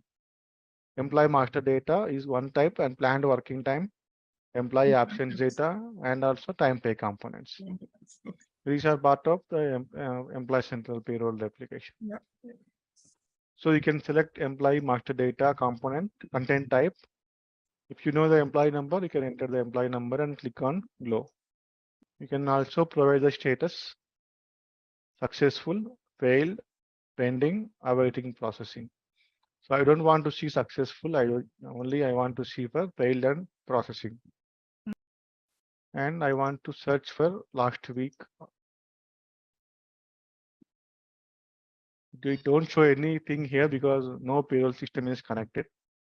But in the production, in live system, we can see come here and search for the employees who have failed status. Okay. Then it will display the list of employees who are failed. We can select that and we can check the status. What is the reason? Here there is a message column here, right? It will show a message under for each employee. It will show a message. What is the reason for failure? So this is the data replication monitor is very useful. Okay. If you don't know how to check the logs in Employee Central using SLG1, so you can directly come here and check the status. Okay. Replication status of any employees.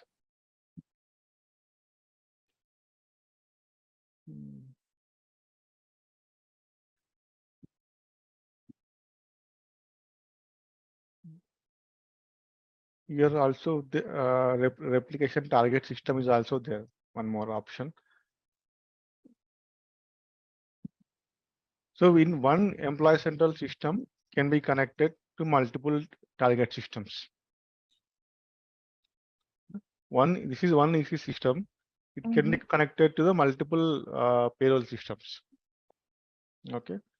So at that time, if you have one Employee Central system and the same Employee Central system is connected to multiple payroll systems, then you will get these options. And you can come here and check which replication target system you want to see the errors. Okay. I want to select these two and click on go. Okay. Nothing will be there. It is a new enhancement. SuccessFactors SAP has released this enhancement last quarter only. So one Employee Central system can be connected to the multiple payroll systems. It was not there last year. It is released this quarter only. So how we can connect multiple payroll systems to one Employee Central system? I will show you. We can go to manage data.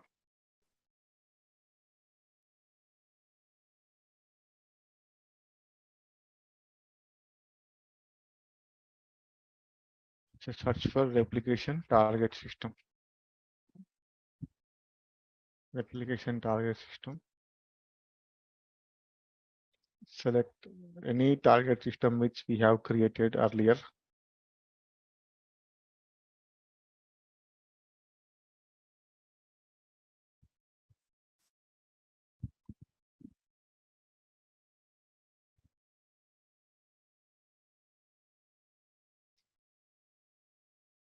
Not here, actually, sorry.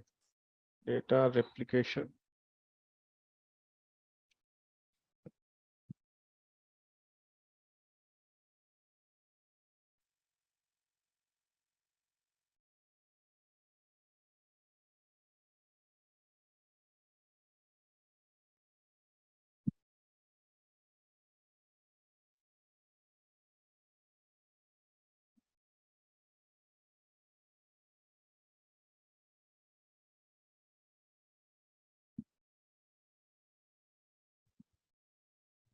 I think replication target system only. Yeah, replication target system only.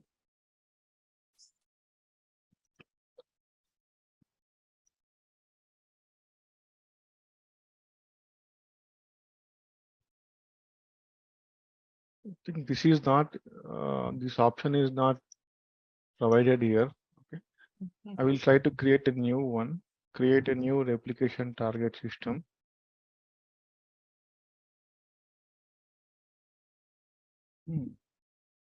Actually, we will get an option, legal entity.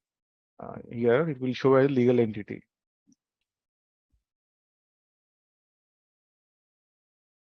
Go to your payroll unified configuration.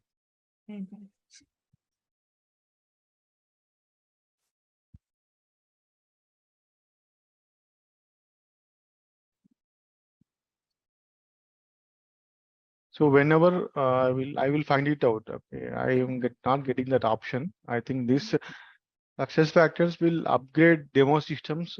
They might upgrade or they won't upgrade sometimes. Okay. Okay. So in EC only, we need to provide, we need to configure. So here it will come as a I will show you in the data replication configuration. That option you can understand. Data replication configuration. There is nothing is created. You can create a data replication configuration. So here you can see there is a different options. Time account. This is for time data replication actually, not for employees master data replication. Here you can see country assignment, pay group, time type, company assignment. So like that only, when in the replication target system also, we will get one option called legal entity. Legal entity is nothing but company. So we can create number of. So if you are using the different payroll system for different company codes, so we can create multiple replication target systems based upon the company code. For example, for 10,000, I want to use one payroll system. I will save it, and again I will create another payroll system by selecting the replication target system here. And create replication target system from here also. This is not this demo system is not updated, not upgraded by SuccessFactors. That's why we are not getting the option. For replication target system also, we will get options like this. So we can select one company code for one system, one target system, and save it and come again and create another replication target system for another company code, which is for another country. Like that, we can create number of target systems based upon the company code. Then we can employee central system is only one, but we have different payroll systems. So we can connect like that based upon the replication target system. So I will show you in different system tomorrow how to create these target systems for multiple company codes. Yeah, this is the process, complete process from replication. Employee the central, employee master data. Employee is hired in employee central and replicated to employee central payroll using the program. And if there are any errors, then we can check in the SLG1, or we can also check in the employee central by coming to a data replication monitor.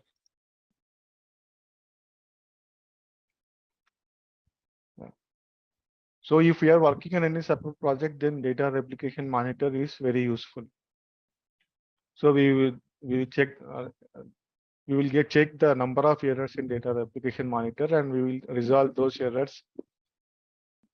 And again, we will whenever after the errors are resolved, then system will automatically replicate those employees based upon the time we have scheduled.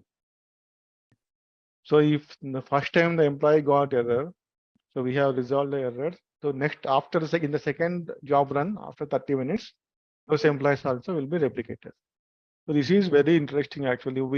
If we have demos perfect system, then we can show the live how it will replicate from employee central to employee central payroll. Problem is the demo systems are not available.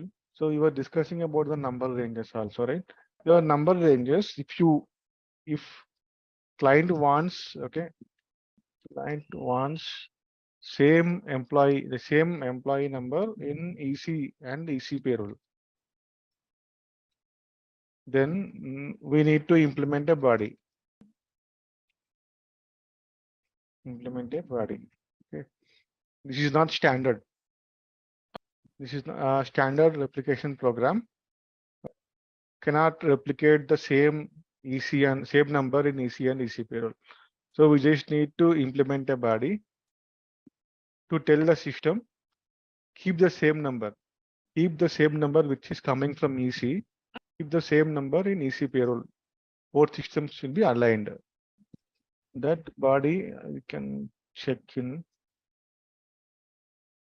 To know the bodies, you can go to personal management and integration settings for employee central payroll. Here enabling the under extensibility. Okay, you can check the documentation which body we can implement. Go to yeah, this is the body name. So if we just provide this body to the adapter, they will understand what is the enhancement spot. So we need to implement. Okay. This is the enhancement spot, body name. Under this enhancement, there are multiple bodies available. Yeah, here you see this one, external partner map. So this body we have to implement to map the numbers both in EC and EC payroll. If we don't implement this, then it's not possible to use the same number in EC and EC payroll. It's a simple one-line code. They just need to enable it. Will take only 5 minutes for the any adapter to implement this. But if client doesn't want same number in EC and EC payroll, then no need to implement this body. Okay, we can select the number ranges as internal number ranges in PA04. Internal number ranges. We need to select internal number ranges. If they want both same numbers in EC and EC payroll, we should have external number ranges. That's the only our configuration we have to do. So if the same numbers in both systems, then select external. If client don't want same number, then we can go with internal. And no need to implement the body. Because system will generate the number based upon the sequence which we have created internally. So this is the process of employee central data replication from employee central to employee central payroll. And so only once the configuration is configuration is done. So this is a regular process. Okay, we schedule the job one time is a go live time. And if you are working in support projects, then you will mostly work on the SLG1 transaction code. And in EC, you mostly check on data replication monitor. If you are working on support projects, if you are working on implementation projects, then we will do configuration in this all mapping tables. This is the process only to replicate employee master data, not for time data. So we have to see the time data, different program, and we have to do the configuration also. Time data replication. The sequence will be first we need to replicate employee master data to the employee central payroll. Second is ECP, this time data. Because to replicate time data, we need to have employees in EC payroll system. Yeah. Without employees, time data cannot be replicated. Okay.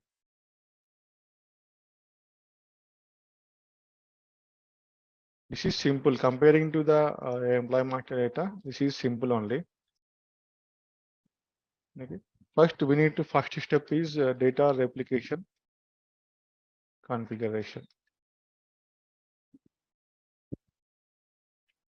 in EC. Second one, so mapping of values in ECP. Next, third one is scheduling the job, replication job in SM36 in EC payroll.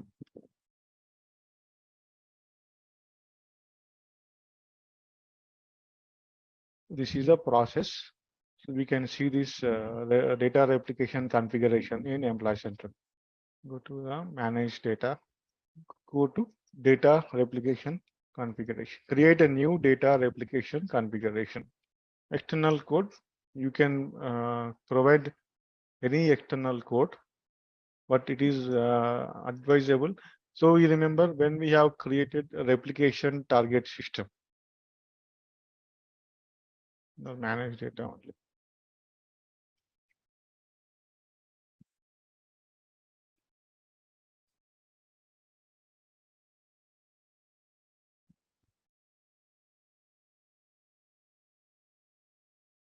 Replication target system is the prerequisite to create the data replication configuration.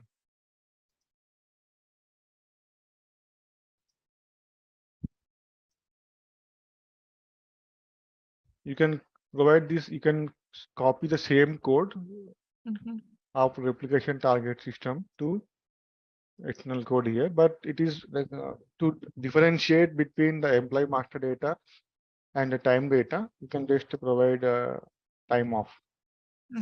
External code as time off. Okay. Execute proxy creation job. You just mention, don't mention select S here. You can just provide no. I will explain what is the option for this. Okay. And always allow replication in payroll correction phase. So this is purely based upon your client requirement. And because if we select this option, so you are aware of the payroll control record in HCM, right? In PO03, for any particular payroll area, we will create the control record. It's taking so much time. In PS03, we will create control record for payroll area to execute, to release the, oh, again it's called.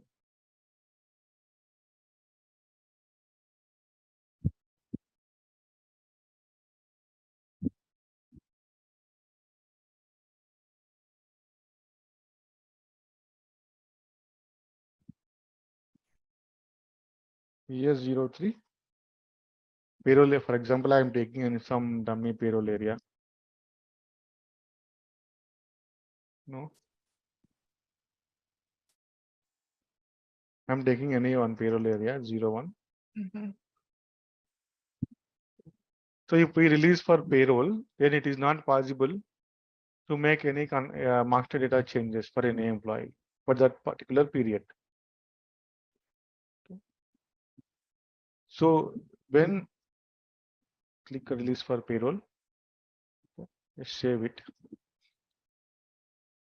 Now you have successfully one cycle of payroll is completed, but there are some errors in payroll run.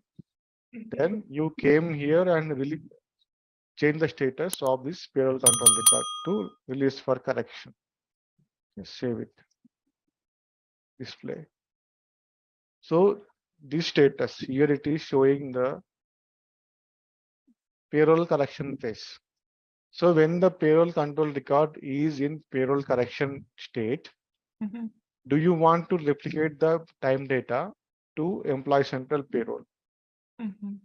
If you select yes here, even if the status is in release for correction on also, the time data will be replicated to the employee central payroll system. If we select no, then no employee time data will be replicated to employee central payroll system when the control record status is in release for corrections. The time data will only replicate when you change the state that exit payroll. That is the concept of this payroll correction phase. In time of replication target system, you can create, select, you have created in the last step. Content type is, this is employee absence data only. Select employee absence data. Okay, no need about this. You can exclude these options. Okay, replication scenario, you can select only absences only. Okay. No need about if you are using contingent workers, then you can select exclude. If you want to exclude these contingent workers, then you can select yes. And from which date you want to replicate the employee data, time data. Obviously, it will be from go live date only. Okay, I'm selecting some dummy date. Yeah, these fields are optional.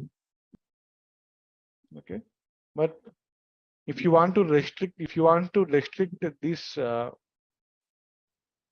replication configuration to some company codes only. So I want to use only some company codes. Okay. Then you can select only the employees who are belonging to these company codes. Only for those employees, time data will be replicated. Other employee who are not belonging to these two company codes, so for those it will be excluded.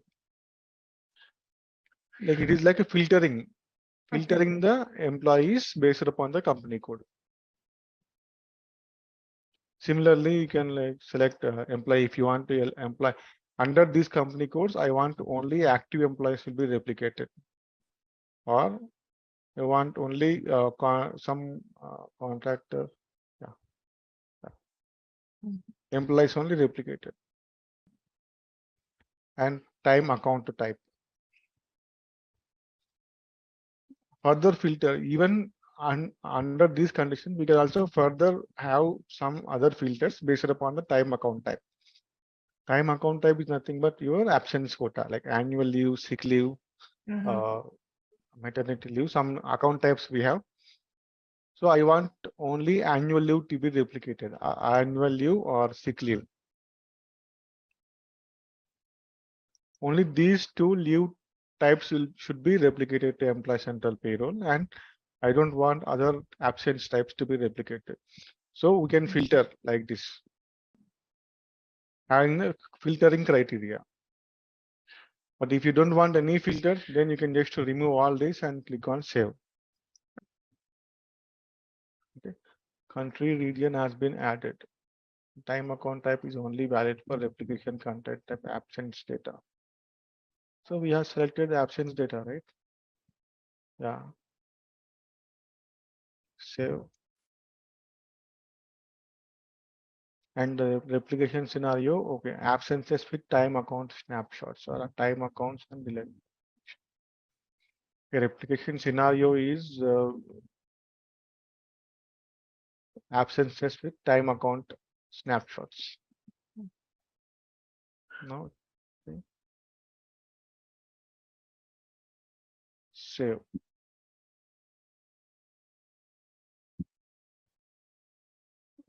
So this is a very important configuration in Employee Central. So if Employee Central time off is enabled and customer wants to use the SuccessFactors Employee Central time off and they want to replicate the data, time data to Employee Central payroll, the first step is we need to configure the data replication configuration.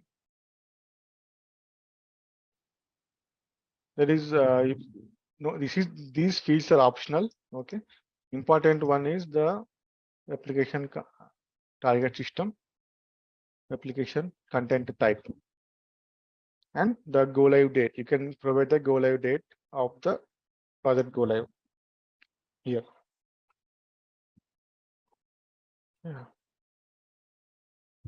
All right, let's test your knowledge. Here is a question for you. In SAP S4 EC Payroll, what is the term used for the process of transferring payroll data to accounting? Option A, payroll posting. Option B, payroll archiving. Option C, payroll evaluation. Option D, payroll distribution. Take a moment to think, and when you are ready, choose the correct option. Remember, each choice holds a key to unlocking the answer. Good luck. Type the correct answer in the comments section. Hey there, ready to dive into the world of SAP S4 EC Payroll? Our course has got you covered. You can learn at your own pace right here on our platform. In this course, we will walk you through SAP S4 EC Payroll. It's like a magic toolbox for managing payroll smoothly, making sure everyone gets paid on time. Our comprehensive course covers everything from the basics to some pretty neat tricks, crafted by experts who know their stuff. Your instructors are seasoned pros with years of experience under their belts. They are here to guide you through and answer any questions you might have. And guess what? Our students absolutely love this course. Folks just like you have found it incredibly beneficial. And the best part? It's super affordable. This amazing opportunity won't break the bank. Ready to become an SAP S4 EC Payroll whiz? Sign up now on our page. And for more details, visit ZaranTech's website. So these are all the predefined objects only, but we just need to configure the complete the configuration for replication. So external code we can define as time off, and we can put these two options as no. But this one, so if it is depending upon the client requirement. If they want to allow the replication even in the payroll correction, like payroll control record in correction phase, then we can define as yes. Mostly it will be yes only. Yeah, Okay. because there will be no impact in the payroll. Even if we enable this, Okay. there will be no impact. So we can make it as yes. Okay. And the replication target system, so which we configured in managed data as a replication target system. Content type, we have three options. Okay? Employee absence data and time pay components or planned working time. So for if you enable employee central time off, so we can mostly go with employee absence data. Okay, this is only for info timesheet. If you want to use employee central timesheet, then we can go with time pay components content type. Planned working time also is optional. Not if you want to use the info type 2003 in SAP HCM, there is an info type called 2003 substitution. So if you want to use this info type 2003, then we can enable the replication from EC to EC Payroll by the content type. So these two are not mandatory, but if you are using the employee central time off, then we need to replicate employee absence data. Employee absence data to info type 2001 replication scenario. Okay. So we can select this absences only or absences with time account snapshots, time accounts and related information. Actually, these two absences with time account snapshots and time accounts and related information mostly used for country Australia. These two are useful for country Australia, and absences only is global. Any country can use. Okay. But these two are only for Australia, but other countries may also use this. They have requirement. I'm selecting employee absences only. If you want to exclude contingent workers, you can exclude. And earliest selection date, you can use go live date or from which date you want to replicate the absences from employee central to employee central payroll. Mostly it will be the go live date only. 100% it will be go live date only. And here these are optional columns. Country, region, you can exclude, you can filter if you have enabled the employee central payroll well multiple countries, but you want to replicate only absences only for country USA, then we can enable filter only for country USA or any other country. And if your pay group assignment, pay group, it will be like monthly payroll area, weekly payroll area, and casuals. There will be different pay frequencies. So the employee central time off, mostly it will be used by monthly employees. So if you want to enable the replication of time off data for only monthly employees, then we can select monthly, only for monthly payroll employees. Some different USA monthly.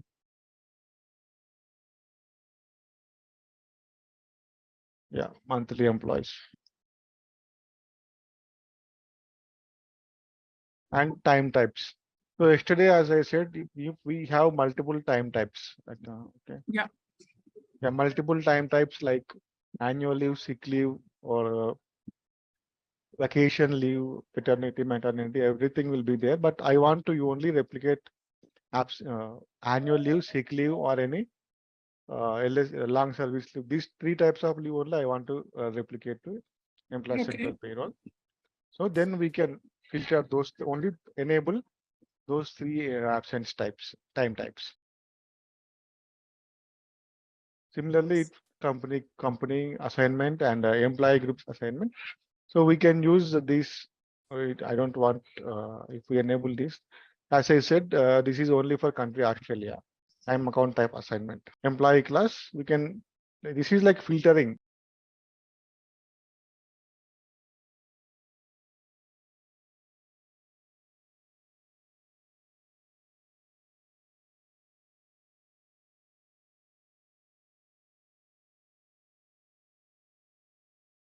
This is the only configuration we need to do from Employee Central. In Employee Central, this is the only configuration to replicate absences. But for SAP API user, we have created for employee master data, right? That same user will be used for time data replication also.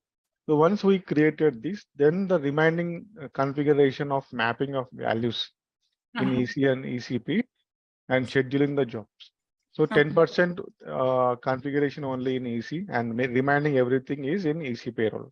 So now we can check in EC payroll.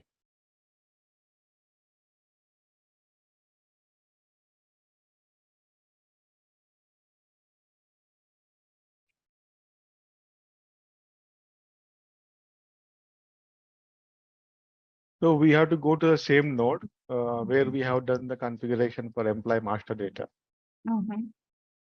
In the personal management, integration settings for SuccessFactors EC Payroll, configuration of point-to-point replication, assignment of code values for point-to-point replication. So if you have any, if you want to use the standard, here also we can use the standard configuration delivered by SAP.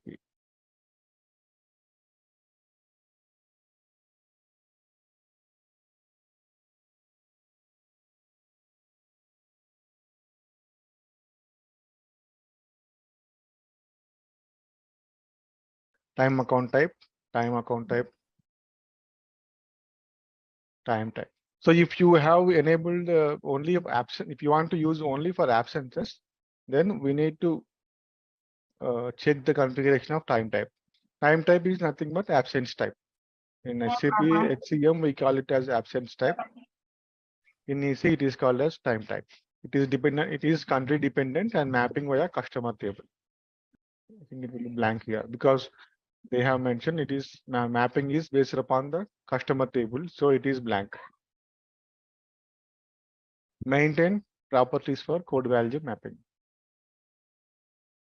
Check if it is enabled. Yeah, it is already there here. Here, the time type it is enabled for country Singapore, but we can enable for other countries. Time type, end date, 01, country dependent. If you want to enable country dependent, okay. Mapping via customer table or identical mapping. Identical.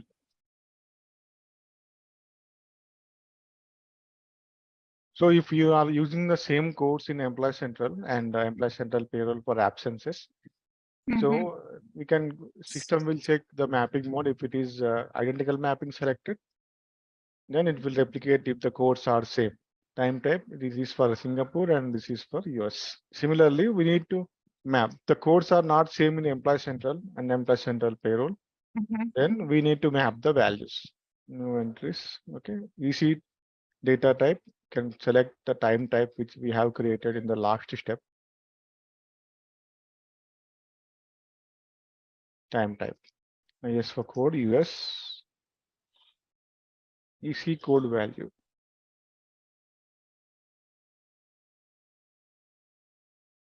You can get the code values from need to know any US employee.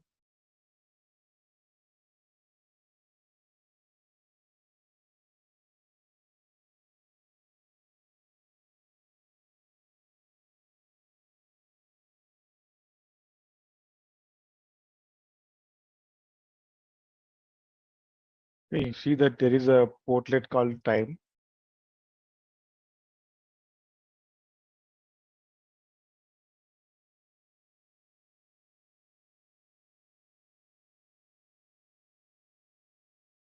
So we can, if you are administrator, we will get this option, administer time.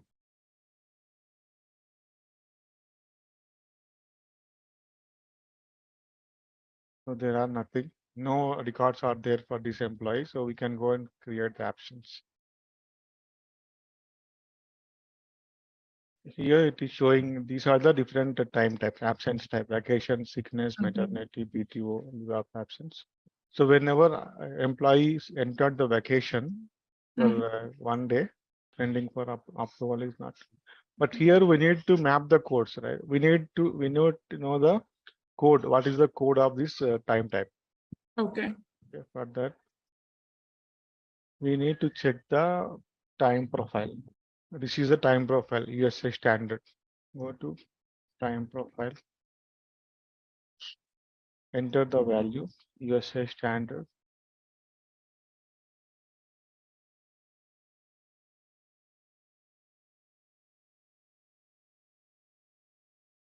These are the different absence types that are enabled for that employee. So we have applied for vacation. So this is the external code of the time type vacation. Okay. So copy that code, vacation.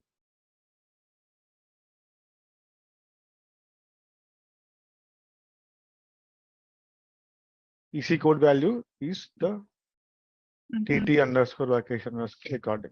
So this value we are mapping with the ERP, the payroll value for country grouping. Select PS grouping 10.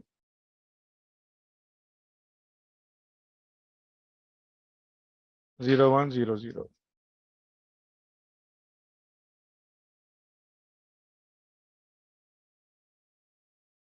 Like this, we need to map with all the time types which are required for replication from EC to EC payroll. But if the codes are similar, there is no need to do this configuration. The codes are not identical, then we need to do this mapping. Similarly, we have to do for all other time types, different time types also.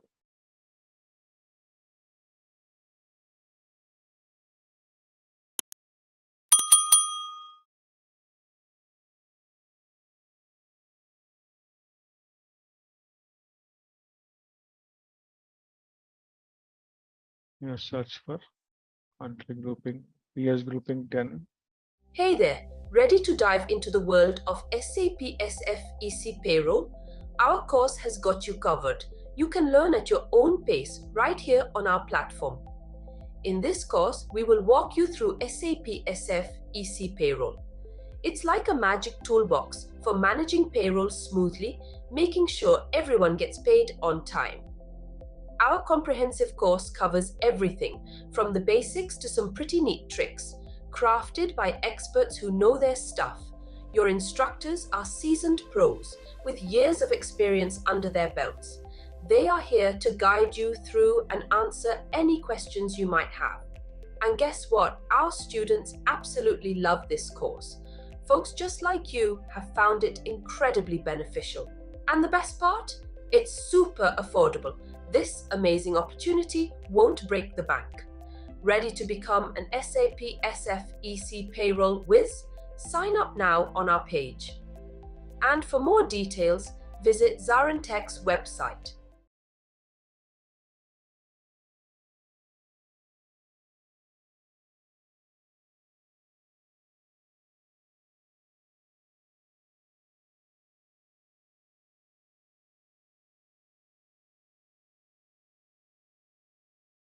This is the mapping we have to do for all time types. That's it. The first step is we need to create data replication configuration in EC. And second one is mapping of values in Employee Central Payroll for replication. Third one is running the replication job for time off. Same concept. Yesterday we have seen how to replicate the master data from EC to EC Payroll. Same concept. You can go to SA38. RB underscore HR.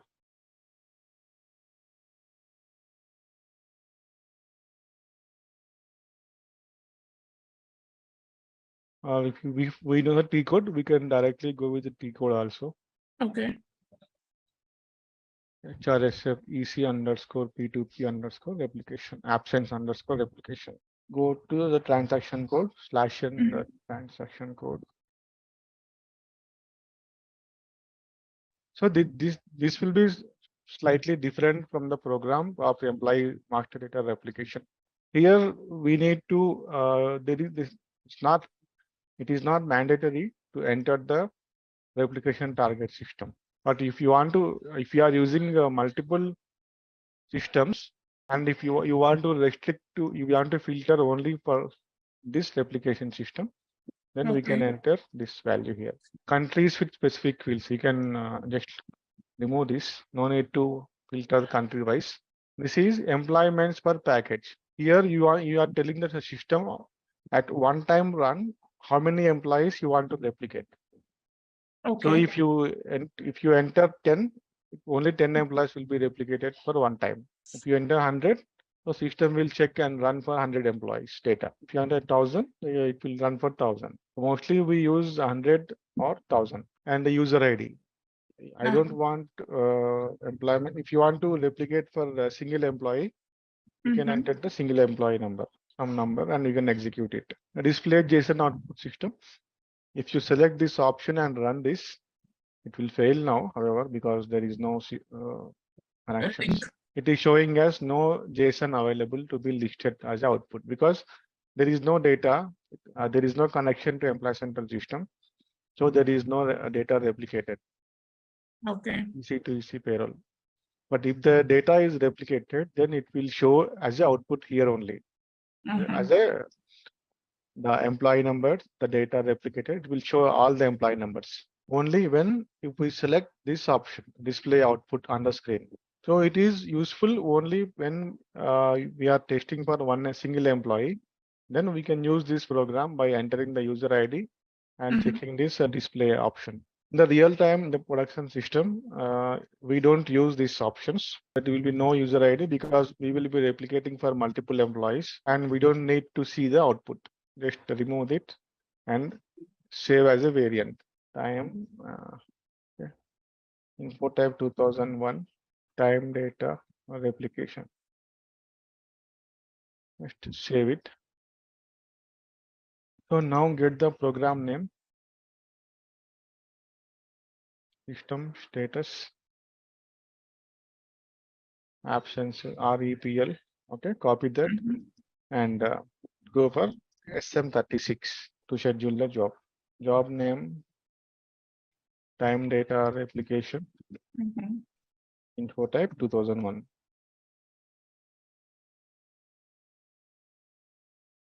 Enter the ABAP program name here and the variant we have created in the last step. Info type 2000 for data.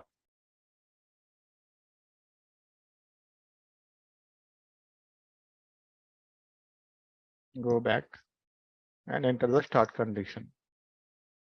I want to schedule this as a job.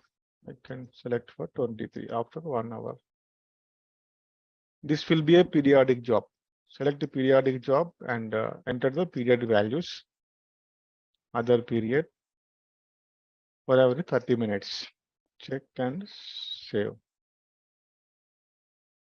That's a simple every 30 minutes. Then whenever employees apply for absences in Employee Central, and it is when the manager approves in Employee Central. Only after the approval, this will be replicated to the Employee Central payroll.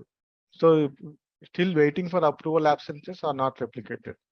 Just save it. Status released. Created one job, right, for employee master data. So we can check the to schedule the job, we need to go to 36, SM36. And to check the status of the job, we need to go to SM37. See, it is running. The job is running. Yesterday, we have scheduled, right, one for employee master data replication to run for every 30 minutes. So first job is completed. It is showing us finished.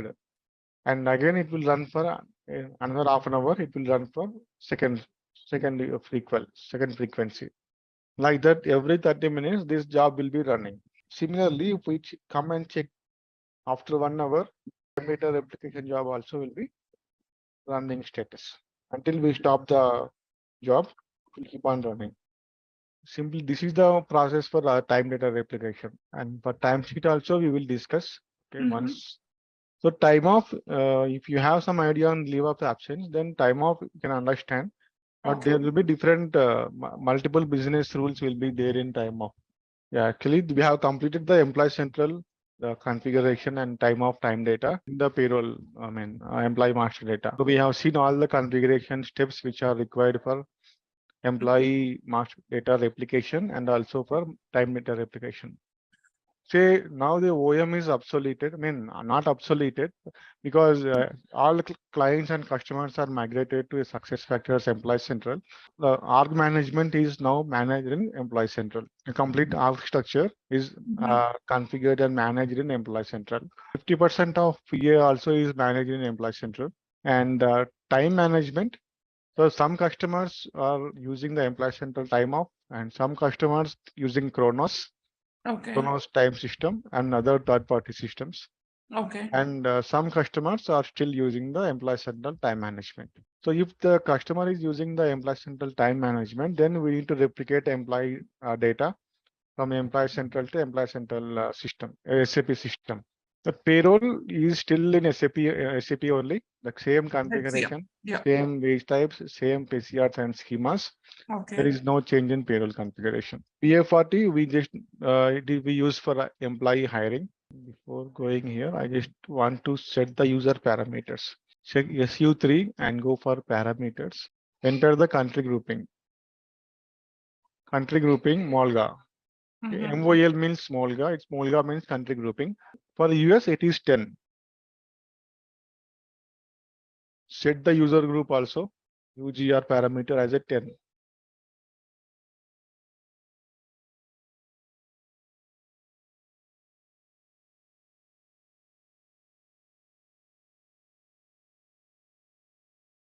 Oh, nothing is available for US. I need to configure. This is demo system. So nothing is configured. Yeah, I can show you how to configure also. No issues. So PA40 is for hiring. Okay, and PA30 is for maintain master data. PA20 is only for display. Yeah, number ranges we will maintain in PA04. First, you need to configure the number ranges in the PA04 transaction. Go to intervals and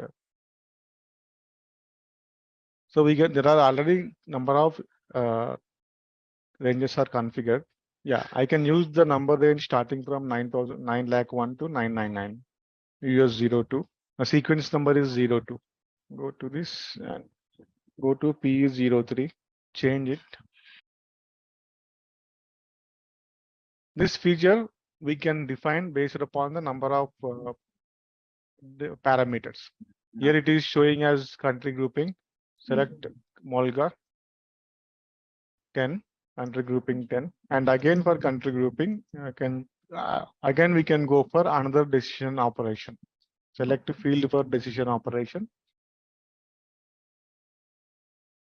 I want to define based upon the company code. Select the company code and transfer it. Now you can select the return value. What is which company code? Okay. I want to check for US company code. Search for based upon currency, US dollars. So there are these company codes configured for US. I can select US 01. So you can select any for which company code you want to define the sequence 02. Select enter the return value.